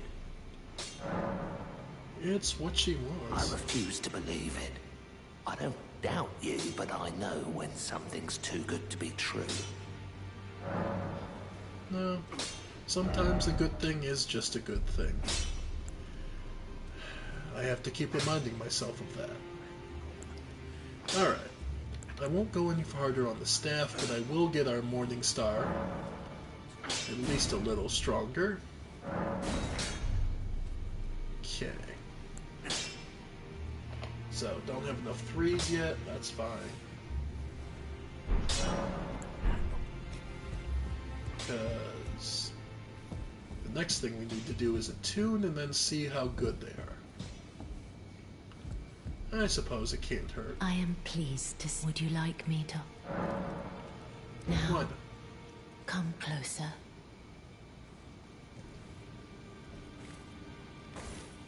Yes, Baldachin's Blessing does require you lose some HP. This does temporarily lower your HP max. You are so very warm. Ooh, talk in secret. She has something to tell us? I was known as a deathbed companion where I come from. After I received the warmth and lively vigor from a number of champions, I lay with the remains of an exalted noble. To grant him another chance at life, to do so is the purpose of my being. But before I could bear the noble into new life, I was awakened by the guidance of grace and chased from my birthplace. Pray, be kind. Despite all that, I still wish to be a deathbed companion. So please, let me hold you like this, as often as it takes. Then good day to you, my dear.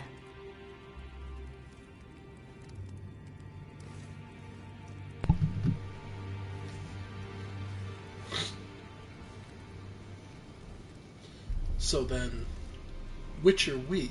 The exalted noble that is reborn? Or are we the champion that she's draining life from? Well, considering our HP decreases every time she hugs us, I'd say the answer is pretty clear, wouldn't you? Anyway, let's see, what was I going to do? Memorize spell. Let's see what Shatter Earth is like.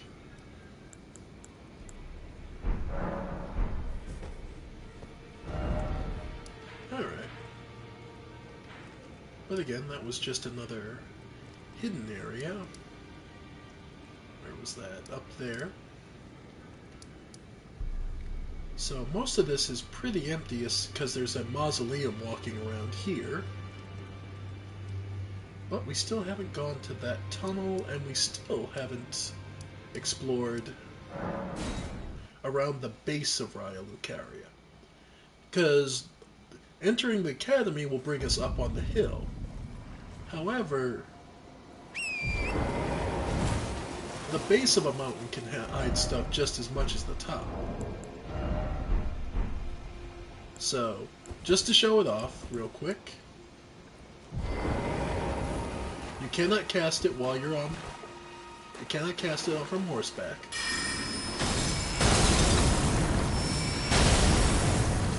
Yeah.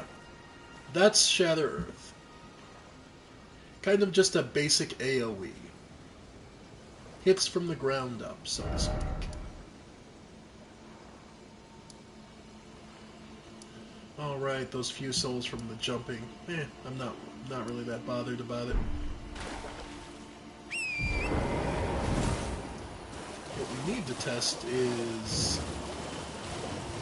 I don't think it's worth using the Stone Digger and upgrading the Stone Digger staff. Because Stone Digger sorceries aren't that great.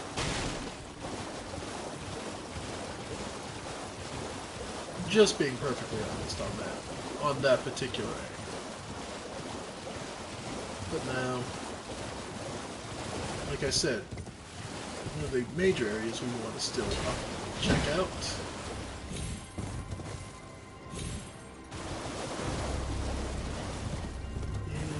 Is here along the base. Lots of Albinarchs around don't want us. So we'll be on our merry way. Alright. So this is along the base of Raya Lucaria, the bottom of the area.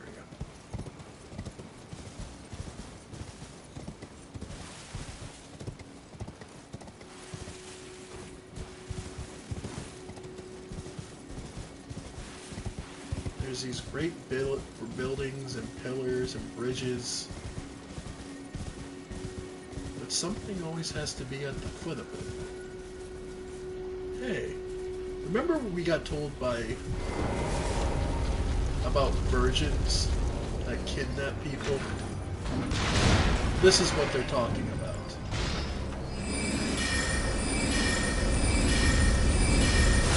Nope. Yeah. And now the worst part. Yep. Yeah.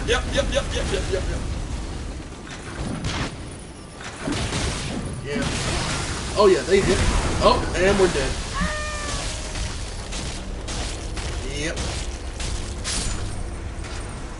Yeah, this one doesn't teleport you. This one just kills you.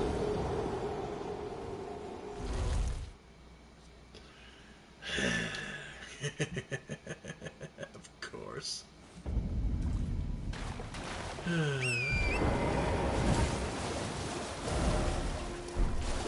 Alright, well at least now we have a reason to go get our runes back. Now the virgins here... Now the virgins are here specifically... Well, the virgins are going to be everywhere, let's be perfectly honest. Their entire point and purpose is to abduct as many people as possible.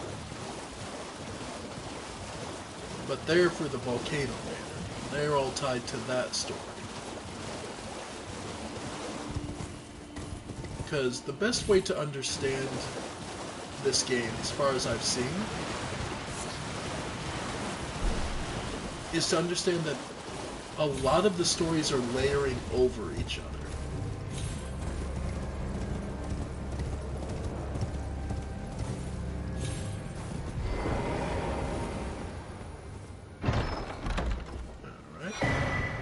Okay, well that's always nice to see. But yeah. So understanding when the story belongs to which tale it's telling is a key point. Like, Limgrave is pretty self-contained, which is an up and a downside.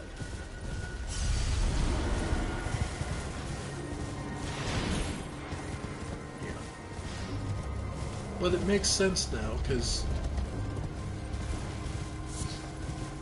Alright. Yeah, he's just trying... Okay, that's still following me, so I'm just gonna leave. That's some more of those grafteds. Those grafted source of Belbringers, so... Just gonna leave that be.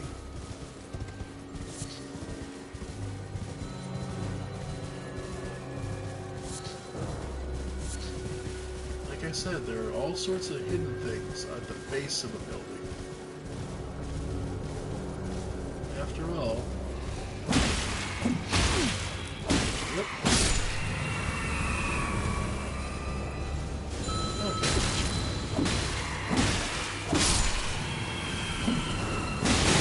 Ow. Ow.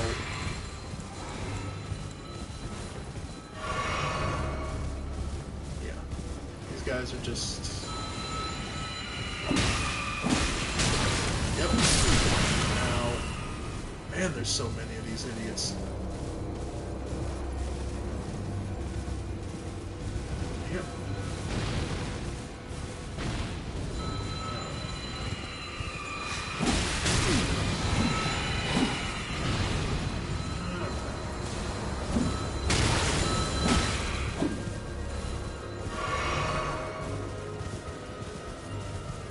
Yeah.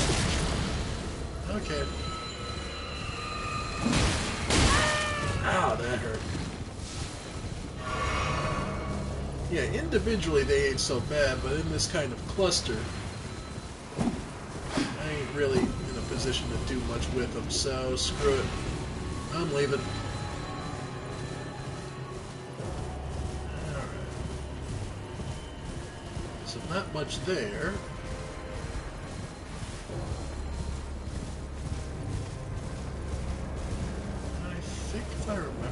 there is...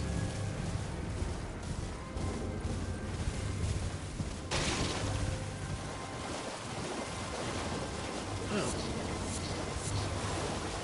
The lobster-covered one. I ain't wanting to mess with that.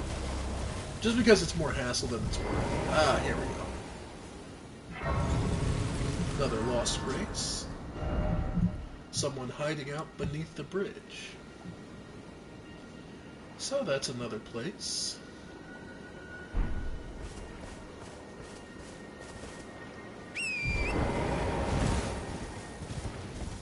And up on the island over here is another wizard tower. Maybe with a spell, maybe with something else. We'll have to wait and see. As ever, more of the Cuckoo Soldier guards are here. Oh. Would you look at that? Even another lost grace. I was gonna say, I know you're never that far from one. They aren't exactly where you'd want to be usually, but they're usually close enough that you can get where you want to go. Alright, in this case, seek 3 wise beasts. This is Tetsu's rise.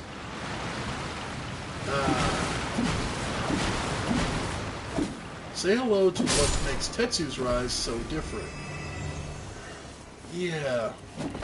Seek the wise beasts, not the endless ones. They just keep getting summoned. So you're basically on a somewhat of a timer.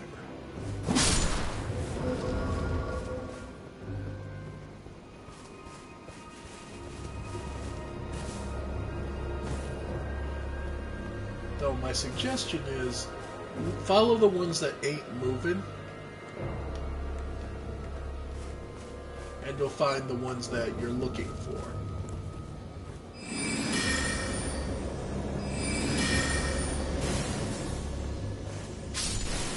There we go. There's the ones that are guarding, and then there's the ones that are giving you a hint.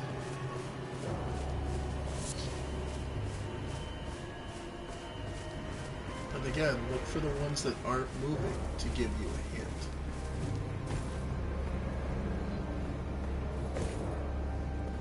Yep, like so. There we go.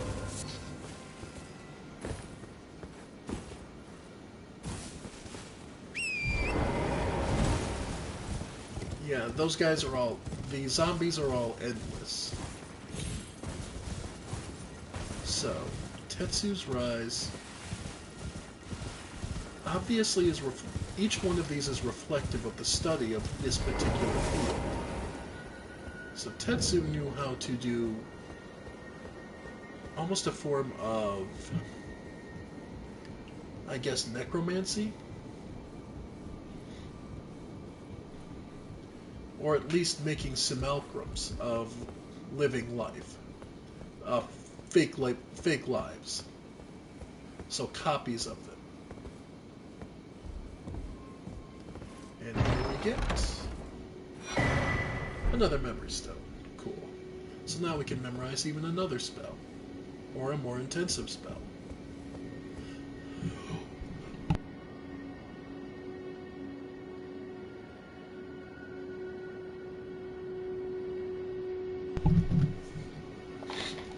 Now,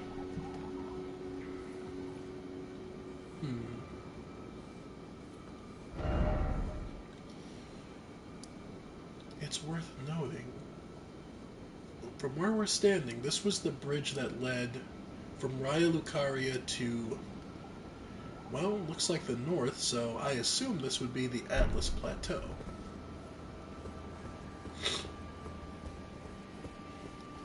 And unfortunately,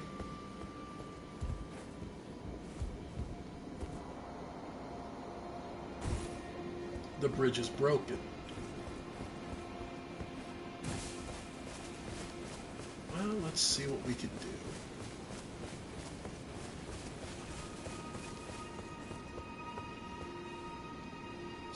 Dry Lucaria, and the bridge led to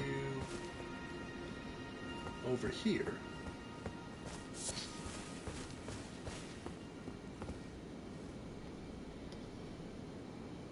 And there was even another path that led... Oh, these are more of the remains from... that fell from the sky. Okay, so there was never a bridge this way.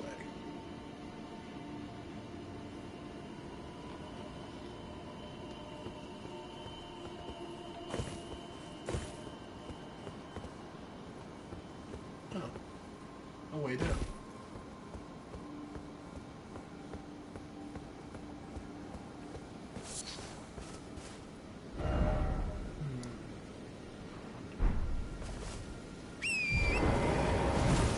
Okay, point blank, there are two ways to go past this to the north.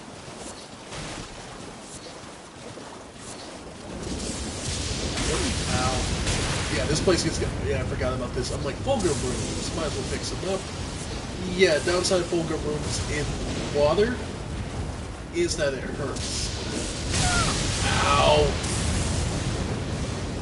Yeah, getting away from them is probably a smart move.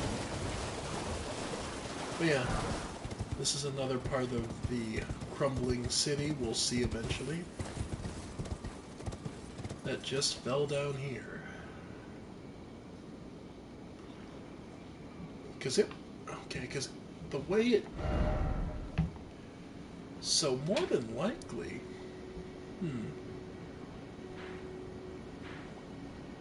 The way it crumbled and fell, because we see plenty of the ruins all across Limgrave, but we've only seen it sparsely here.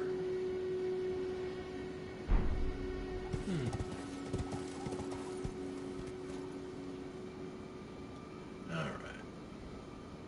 So, there are two ways to go, basically, because the main bridge is out. The main bridge to get across here is out. There's three ways we can go, technically. We can keep going across the Church of Vows and head north. We can head up the road to the manor through Karya Manor. Or there's another smaller path up here down the middle. All three will actually get you to the Atlas Plateau. Well, the Karya Manor will get you through and around to this elevator. This path will get you around to this elevator. And that you need, yeah. Well, why not show it? Okay, so which one to take?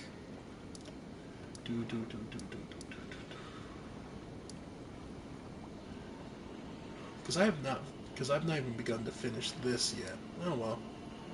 Okay.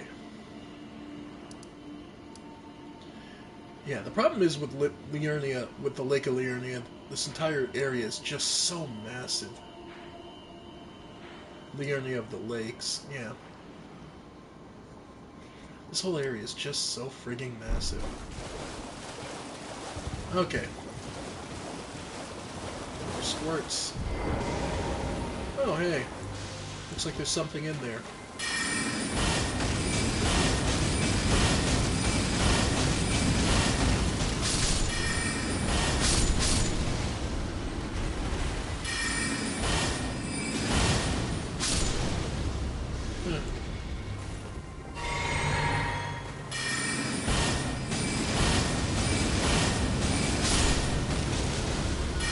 Yeah, Glintstone Arc is just frigging useful.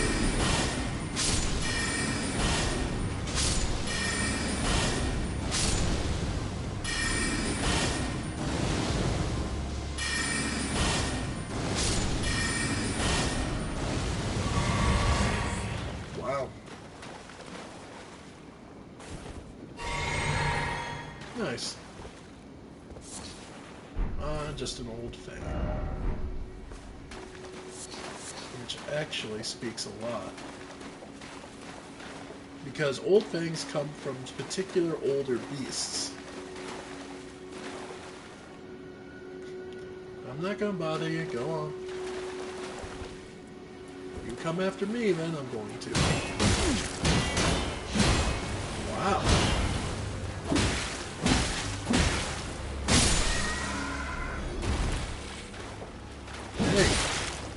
Hey, you came after me first. I did not want this fight.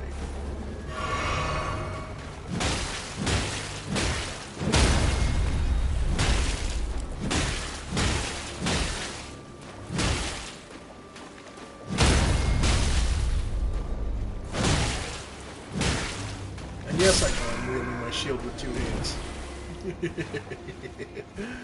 I forget. I do it by accident sometimes. It's just kind of funny.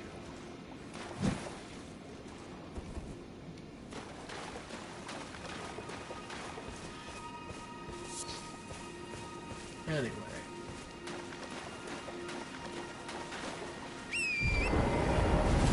So. We'll head to the left. But yeah, as you can see, these ruins are just rife with more albinoids. And some crabs. Which I imagine is one big crab hiding. And it's soporific grease. Yeah, nothing major.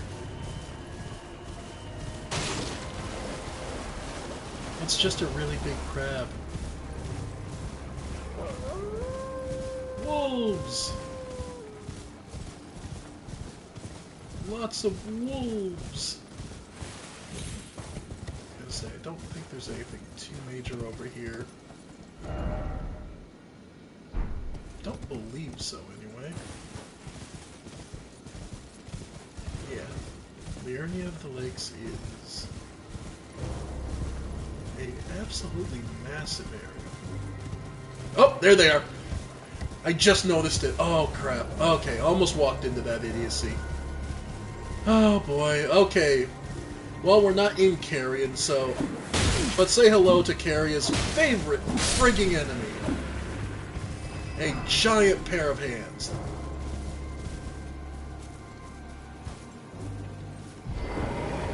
Hand spiders.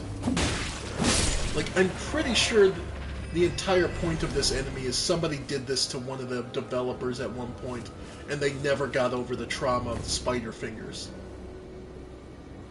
And I almost walked into it. Yeah, no. That right there is another one. Well, you know what? Oh. How much damage does Shatter Earth actually do? Not bad. 202.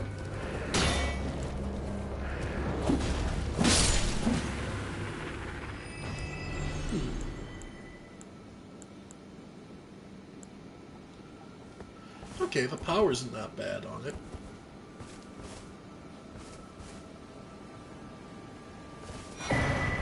Intelligence not. Okay.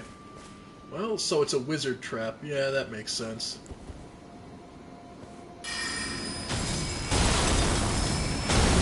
There we go. Yep. And a really big set of hands.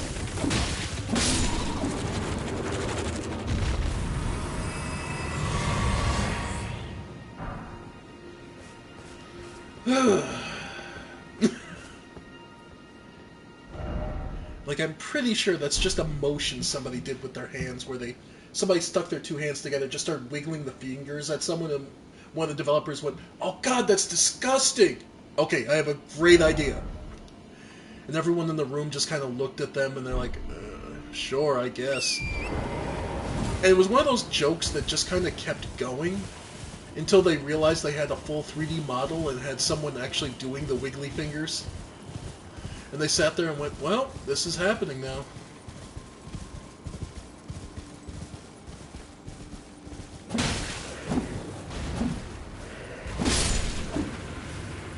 By the way, those things can actually cast like a magic bolt spell, so... I didn't let the big one do it, but yeah, that is entirely possible. Yeah.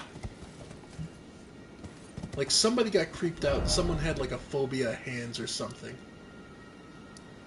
But alright. So, yeah. Alright. Okay, we'll do this properly. We'll do the King's Realm ruins. And then we'll go head towards Caria Manor.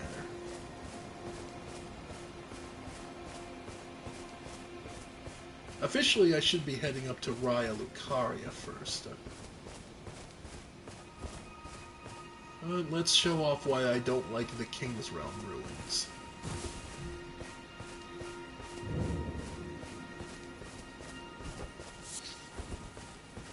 No, from the onset, you're allowed to summon. That's never a good sign.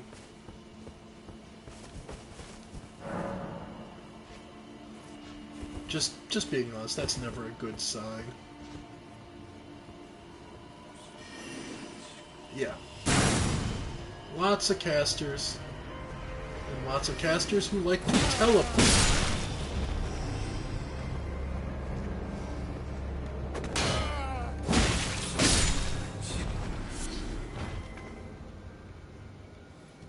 Yeah.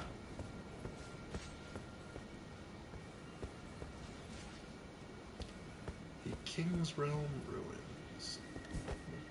What does this noble have to say?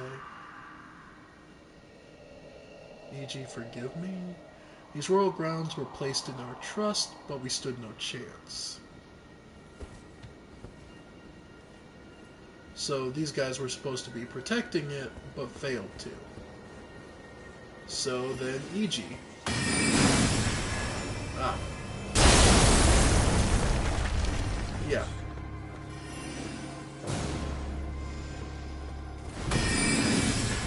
Yeah. Individually, these casters aren't much. And if anything,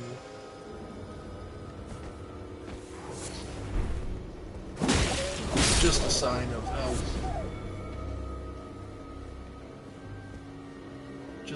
how bad aristocrat archers are. Oof, that died.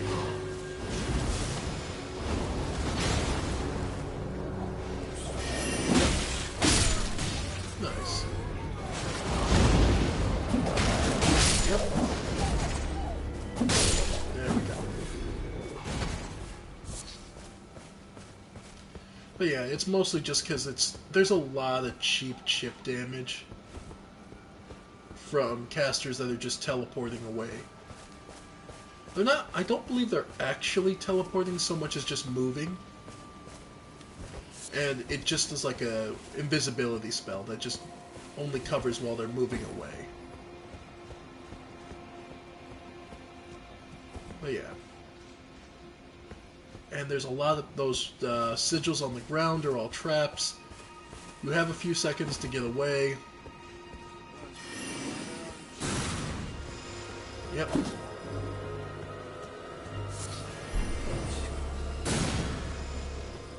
Yeah. And note, because of the way this all works, he doesn't get aggroed by them.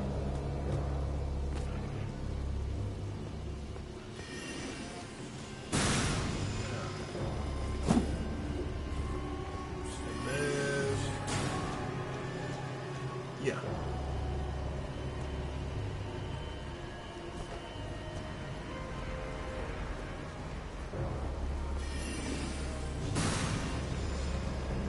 Yep. If you don't see the gold sparkles, they didn't actually go. The gold sparkles means they teleport. Yeah. Like I said, lots of chip damage here. There we go. Yeah. Yep.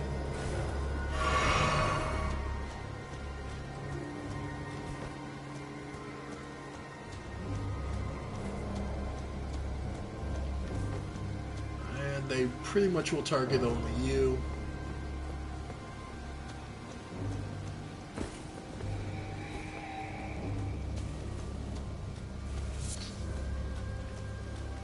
But yeah, no, this whole area is just a pain.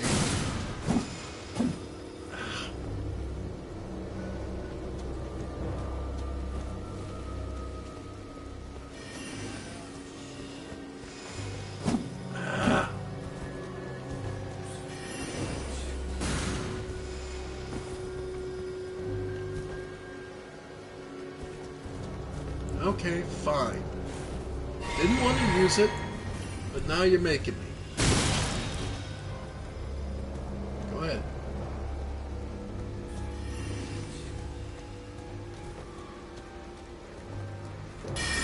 There. Screw you.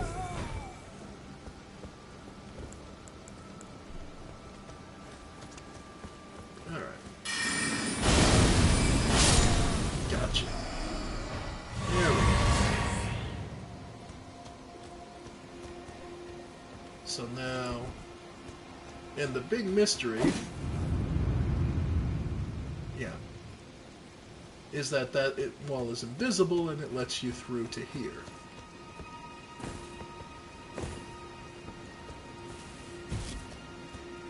Alright. There's still some wolves here, so I probably haven't touched this part.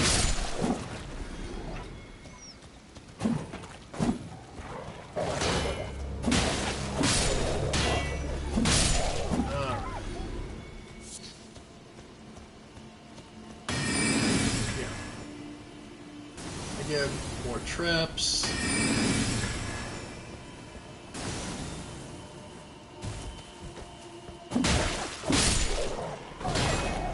Nothing major, but it's mostly just an annoyance kind of thing. Though it does prove a point. E.G. considers himself War Counselor. By the way, this is the hidden room. War Counselor. He takes what would otherwise be unremarkable soldiers. Monstrosity, therefore. Oh, crap. Is it one of those? Is it one of the... Well, we'll see.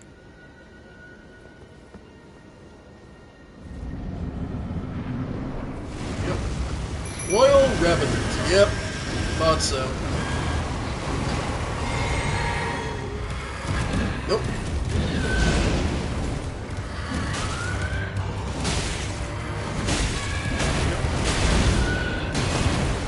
Oh, God, these things suck.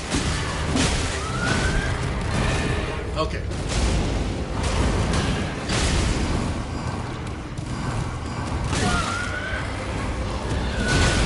Yep. Ow, ow, ow, ow, ow, ow, ow, ow, ow. Okay.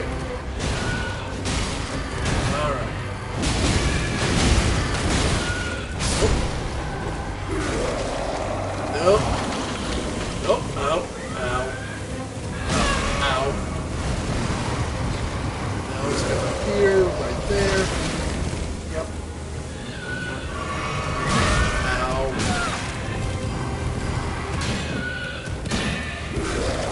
Yep. God, these things. You really do just... Ugh. The other reason I hate this. I really do despise those. There's very few enemies in this game I truly despise. That is one of them. It simply is not a fun fight. Because all it does is a constant flailing.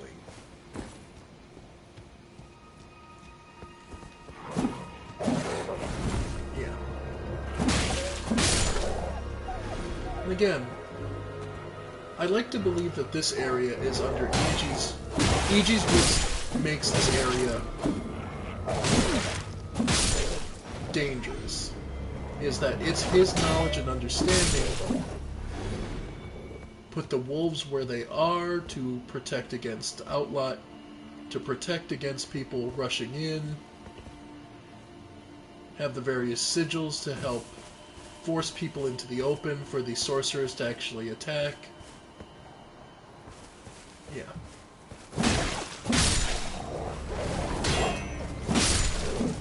That's my belief, anyway.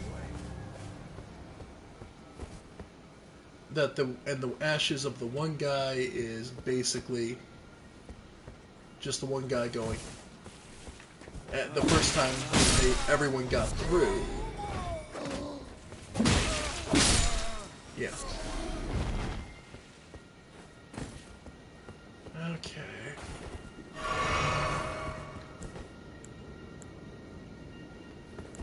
Alright. So, yeah. Okay, we can do this.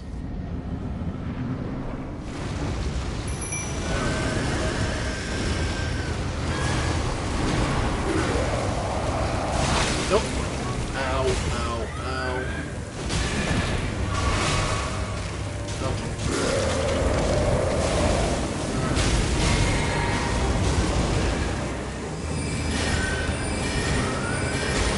Come on, we can do this.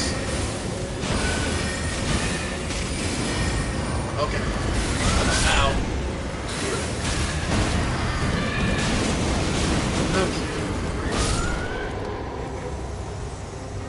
Well, I lost all my runes. Okay, we'll come back to it. Believe it or not, that is still not the worst enemy.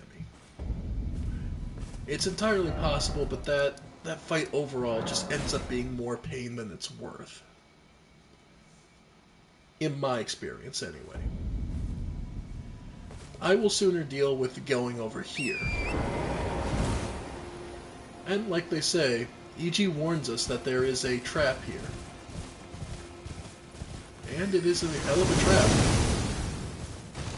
Alright, just keep making forward progress.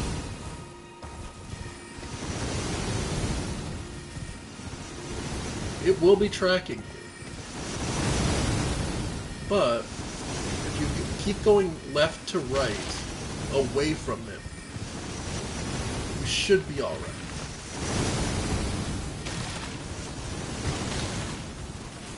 Alright. Whew.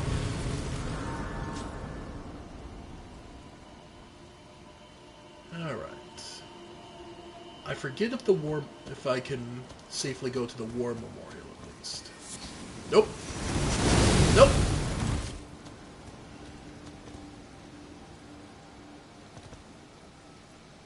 Oh, what the hell. It'll be worth... This is a lore run through. So let's... For the lore...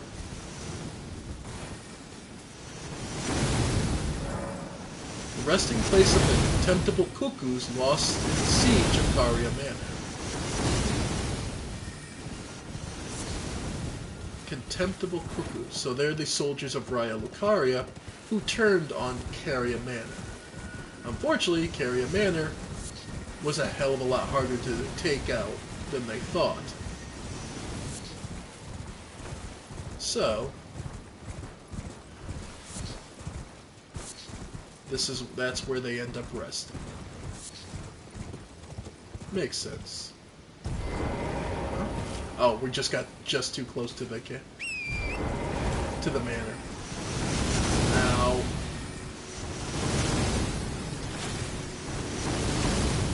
Again, I imagine it's Izu the one who developed that spell. And that's why he warns you off it, because it's like, I wouldn't do that. That's my magic. I know what it can do to a person. Now, let's see. Is there anything outside the manor? Yeah, more nobles. Well, they're not much.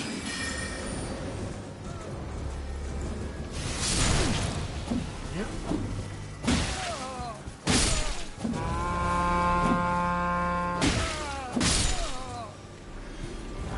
Well, no one's coming to help him, so... Oh, someone is, actually. Feel for you, buddy. Should really pick your friends better.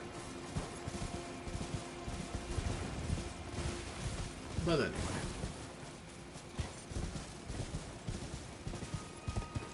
So yeah, I truly believe that Iji is the one who designed that spell to protect against to protect Karya Manor.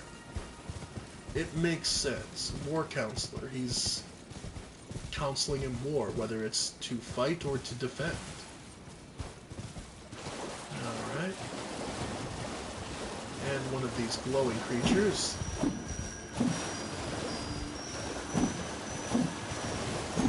Yep. I still don't know a good way to catch these things.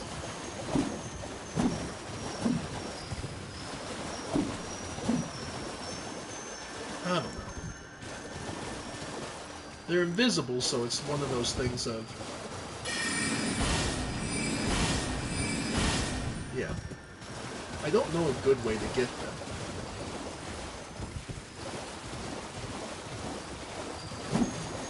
Yeah. Yeah, whatever. Not a big deal, just one of those things that... It sucks. And you ride around in circles forever trying to get it. I don't believe they drop anything specific beyond, like, big... I think it's like big Elder Souls. Soul, room patches. Like Somber Stones or something like that. But... yeah. Theoretically, I could make it up there. I don't think I could, though. Not that way, at least.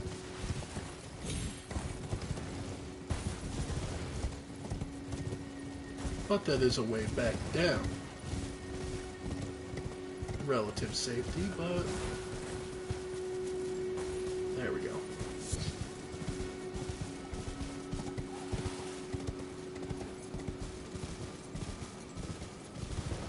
And yeah, now we're back to the side of the manor. Nothing else. Okay. So let's start heading back. Yeah. The spell's still after us. That's fine. There we go. Alright. Welcome to the Karya Royal Manor.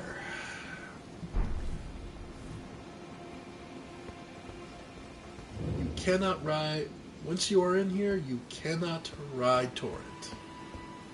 Though trust me, there will be times you will want to. But let's start off with the most common thing you're going to see around here. Frigging hands! Everywhere, hands. Be prepared, they're everywhere.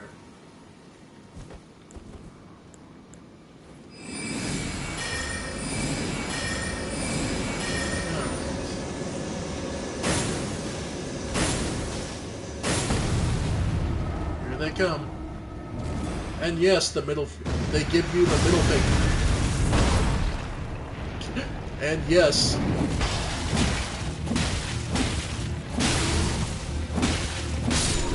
Yeah. Boy. On the upside, they drop somber smithing stones, which, if nothing else, sell for a decent amount. But yeah. Be prepared. There's going to be a lot of hands. Hey, somebody knows... Oh. If you want, look up what the phobia of hands is. Because I'd love to know I'd love to know for who this is held. Ow. Like... who is the person for who this is aimed? Like, I imagine anyone with, like, arachnophobia is also, like, hates this.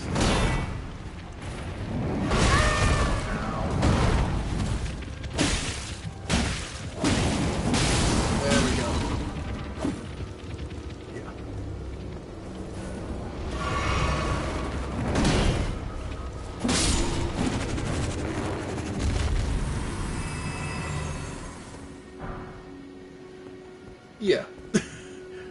And that was just the first few enemies, folks. This whole area is just a uphill battle. Just letting you know from the outset. Be prepared, this place is... I should not be here. I'm weaker than I should be for this area. But... I figure, what the hell.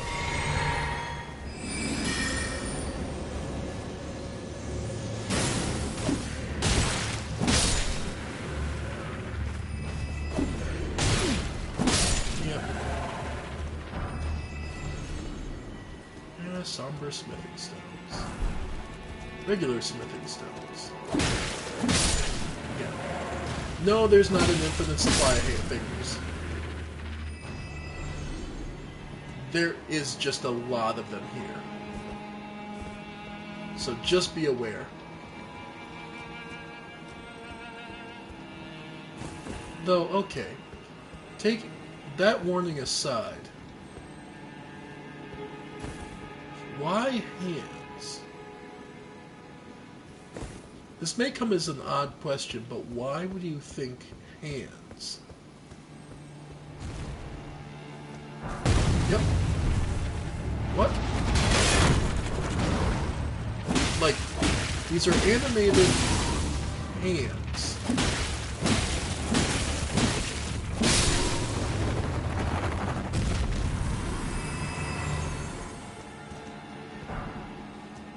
Do you think? Naturally, it doesn't open from this side.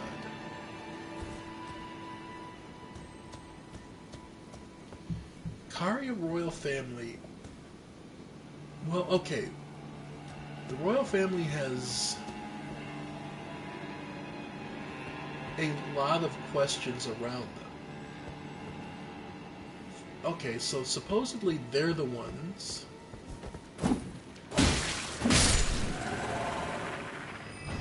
task about fusing bodies.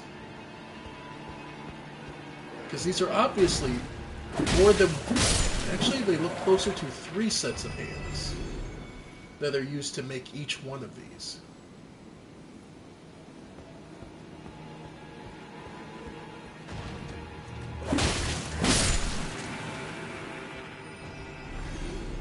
And yeah, they're just all over the place, so just expect ambushes constantly.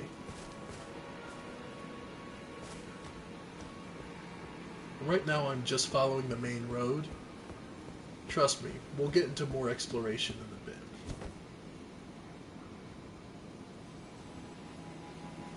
But yeah, malformed hands.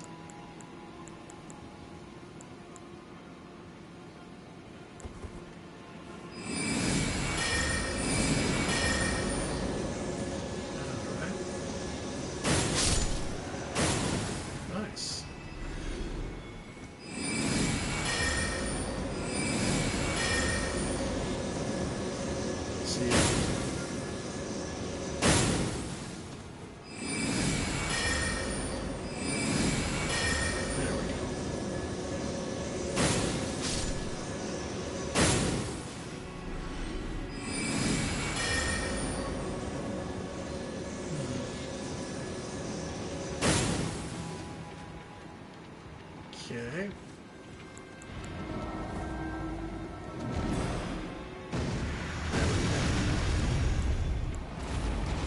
Oh. Okay. There we go. There we go.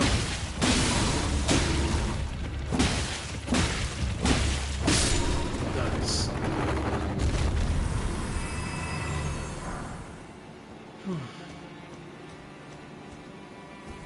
But yeah. Like, okay, more than likely they'd use the hands of anybody who died, I imagine.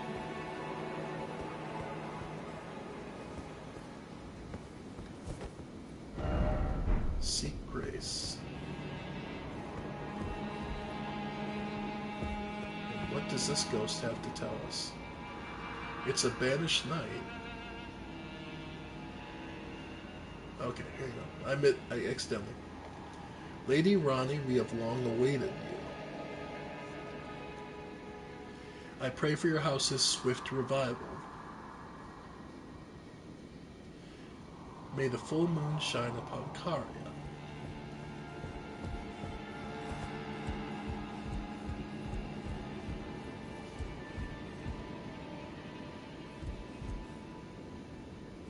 Alright. Well, Ronnie the Witch, who we've met before, she's a member of the royal family, I take it. Another smithing stone.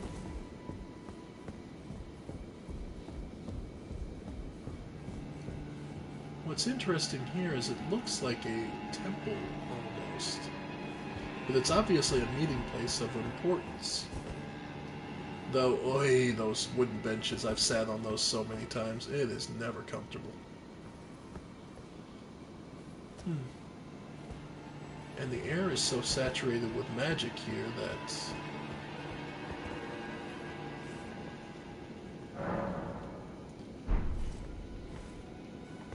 you can, that it's drifting in the very air. Alright. Time to get reintroduced to an old headache.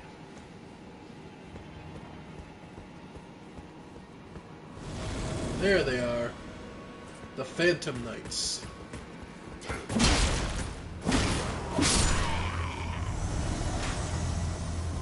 Now what makes these knights kind of a pain? Oh, I did it again. Okay.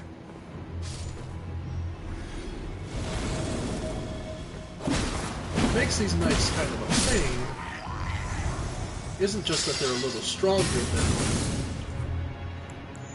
the knights we were used to.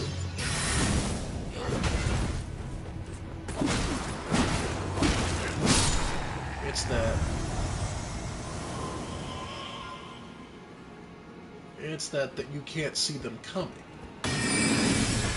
And there will be traps like this.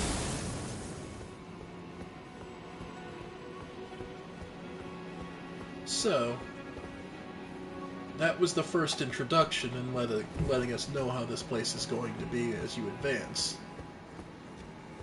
So there's no way to know until you've walked into it. So, nothing here. There.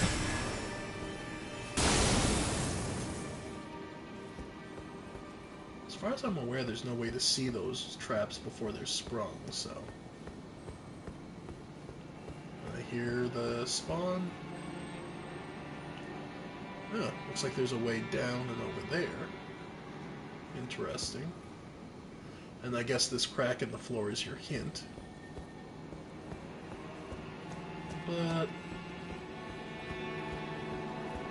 let's take a look around. Oh yeah, like this is... Yep, wait for it. I'm like, give it a second. Oh, screw you!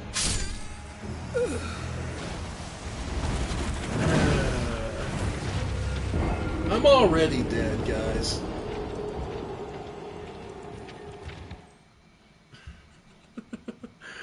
Oh, I thought I was closer, so I thought I had him on that last hit.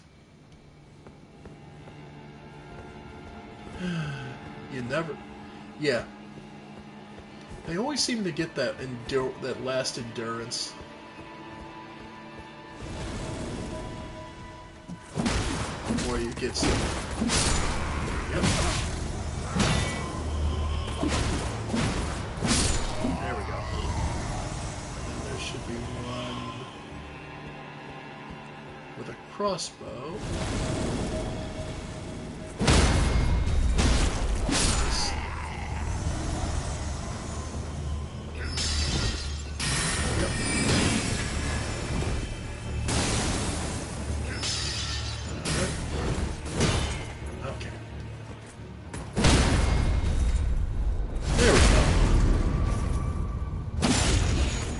Good to know that My full-powered R2, actually, my full-powered heavy attack actually stuns these guys. Okay. So, good to know. But the fact that these guys, that there's no enemies here, let's be honest, we know this is a trap. The second I try to grab that purple item is right when everyone spawns. I'm sure there's like 5 guys that spawn behind me. So, that back. There we go. And this is for that crap. Rune Arc. A Cuckoo Surcoat. Nice. Yep, here we go. Nice.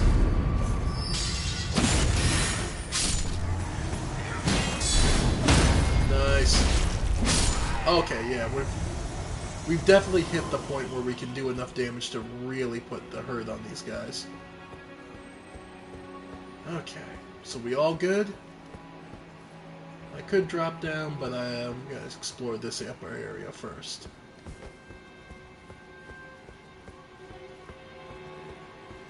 Alright. Yep, figured as much. Nope, no! And some more. Yeah. Okay. Oh, wow! Okay, just point blank, that did far more than I was expecting.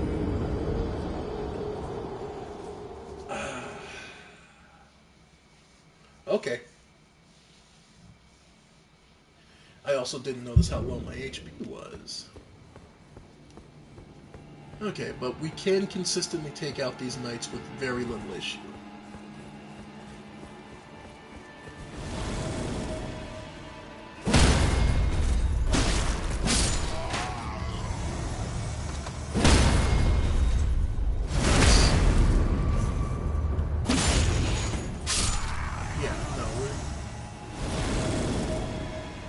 Thankfully, they have that nice long animation when they first spawn in. So... But then, these guys are also phantoms, so they don't... You don't lose anything by me killing them, other than the magic they were composed of.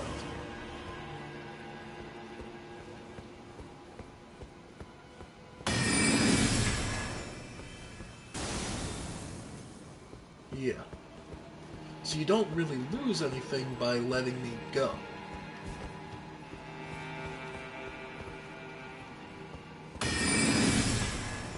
Okay. Well, at least I don't need to trigger everything. Alright. Let's see. Looks like the safest place down is over here. Alright, let's see it. How bad is this?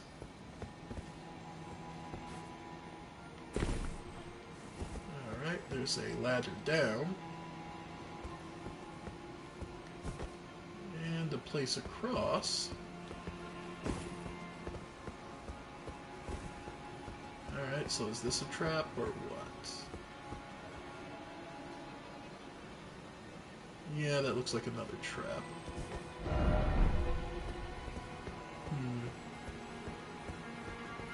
Well, let's check the ladder. I mean, that means this place was meant to be accessible.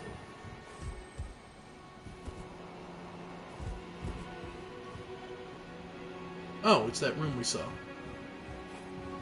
So how many phantoms are in here that stab me?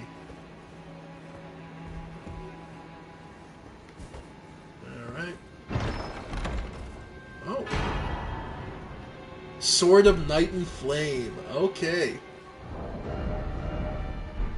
I believe this was something I was especially looking forward to. Alright. Storage, sword, and treasure of Caria Manor, one of the legendary armaments. Astrologers who preceded sorcerers established themselves in the mountaintop that nearly touched the sky, and considered the fire giants their neighbors. Knight in Flame stance. Hold the sword level and prepare to cast a sorcery. Follow up with a normal attack to cast Knight Comet sorcery, or a strong attack to sweep forward with a burst of flames.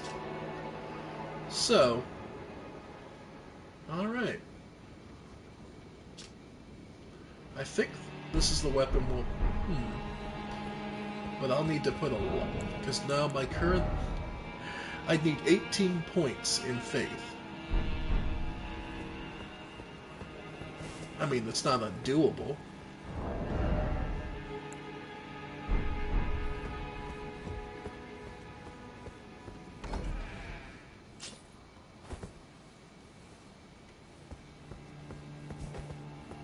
But...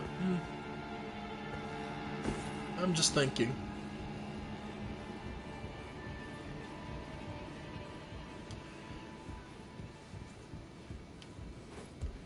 So this was one of the secret treasures of Caria Manor.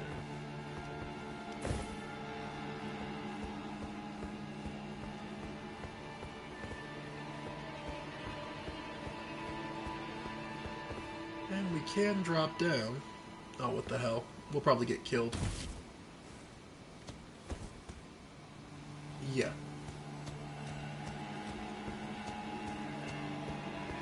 And luckily we're just back to where we were.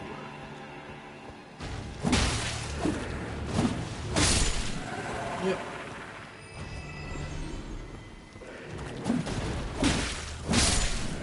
So it's worth noting, for Caria Manor, their strength came from the fact that they learned various arts.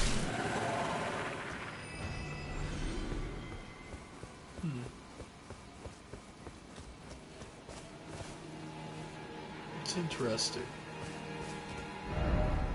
So we managed to get that far. The lower level.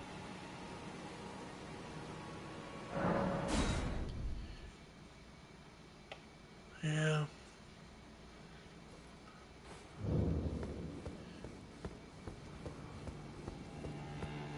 Alright, let's show off what's this way. I'll show this off real quick. What's on the other path.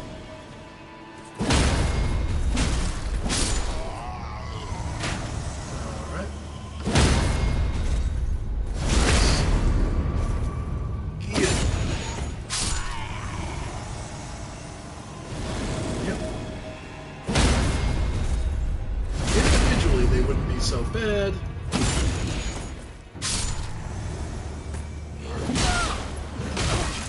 And you got the first hit. Oh.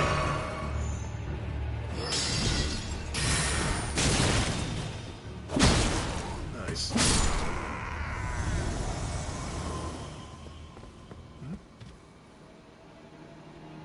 I dropped something for a second, but no, it doesn't look like it. Alright, so every time we've gone to the left there, let's see what happens when we go straight. Alright.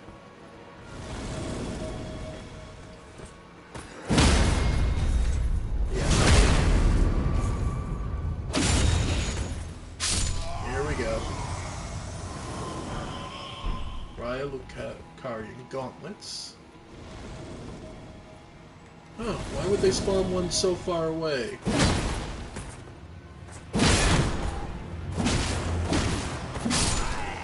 It's because he's going to be taking chip shots as you have other people shoot you in the shank you from behind. Number one. Alright. That sword I know is another trap. There they are.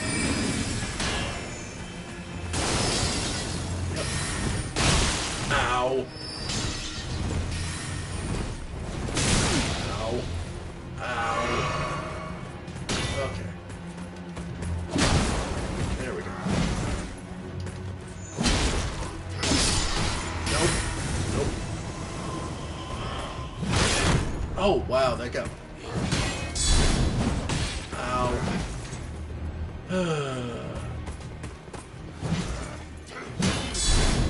There we go. Smithing stones. Okay, we're getting better. Yeah, this is why this area is a pain. And why you absolutely need 100% physical resist shield. I don't care what anyone says.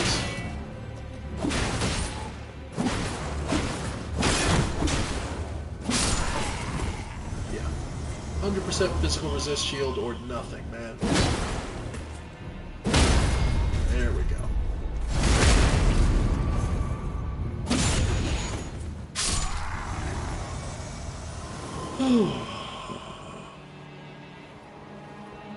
Yeah.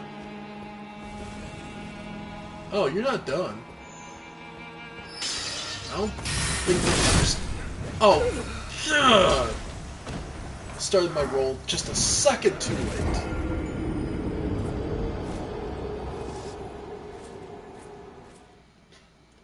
Can you see why the Cuckoo Soldiers might have gotten themselves in over their heads against this area? The Karya Manor might be a really uphill battle. If they aren't being absolutely... If they aren't being absolutely hammered by those shots from above that led up to the manor, each of these soldiers would be a pain in the neck all on their own. And the Karya Manor, the Karya nobles weren't risking their lives, they're risking the lives of some cheap magical unit that doesn't mean anything.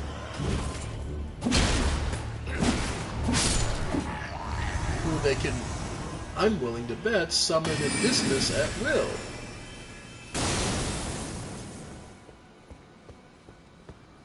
So yeah, Karya Manor probably was a pain in the ass.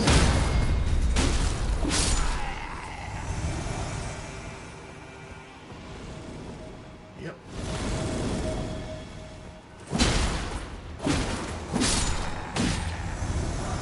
The upside. Alright. Just trying to think of what I can do different. Alright. Do it this way.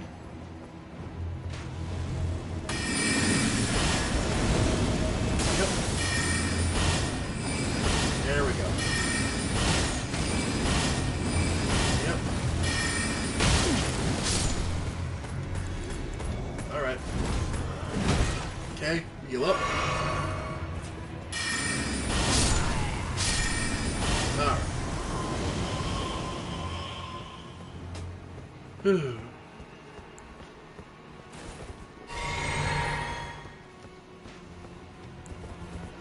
Yeah.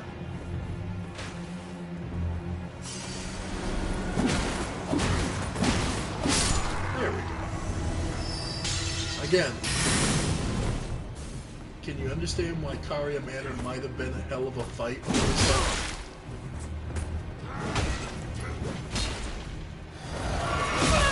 I mean, we're talking about soldiers hired by Raya Lucaria and Academy. They may have been armed with the greatest magical equipment, but they were still flesh and blood soldiers. Against something like this, well, it's understandable how they might be out of their depth. And basically buried outside is a big screw you to Raya Lucaria going, come pick up the corpses if you want them.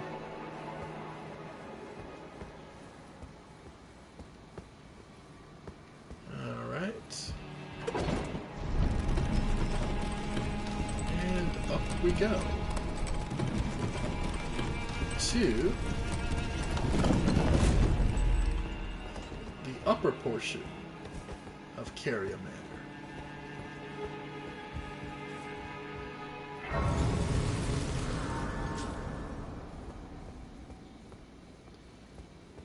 Oh boy. Okay, this area isn't as nightmarish, but it is still rough. We can now summon allies if we really want to. But yeah. Wolves. Big wolves. Like, wolves that are bigger and stronger than you expect them to be.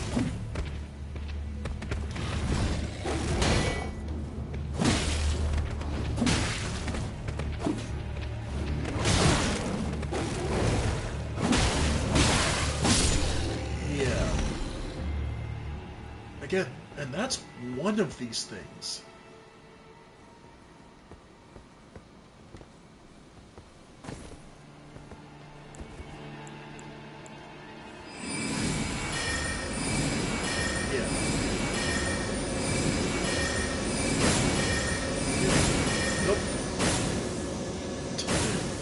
Just completely win. Oh well.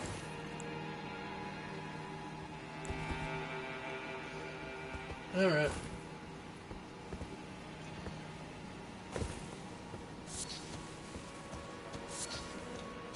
What's it?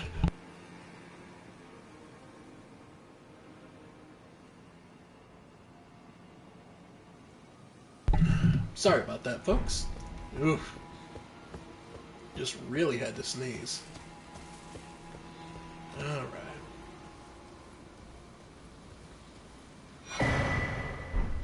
Another golden seed.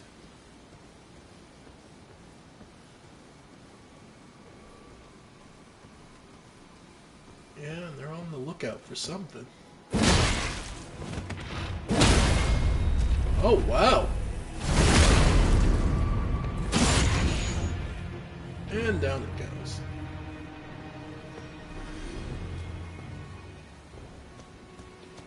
Yeah, trust me, those aren't the only wolves up here.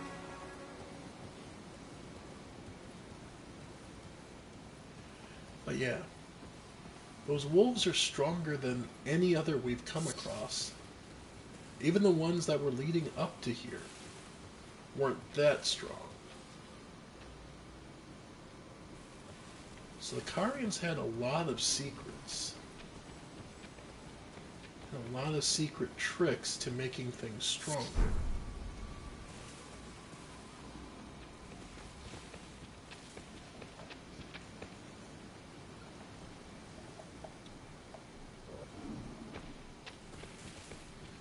Might as well leave him be.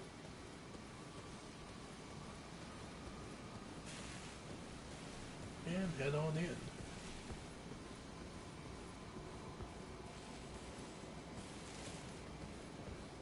Oh, yay. Remember how the Carian royal family considered giants neighbors?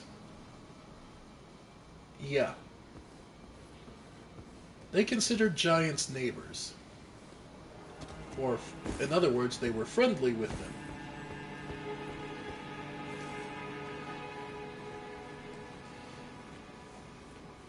So, unlike the Golden Order, who can only employ them as basic slaves, effectively,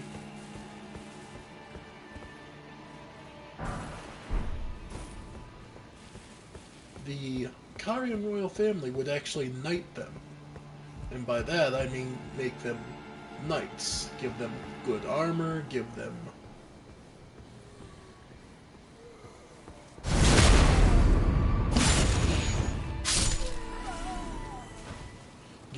ample swords and other abilities. So, for example, luckily, what we can do... Yep. Oh, wow. Okay, he saw it. Huh. I thought they were all sleeping. Oh well. But yeah. The Carian royal family would make knights of the giants, compared to the the Karian royal family would make knights of the giants compared to the slavery that the Golden Order enforced on them as victors. Of course. As victors it would...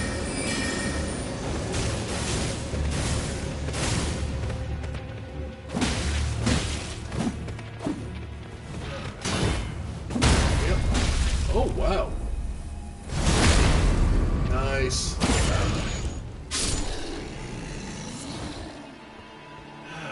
Okay.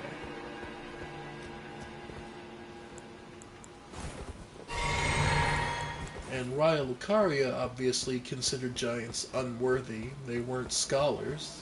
They weren't worth studying. They were beneath them.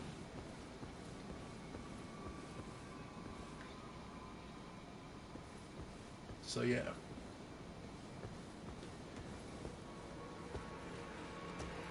Of course this applied when up until Renala took the throne, uniting the Karian royal family that ruled over the Lake of Liurnia Lake, and this associated area. Oh, for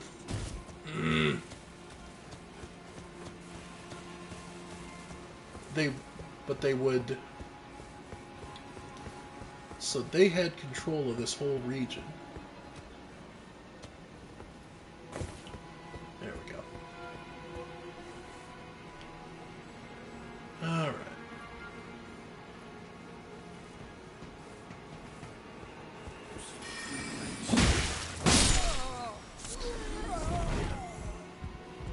They had control over this whole region until the Academy wanted to be... So they wanted to build the Academy.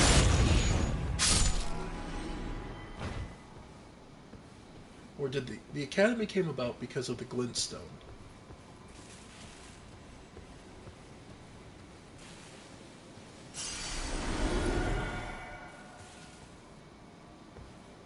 Oh, see, he didn't notice me this time.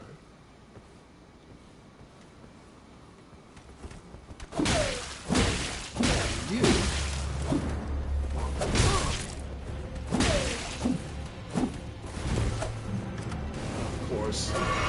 Of course he's not alone. These assassins, though, they're a little different.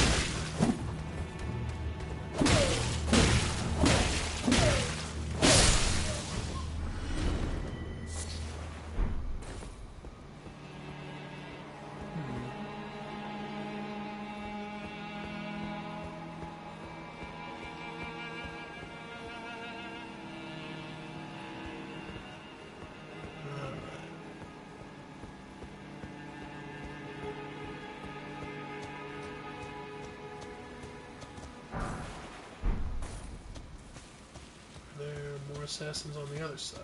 Yes, there are. Alright. Now, there looks to be a big room ahead here, which is the boss room. There's also a little area out here.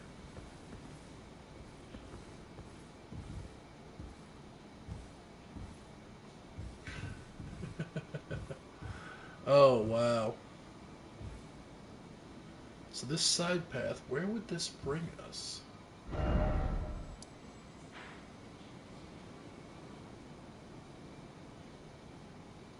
I'm not entirely sure.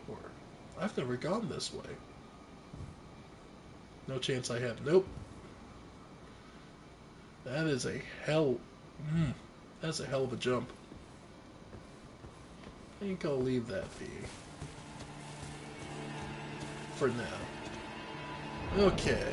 What, do I have any? No. Can I make any? Yes, I can. Alright. Spellproof dried liver. Have enough to summon. Alright. Let's try my luck.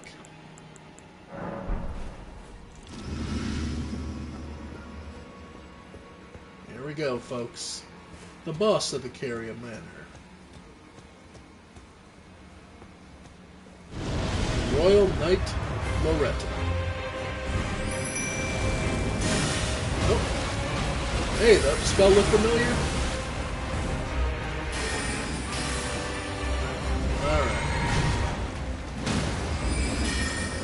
Loretta. A capable spellcaster. Ow. Who has a... Oh, wonderful, I'm up. Okay. Yeah.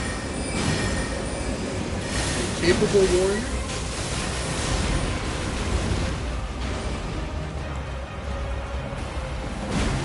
Yep. And on their horse, no less. Though it's worth noting, this Loretta is another Simalkin. A fake. So then where's the real one?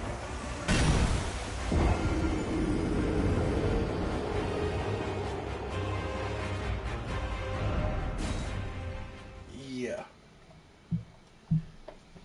A fake of an amazing knight is still an amazing knight.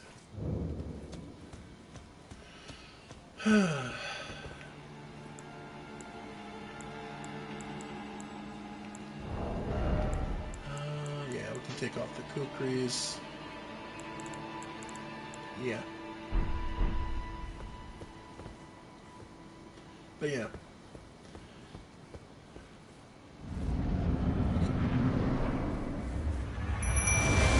Loretta is...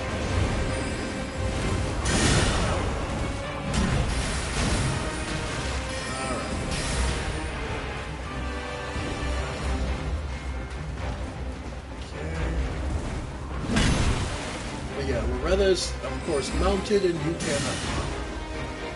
So she has a natural advantage.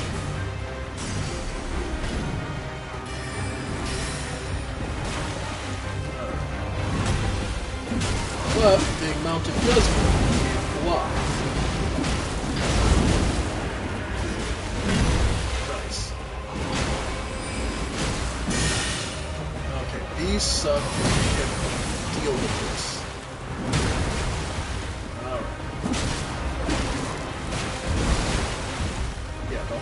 Front horse stomp sucks.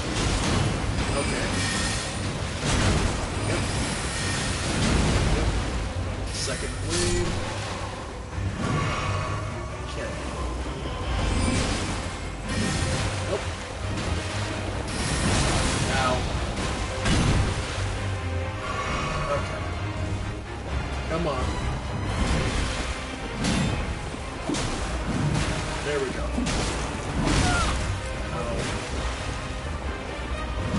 Yep. Stay close. Honestly, your better bet. Yeah. Better to take those chip shots than letting Loretta cast a lot. Yeah. Because Loretta's casting is what's devastating. Yep. Yep. And Loretta's big shot. Oh, when you finally get that.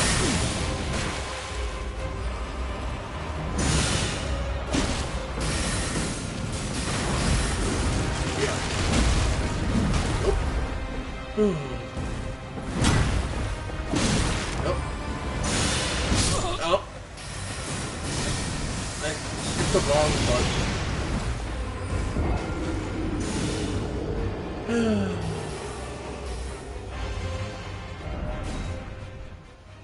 But yeah, basically, if you can keep the pressure on Loretta without...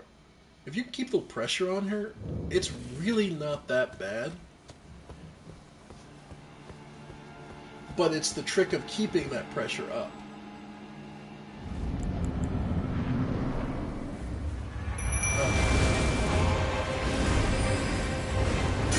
Because her casting...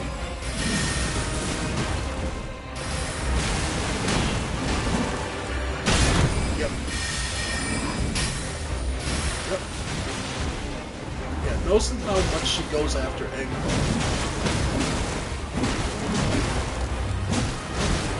Yeah. Okay. Come over here. Nope.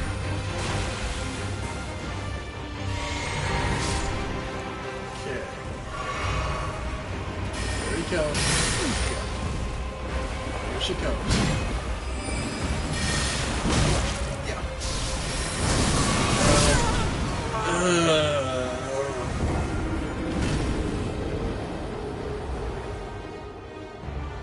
And there go mine. Alright. Well, we got farther than I was... We got better... We did better than I was expecting.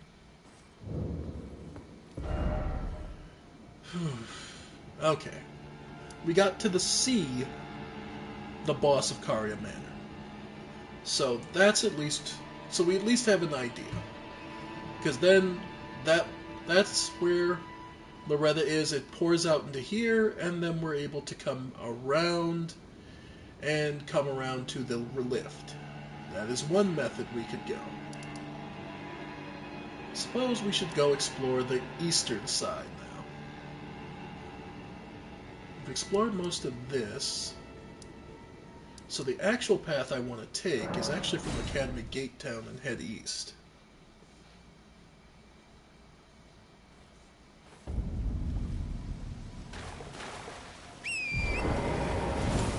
Alright. Actually, before we head anywhere else, the Table of Lost Grace. Because more than likely,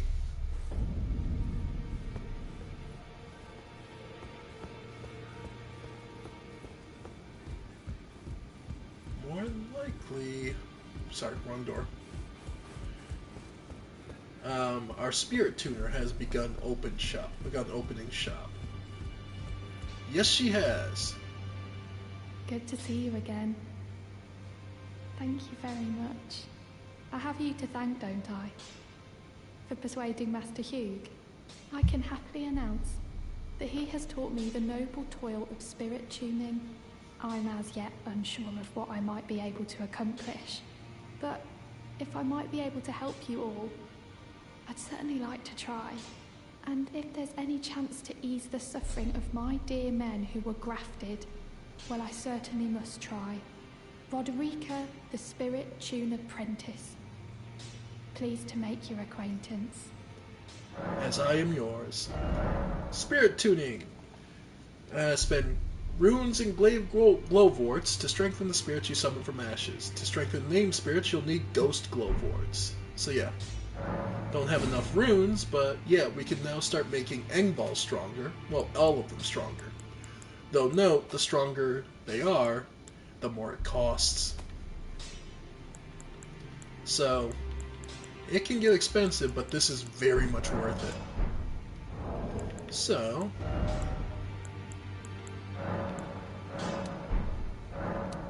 might as well. Let's see.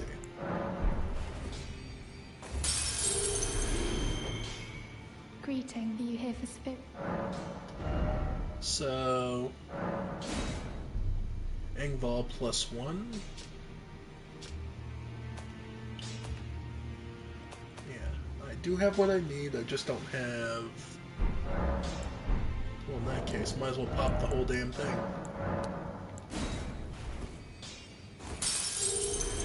Might as well. Greetings, are you here for spirit tune? Alright. And from there... Okay, I don't have what I need anyway. The wolves might be nice.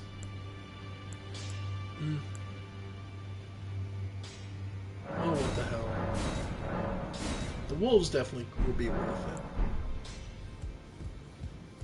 it. And then... Well, I took you no matter to lay out your arms then.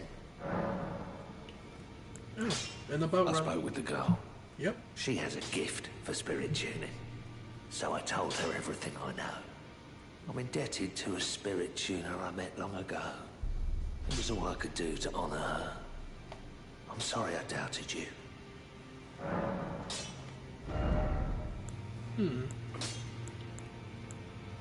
He's indebted to a spirit tuner he met long ago. Might as well get our staff up. Okay, that should get us some more power. Back all no matter. He does sell as well, so... Yeah, with like materials where... Like, I've got 516, which ain't much on its own, but, you know, if I drop 400 of them, that is 4,000 runes. And it ain't like I'm gonna go through them that fast. Some of these materials are common enough that it's not a big deal. So when you got the chance, let's see.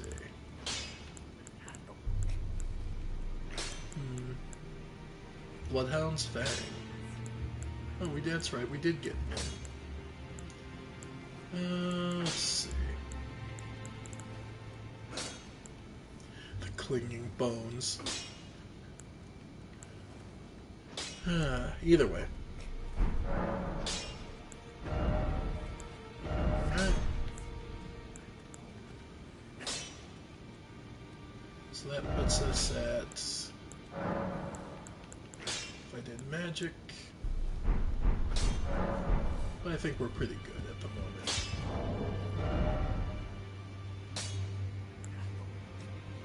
Yeah. So yeah, Engvall will now be stronger. How much stronger? Well, let's go back to the measure we saw. We saw that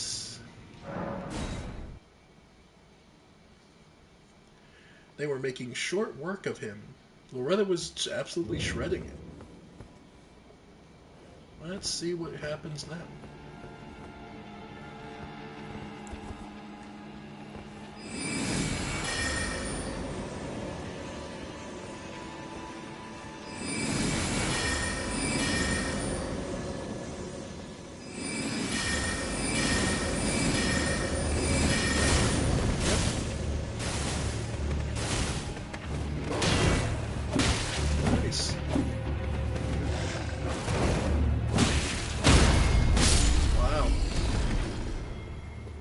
By little, we're getting better. Alright.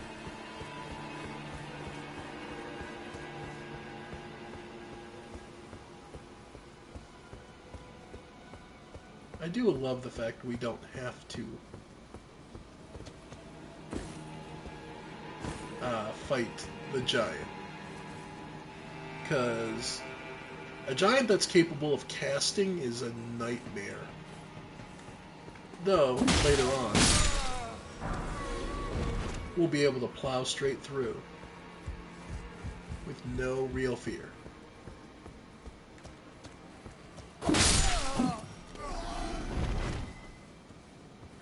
Alright.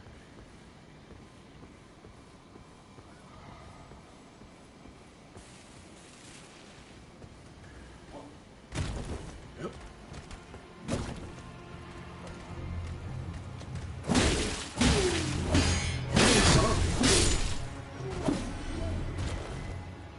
Oh, they...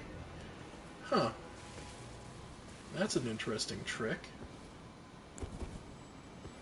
He has a stance that allows him to block while charging up an attack.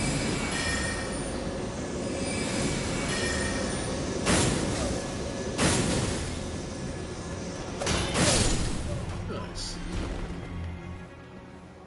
And there's the other one.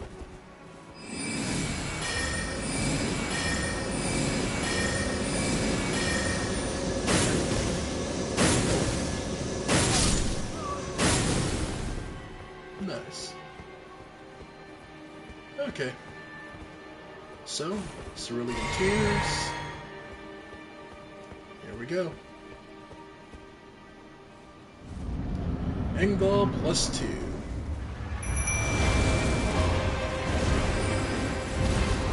Yep.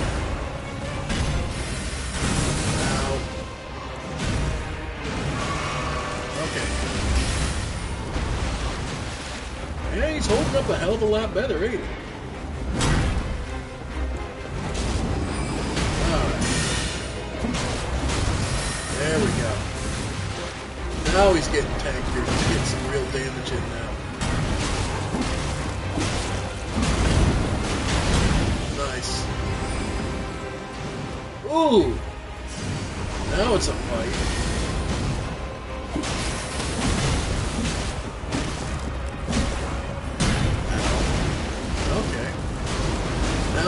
Now you've got real threats on both sides. Nice. Alright. Over here. Nope. Yep. Ooh. Even took the big hit. Oh, okay. Now that's the lethal one.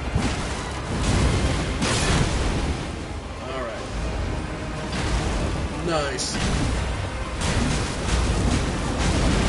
Ow. Oh! You'll love to see it.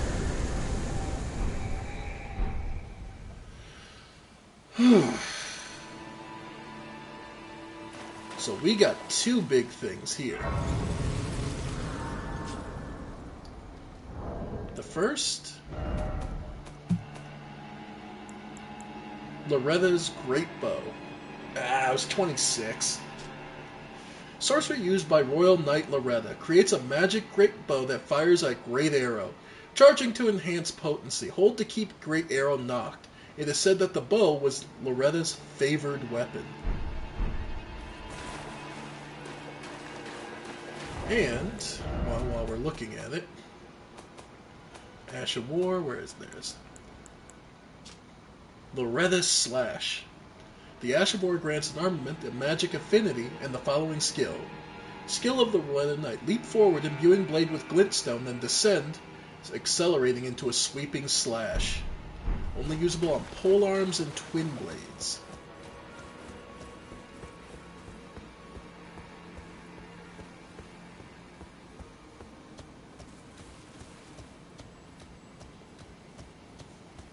Now,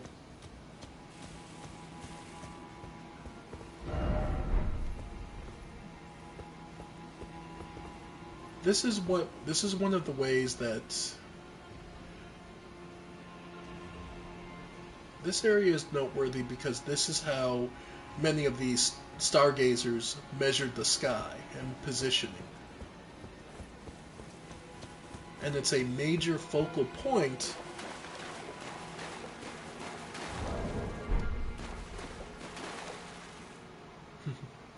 of the Carian Manor. Alright, 26. There we go.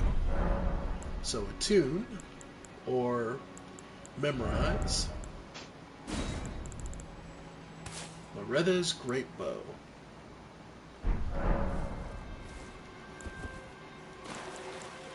Just to show it off. That's exactly what it looks like. It's expensive, it's slow, but if you've got the range on it, oh, it is so nice.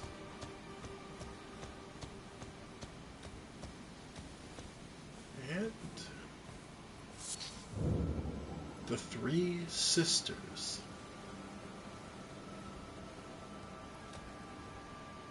is what this region is called, and we can see another dragon prowls the area.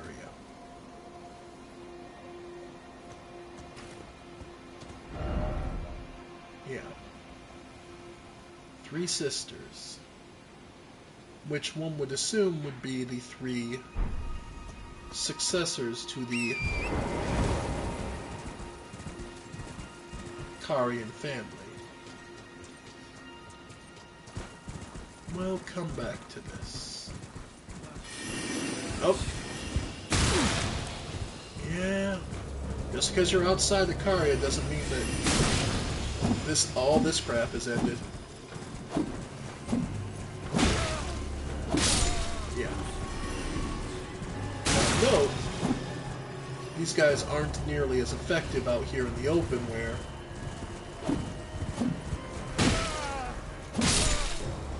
they could take advantage of tight quarters and get behind me.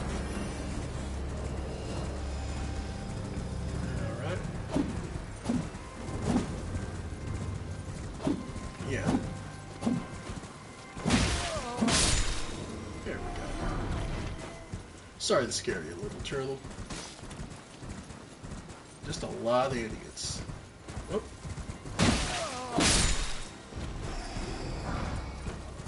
Aristocrat guard. And this area is guarded even by more of the wolves. Though no, these are nowhere near the advanced ones that we saw before. So what made those wolves so different? I mean, this is where they came from. It's right outside the manor, so... What did the Carians do to them?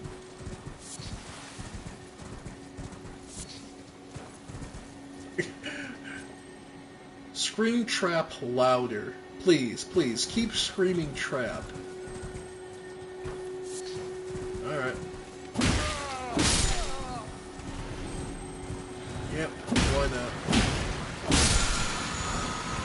Frozen armament. Ooh. Frostbite. One of the better status effects in the game. And one a surprising number of enemies have a weakness to.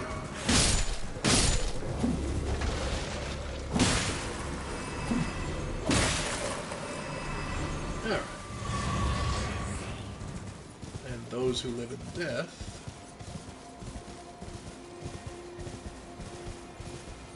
And a lost grace.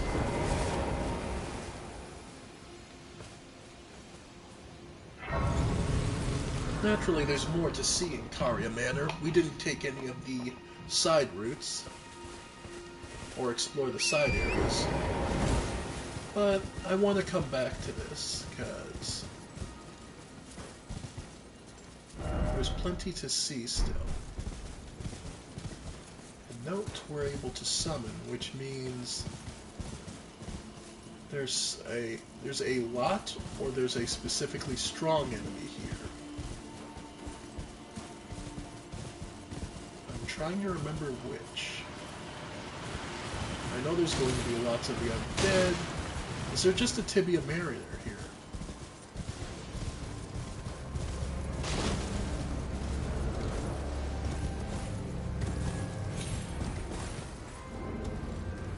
No, there's a... oh boy. Okay, there's something worse. Yeah, Tibia Mariner would be nice. Might as well at least show it off. See that up there? That's a that's a wolf. That's a wolf with red hair.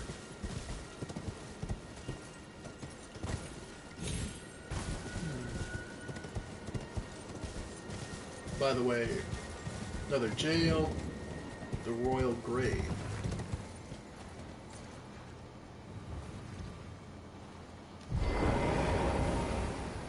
Who the hell's in there?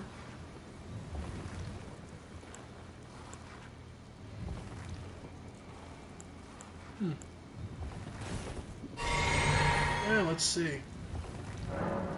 I do love that these things are these worms are programmed to just watch over the grave and maintain these jails and maintain them, not to defend them. Otherwise, they wouldn't allow us in at all.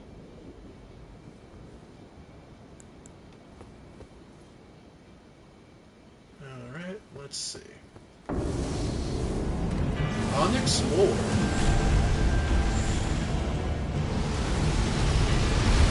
Yep.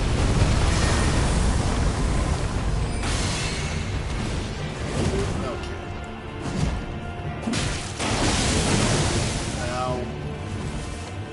Okay.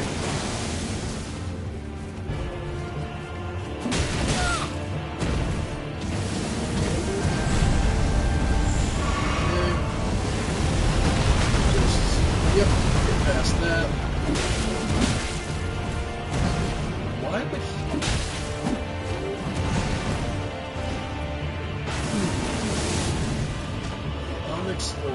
Why would he be next to Karya Manor? Perhaps for... Oh! Radagon. Or rather, yeah, no, General Radagon. Probably for teaching Radagon.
Just annoying. But yeah, probably for teaching General Radagon.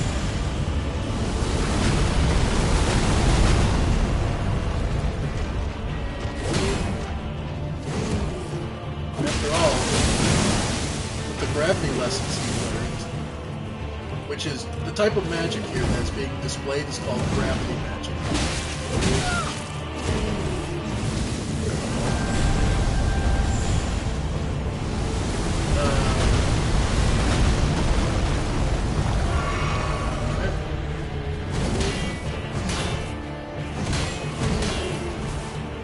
It's interesting. They show a commonality of swordplay somewhat to the heroes. Not to mention the giants. Look at the way he does that runaround where he swipes past us. The giants do that stuff.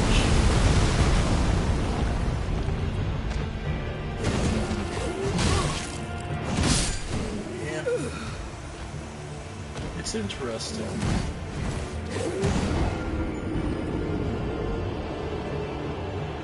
And actually, the physique is very similar to the heroes of Zamor. I wonder, is that a commonality? So these are all beings from the north, which makes sense.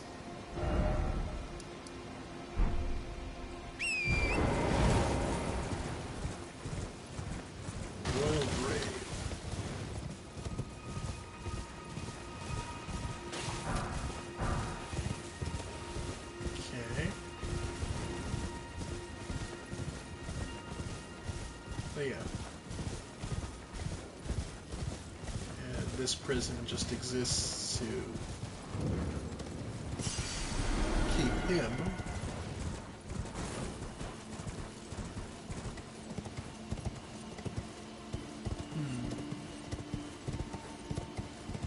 I believe, is it this one or...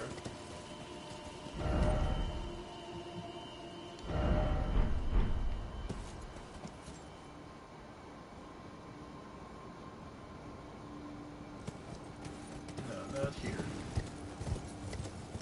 Head back down.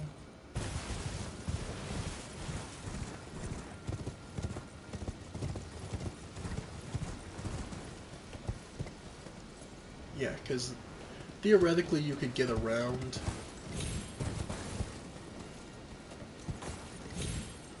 to go around to get to the other side of this.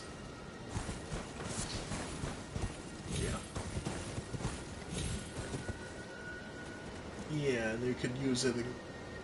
You're not intended. Like, it's entirely possible. And they designed it so if you really want to deal with this, go ahead. Knock yourself out. This is one way to get over there. But, no.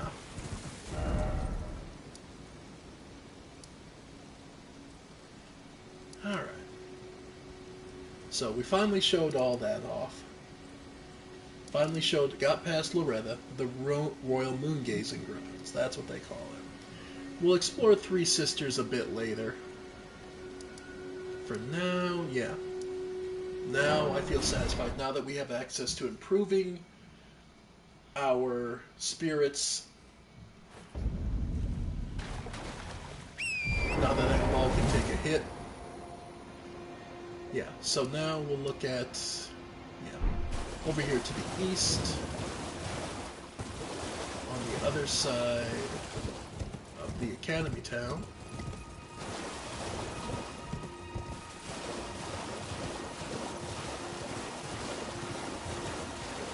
Yeah, no, the more I think about it, these just have to be another form of Albinarch. Just one modeled after plants instead of humans. Possibly to prove that the principle was sound. And more squirts. And nothing protecting, just a lot of squirts.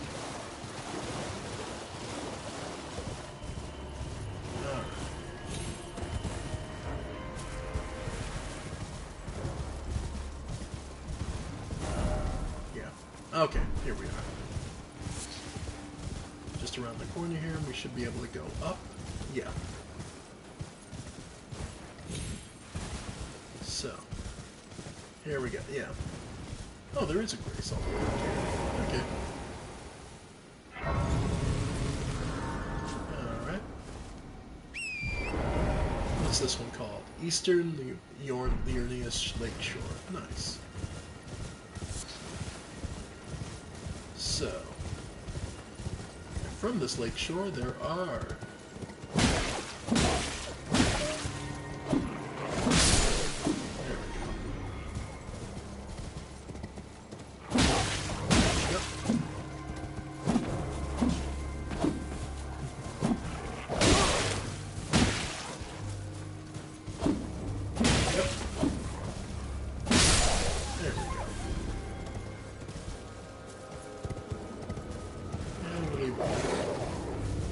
but anyway, past it, where white wolves are now the standard, you can head south or north. To the south,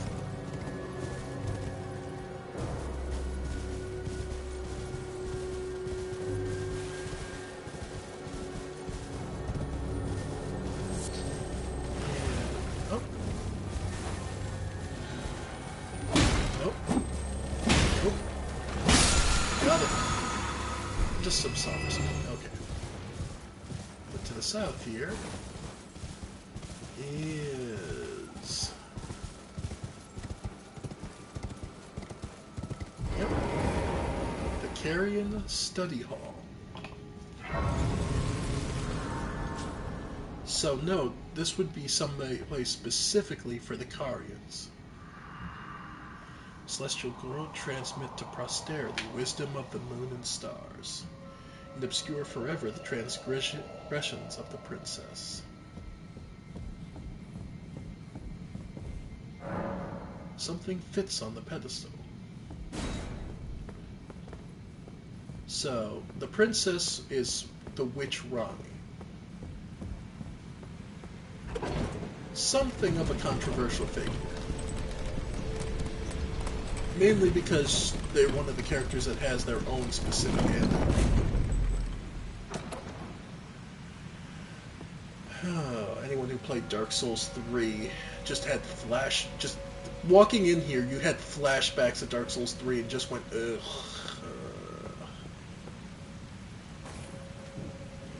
It still hits you. Even the music, man.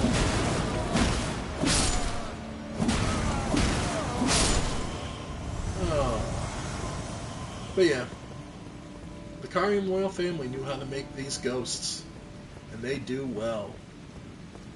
Oh, but trust me, this is about to get worse. Alright.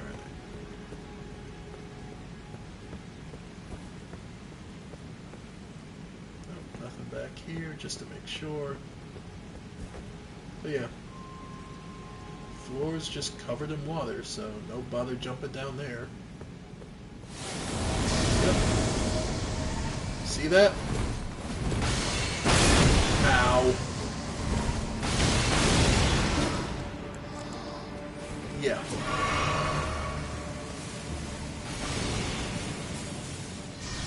Yeah. And that's it. So that wonderful new spell we got, huh? Want to learn how to make people hate it? There you go. But you also understand what it can do. Oh, wow. Okay.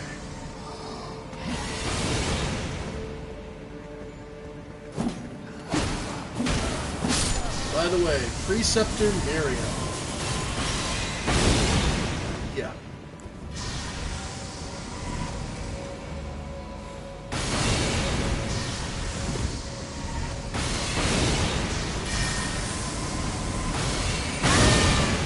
Yeah, she casts faster than you.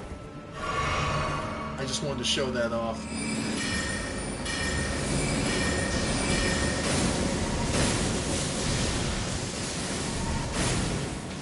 Yep.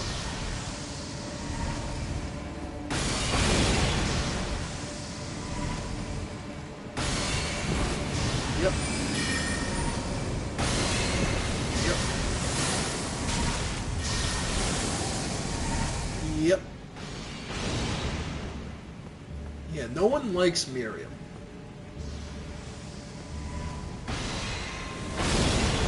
Oh, yeah.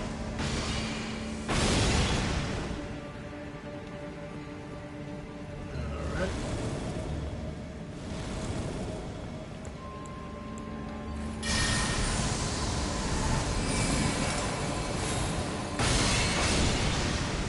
Yep. And yes, she's aware of you. So no, you're not getting off easy. I just had to show that off. Because she will cast alternating, and she does have infinite FP, yes.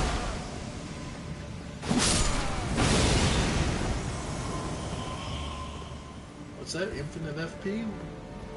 Seems kind of unfair, don't it?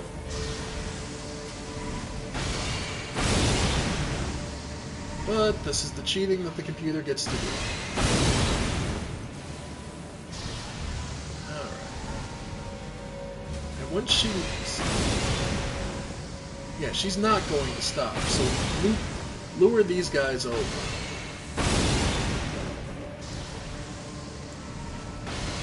Okay.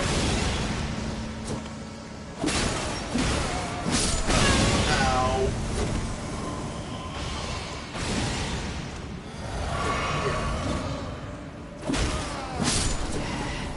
And yes, unless you kill Miriam, she will respawn right back there the next time you're here. Alright. Well, I'll say this.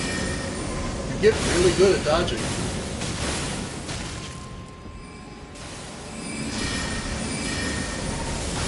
Yep. Yes, and that second spell is specifically there just to make you.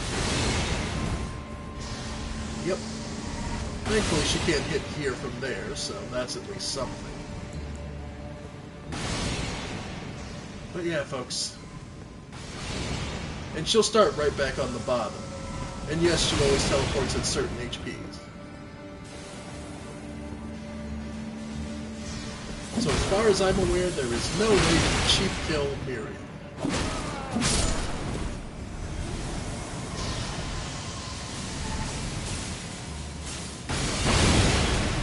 Yep.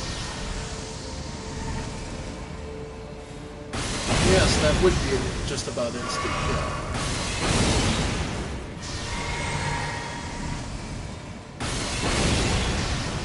The only reprieve I have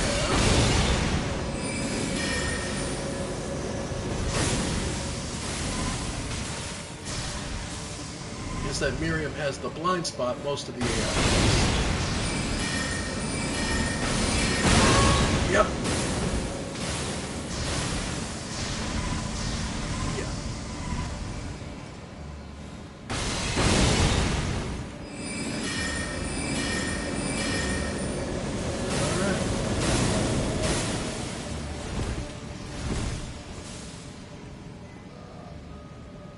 I think she's gone. Yep. So all I got left are these three areas.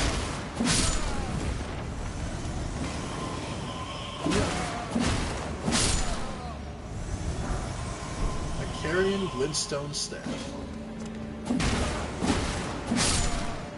Nice. So, how's that compare? Ah, right. Staff embedded with a blue glintstone, one of two types of Carrion staff, given to sorcerers that they might enact the role of knight, enhances Carrion sword sorceries. So, those would be the phalanx, the slash, the ones that actually slash. Yeah. I'll take a look upstairs, but I'm just coming back down immediately. Because that's mostly what I was here for.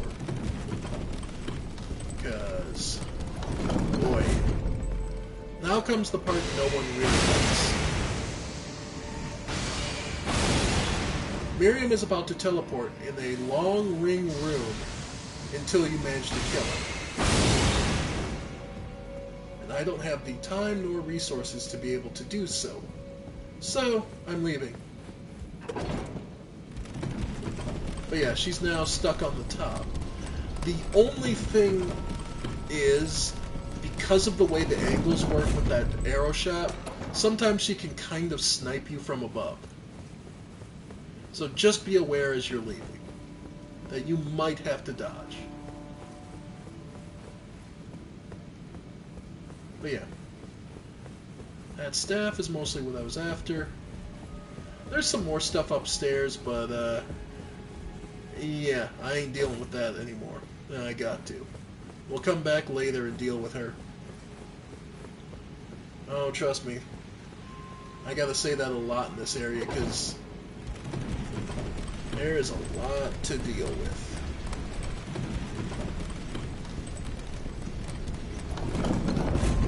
Alright. But on the upside, we did just get a new staff. It's one... Okay, so there were two types of Carrion staff, too. One for the scholars and one for those who would fight. So, that's worth noting. Alright, so that's good enough for that. Now, that was the south part of this area. And that leads to a divine tower. We'll get to that eventually. But that was to the south. Let's head to the north. See what else is out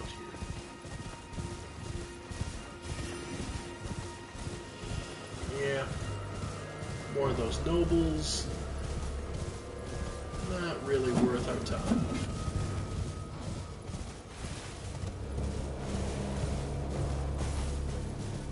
To the north, fire monks.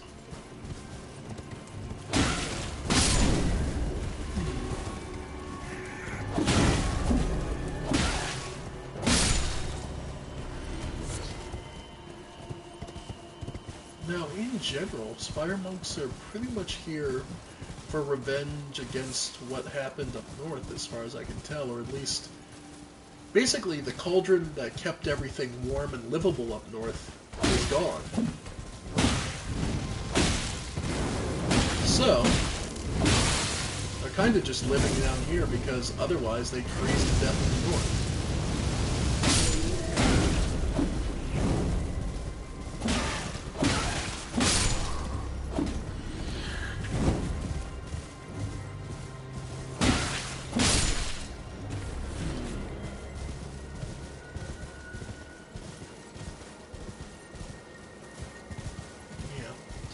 That's that.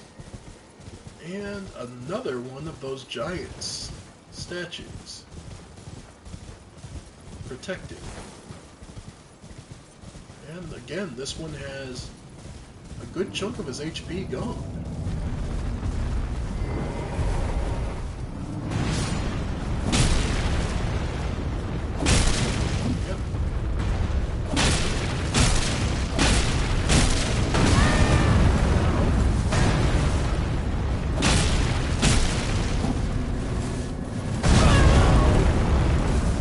Like, I just had that moment of, I'm standing in the exact wrong spot.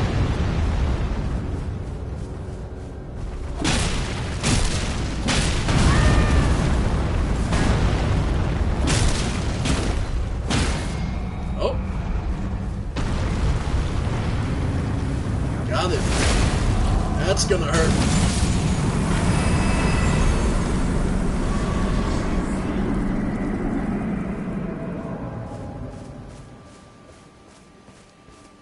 Now, the funny thing will remain the question of, why do you think...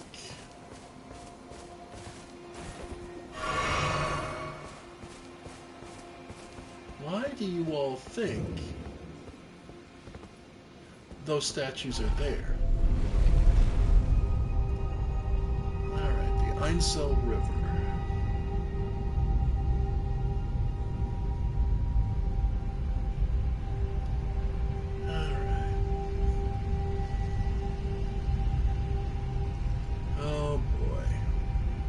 Once again, before we get into the underground stuff, I kind of want to just...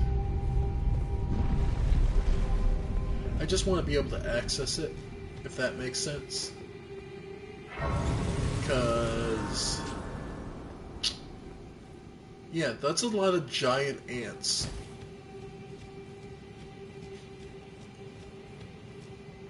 Yeah. Which is a lot to mentally take in.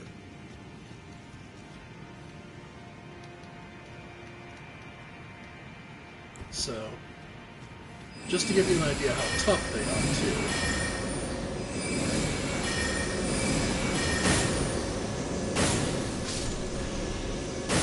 They're not that bad.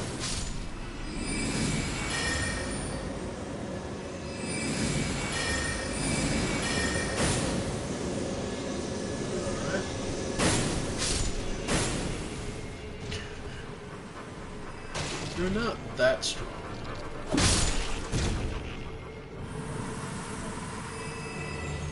At least they're when you use sorcery, it's usually fairly simple.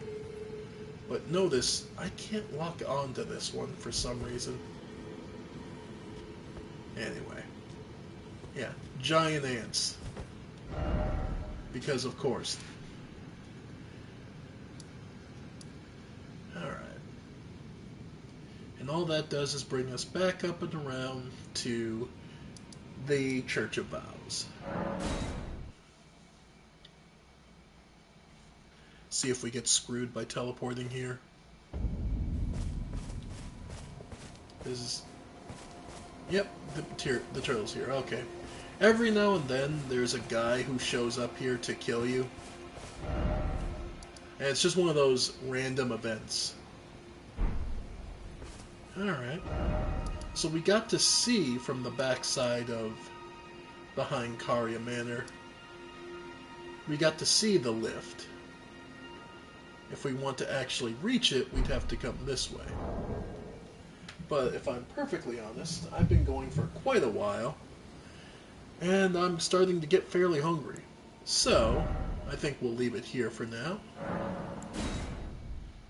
I've been going for a bit, and I'm going to go make myself some food. So, thank you all for joining me. I have been the Ephemeral One, back on my bullshit about Elden Ring. Thank you all, and I'll see you next time. Bye for now, folks. Bye for now.